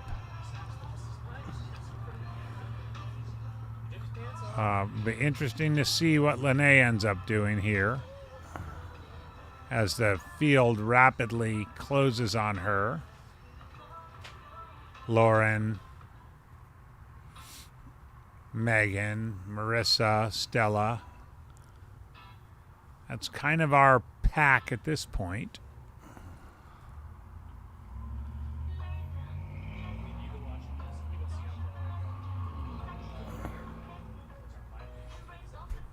So there have been 4 women results that have been under 14 hours at this race. 3 of them by Camille Herron and 1 by Gina Slaby, is it? 13:45:49, 13:25, 13:21, and 13:02:16. But it looks like, I think, unless I'm missing my guess, that Stephanie Gikel is going to slot in with the 6th best women's time here, as there is a gap between 5th and 6th between Pam Smith's best and Marissa Lysak's best here. So, yes, Skylar Hall, shout out Skylar in the chat. us trying to do math. I told you. And he went to Williams. They don't even do math at Williams. I wouldn't have guessed that he went to Williams, considering I've never seen him in anything but a Williams singlet. My goodness. It's like you meet Skylar and like within 10 seconds, oh, I went to Williams. Good old Skylar. We love you, man. Absolutely. And hey, I went to Hamilton, so we beat you guys once, I think. I didn't go to a school named after people. The Continentals once beat the Eefmen. Yep, that's what they're called, the Eefmen. So Stephanie, That's probably not men anymore, but you know what I'm saying. So Stephanie Stephanie did hit the 100-mile mark. Stephanie hit the 100-mile mark. So we will find out what her time is. It's probably about 14:17, which, as I mentioned, would be 6th all-time on the Desert Solstice history. Would be the second fastest Masters time of all time, behind Camille Herron's 13:02.16. And just a fantastic number to hit. It's good to see that Zach Marion, our director, has gone over to the Scott Trayer tent and is eating all of their leftover food. Well, they probably left a ton of croissants. Look, there's a behind. bunch of croissants and chili and chocolate bars. All right, so there's our first 100-miler. She's obviously not even slowing down, but she's rolling through the aid station area. Yep. Of course, as I did mention, one of the things that Nick Curry says about the 24-hour discipline is that you almost have to act like the 100-mile doesn't exist. Yep. It's just basically a way station on the way to bigger It's just things. another mile. Yep. I personally wouldn't look at it that way. I think it's cool, but that's just me. Looks like we lost some light over on that end of a little bit of mood lighting as I think Jorby's just playing with the power. You know how he rolls. Stella Springer going by. There's Stephanie. There's Megan Eckert. 3 of the women. Megan Eckert does look good. I mean, she's just been sort of steady and consistent. Her form hasn't changed that much. We now are in a situation where women are 6 of the top 8. Wow. As Stella and Megan both passed Pat Hasler. And Pat's still running, correct? Yeah, no, Pat's still moving. And Pat's over 90 miles. Pat's gonna end up with a sub 16-hour 100-mile. I mean, he's moving right there just fine. Yeah. But the women are showing out here. Stephanie Gickel, where'd Don Reichelt go? Did he pass the other? He should be the next to hit 100. Yeah, he should be. Actually, he's probably on that stretch right now.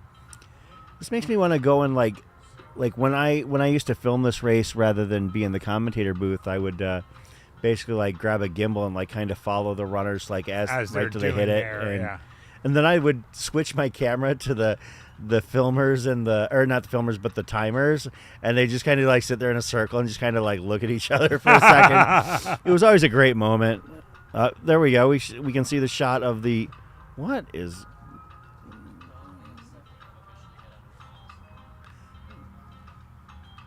Looks like they're sitting. It does look like they're sitting in a circle looking at each other. Yeah. They're like, okay, what does yours say? 0.12 or 0.14? Of course, Pam found somebody new to talk to. Yeah. She's like, oh, the timer guys. I can talk to them. So that is coming from our on top of the press box shot.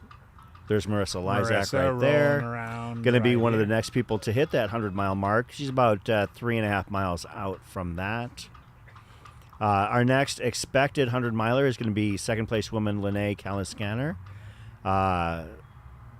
Lene... who I will say has walked a few laps. Yeah. But she's running right now. She's at the old saying, it's a marathon, not a sprint. No, it's much more than a marathon. It's much more than a marathon. But it's also definitely not a sprint. No, but Don should hit, or he has hit. Yeah, Don did hit it. So we'll get. What was his time? We don't know yet, right? I was just kind of guessing on Stephanie's being about a 14:17. I would assume Don's was about a 14:19, perhaps. Okay. Maybe a high 14:18. There's Lene. Looks like her gait has changed a little bit. You can tell maybe like some sort of kind of like almost like a hop at it this is point. Kind of a hopping gait. Yeah. She's still moving well, but it's when you cover these races and you watch people, it's one of the fascinating things. It does look different. Yeah. If trail running, like if covering a trail race is like basketball or football, that looks like some foot issues right there. Running in the track is like watching a baseball game or golf. Like there's definitely a different timbre to watching the athletes as they go. You're not looking for necessarily like intensity or anything like that. You're looking for focus. You're looking for, predictability almost in terms of their skill set. Yeah, and you're looking to kind of see what sort of is what's going on emotionally, what's going on psychologically. Thank you to those of you sticking it out here with us tonight. We are 14 hours and 23 minutes into Desert Solstice 2024, presented by Hoka. As shout out to them for helping make this all possible, and also doing a great job of branding and wrapping the stadium. I think it looks great. So.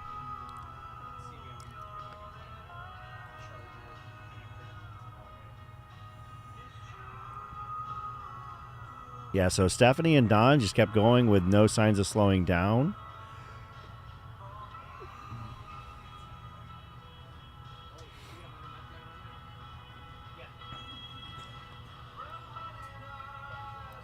Your current leaderboard on the women's race, the active runners include Stephanie Gickel in first, Lene Caliscanner in second, Lauren Jones in third, Marissa Lysak in fourth, Megan Eckert in fifth, Stella Springer in sixth, Laura Sheridan in seventh, and Colleen Dryhouse in eighth. I do believe that, as we mentioned, and Pam Smith in ninth. So Micah Morgan has called it a day, as has Mandy Holmes. On the men's side, Don Reichelt is currently in first. Chad Laster has moved up to second, and Pat Hasler has moved into third, and Bart Paul is in fourth. Scott Traer is still technically in fifth, but it's just a matter of time as Scott has pulled out. So Jake Jackson follows Bart at this point, followed by Jeffrey Urbanski and Jimmy Strayhorn, although Jimmy has not moved in about 30 minutes. I might have to take a peek out there.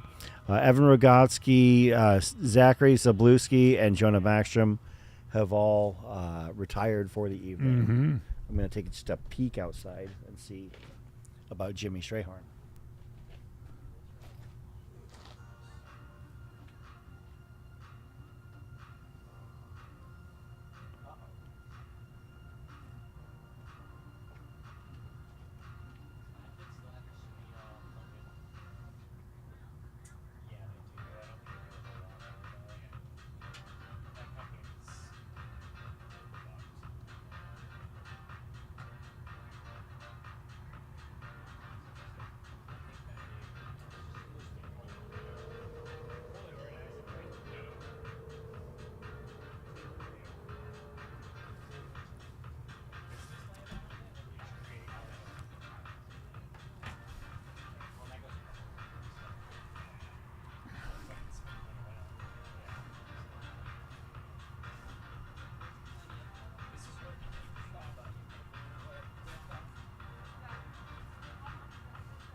Central High School Track, Phoenix, Arizona.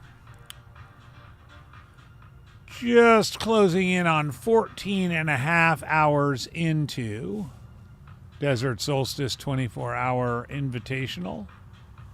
We have our first 2 runners through 100 miles. It seemed as though for them it was just another mile.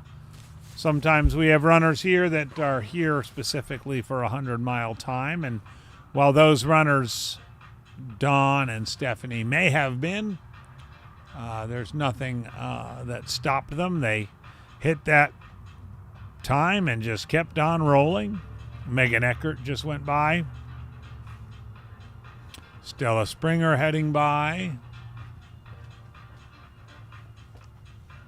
So I've got some updates from pit row. All right, Chris has some updates from pit row. I did see, and I guess they kind of tie together. So Lene Caliscanner is sitting down for a moment, grabbing a bite to eat. Unfortunately, she's doing it in Jimmy Strayhorn's chair. So Jimmy looks like has called it a day, and he and Pete are no longer in their crew station. Oh, they've vacated the premises. Yeah, so I'm kind of sad. Oh, Strayhorn fans out there.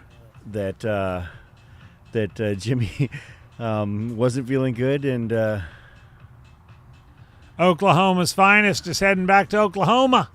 yeah, that Nothing could be finer. Oh, no, that's Carolina. Oklahoma.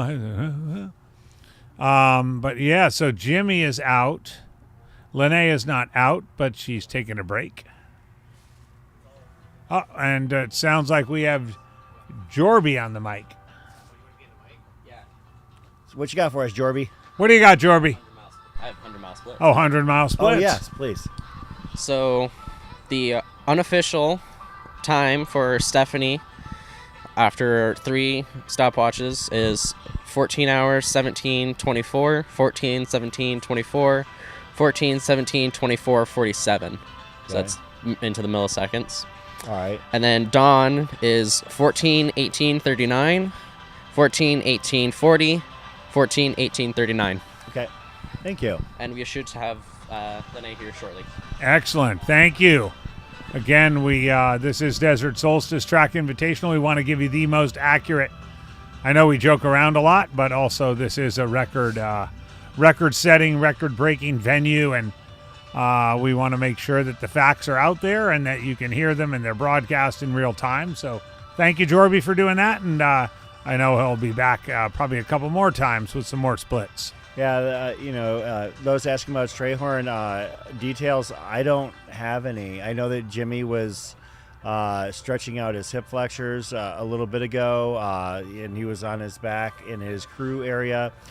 He had Pete Kostelnik with him. You know, Pete's a Desert Solstice legend in his own right, but looks like... Well, and poor Jimmy has to go to bed tonight knowing that Pam Smith beat him. So, but I guess there's worse things in life, but he did seem, I mean, it was maybe he was having a hard about time. an hour ago, and I could see him kind of favoring, and it was almost like a hip or a knee, or I mean, it was, you could see the pain on his face.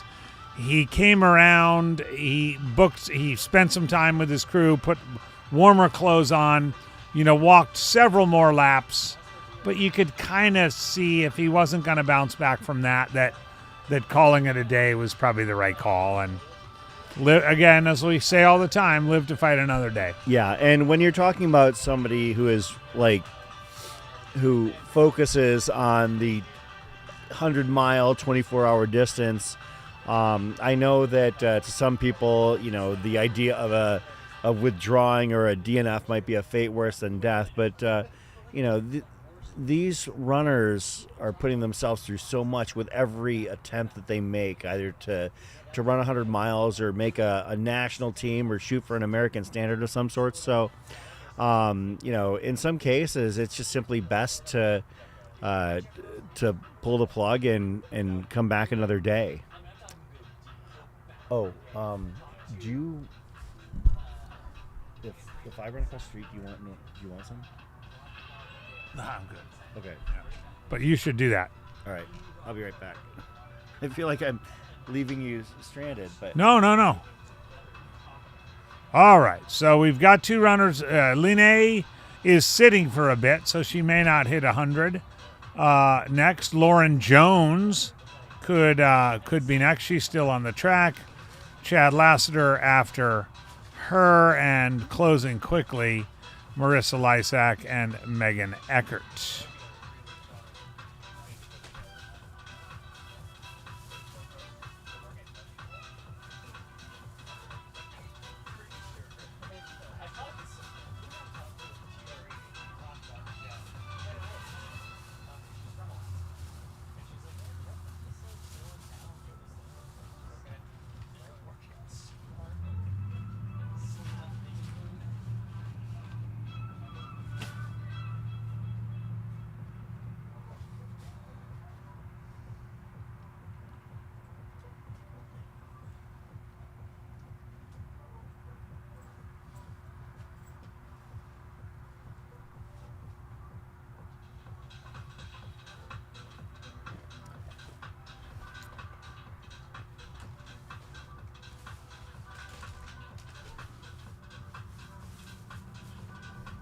Megan Eckert, I don't want to say she's getting a second wind because I don't think she ever lost her first wind, but kind of sort of in the theme that we've now been talking about for the last several years, in the Stella Springer, Marissa Lysak club. I got to put Megan Eckert in that club as we're just seeing her kind of fly by. So it's Megan Eckert, Lauren Jones, Stella Springer, Marissa Lysak, Stephanie. It's a gang of 5 right now.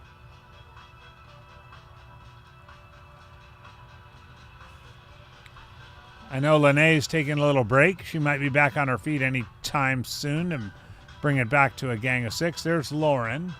Just going to take a little stock on each of them as they come by.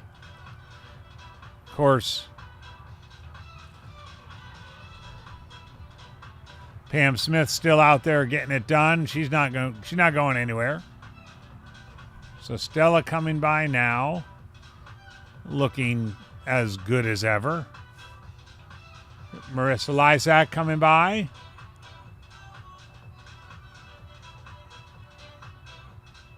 Looking like her regular self.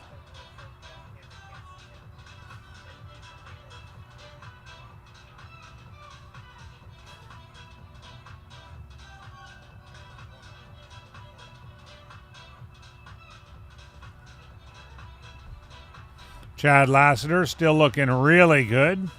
Just coming by our tent. Here comes Stephanie. Again, as I mentioned earlier, taking a quick look at her rings, looking at her hands. Maybe the 3rd or 4th time I've observed that. There's Don looking good.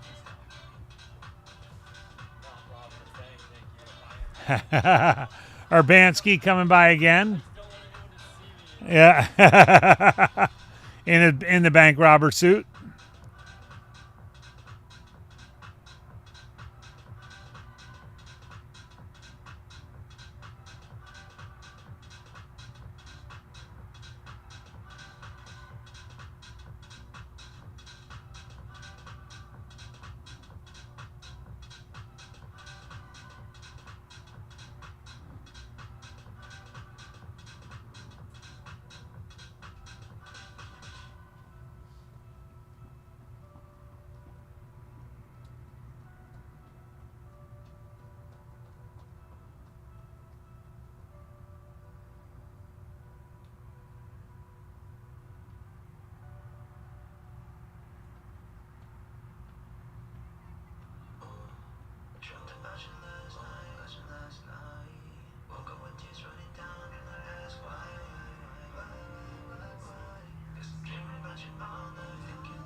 Uh-oh. Oh.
Chad Lassiter with a good old-fashioned old-school burp as he came by.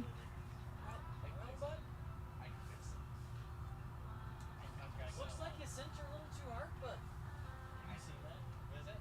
Oh yeah, oh, it's an awesome little video. It's like a little. Oh, I didn't hear you. What you said? It's a Canadian dude. It's a little meme on social. He's like, well, looks like I sent it a little too fucking hard. Oh. It's like sled completely blown to pieces. What are you going to New York for? Just holidays.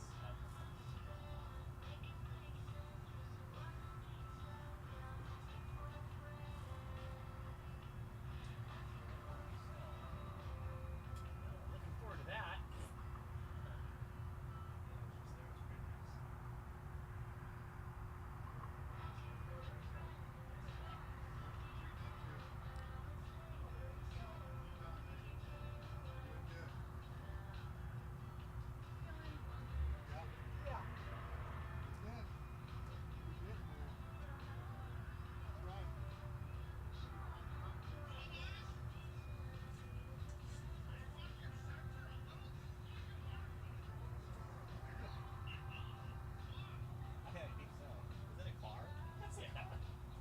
So good.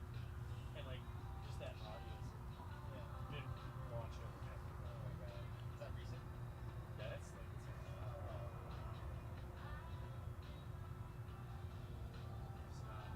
up with the kids. Oh god.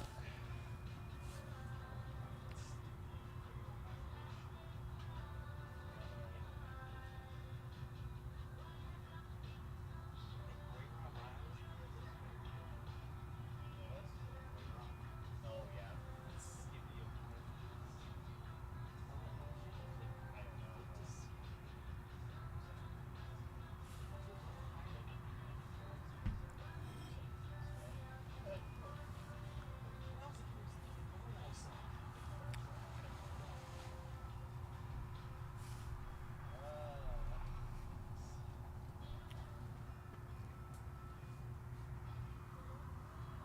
A great evening here at Central High School Track in Phoenix, Arizona. International flavor to the event this evening, as runners vie for personal bests, age group records, spots on national teams.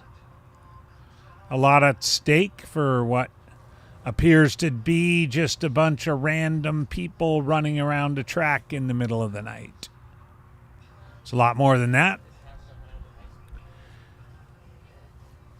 And as we've seen the last couple of years, there are some runners who just seem to have this event dialed. Marissa Lysak would be one, Stella Springer would be another. Megan Eckhart quickly becoming kind of a fixture on the fixed time scene.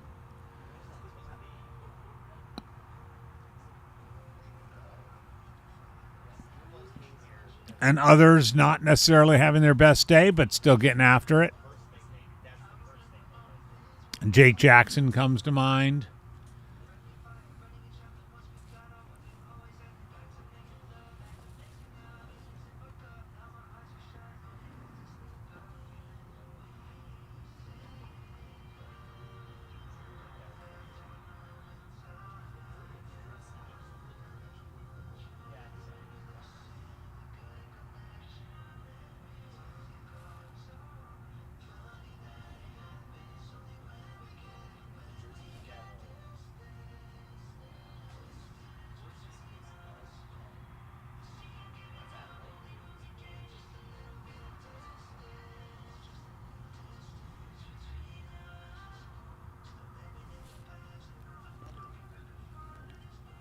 Stella Springer coming by. Chad Lassiter.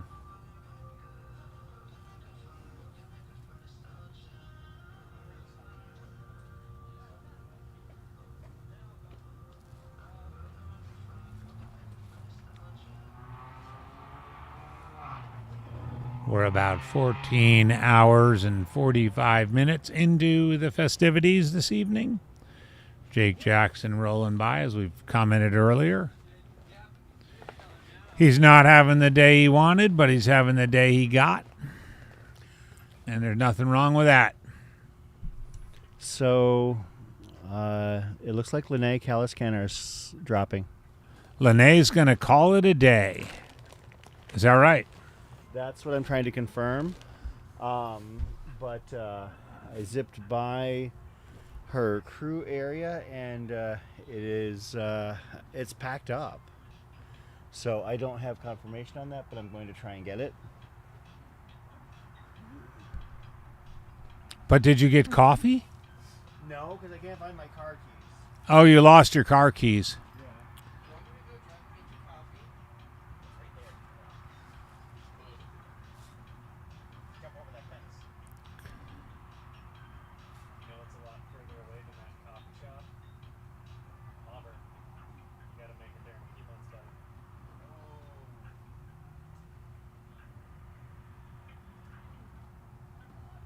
Lauren Jones coming by. Man, I gotta say, as the day wears on, Lauren is just looking steadier and steadier as the kind of attrition builds.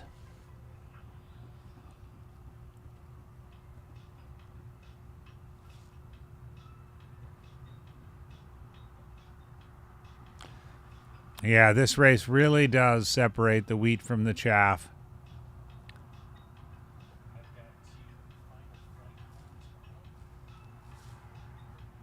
And trust me, you do not want to be the chaff.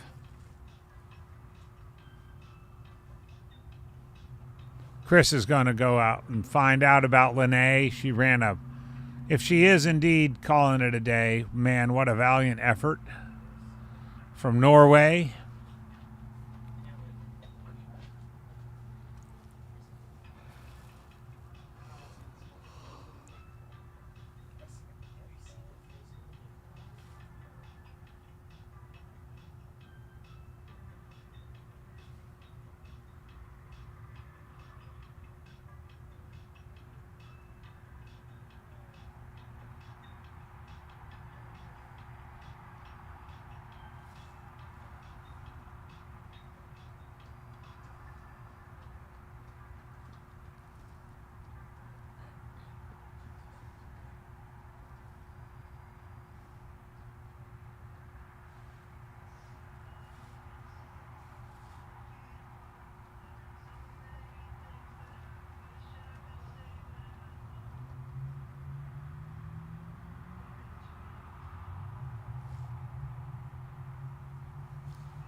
And as we roll on, closing in on the 15-hour mark, it's around 11 p.m. local time.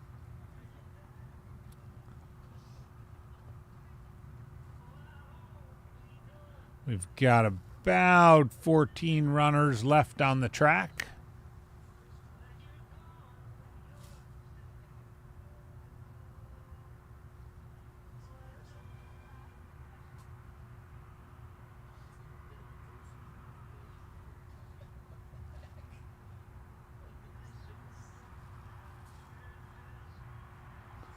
Everyone ranging between just about over 100 miles down to about 80.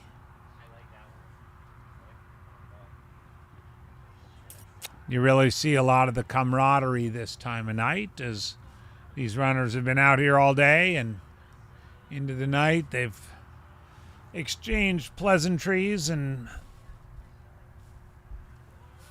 they all know the deepness of the cave they're in right now, making it through the dark, cold night.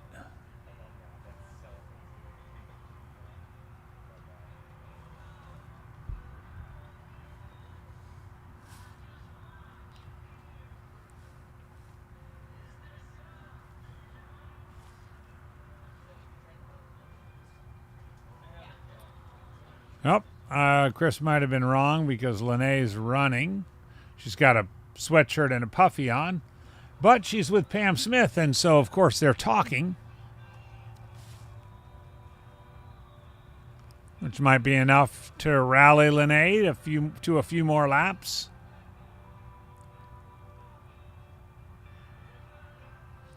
There she is right there.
Quick shoe analysis here. Looks like Lauren Jones is in the Endorphin Speed.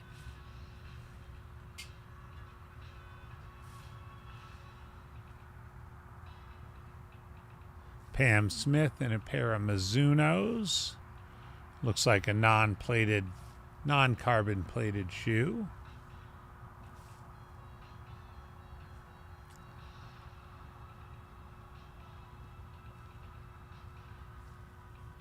Always fun to see the shoes that roll out here among these elite athletes at Desert Solstice, several of whom are probably sporting a sort of a prototype or a new version of. Lene is running again, running hard in a plated shoe that I don't recognize. Stella Springer in kind of a standard Hoka. Could be a Clifton or a Skyflow or a Mach, something like that.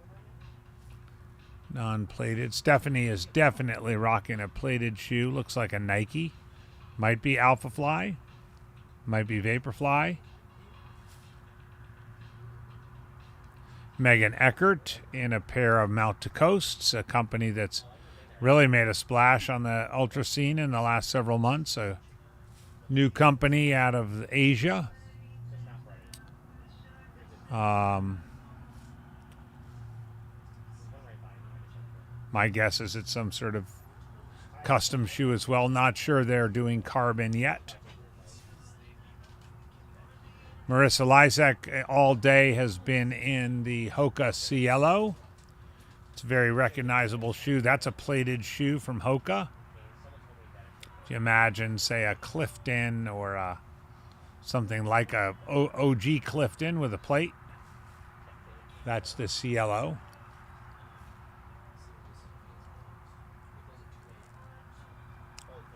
Don is in a pair of Mount Coasts.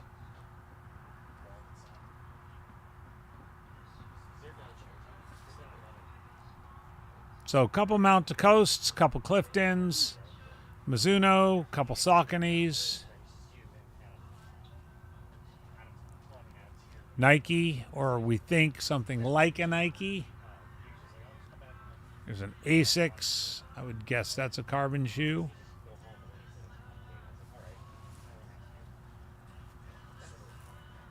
Or it could be a Superfly.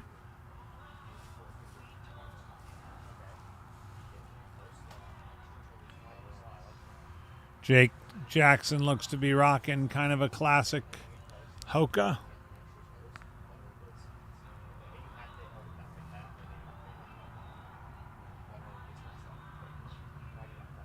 Looks Skyflow, but it also could be a Carbon X.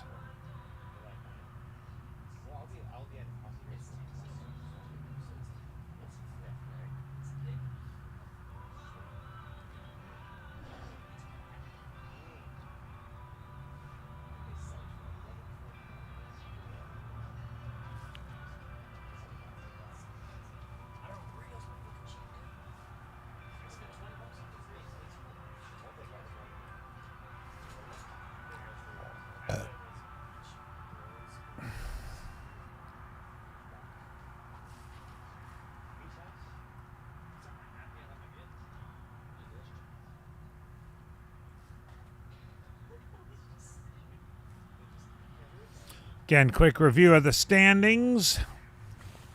Stephanie Guiquel from France in the lead with 419 laps, 104 miles. Don Reichelt 1 lap behind, 418 laps, 103.9 miles.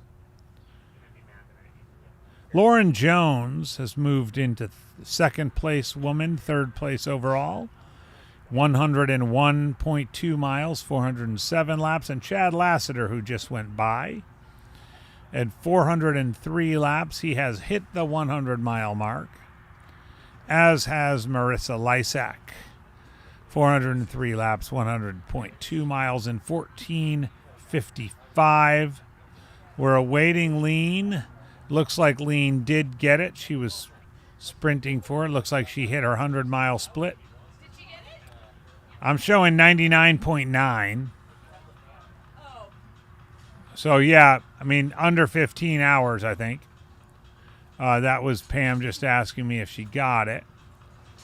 Right now, I'm showing Linnae at 99.9. She was obviously, she got a second win to sprint those last few laps, probably to hit that 100-mile mark. The clock is right about the 15-hour mark right now. And that would be 6 runners, if indeed Linnae did hit it. 6 runners at 100 miles, under 15 hours.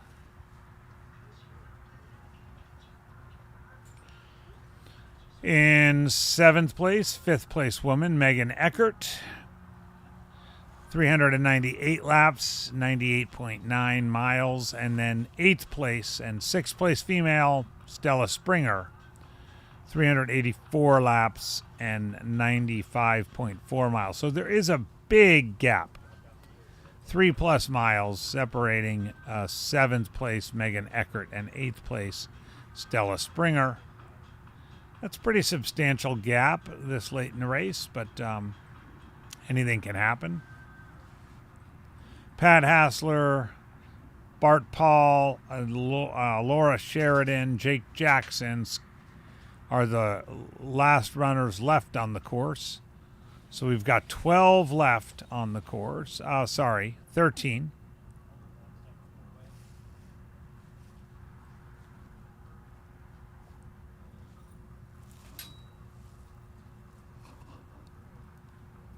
As we hit the 15-hour mark, 11 p.m. Mountain Standard Time.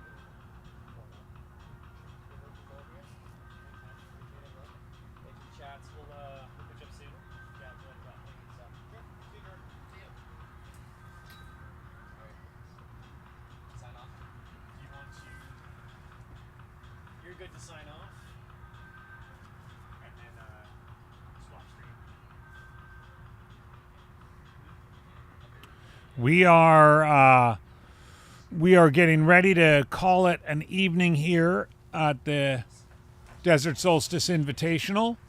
It's about 15 hours in, 11 o'clock local time. We're going to be back. We've now seen 5 runners through 100 miles. We're going to be back early in the morning to probably for the last few hours of the 24-hour. Remember that the 24-hour finishes at 8 a.m. local time.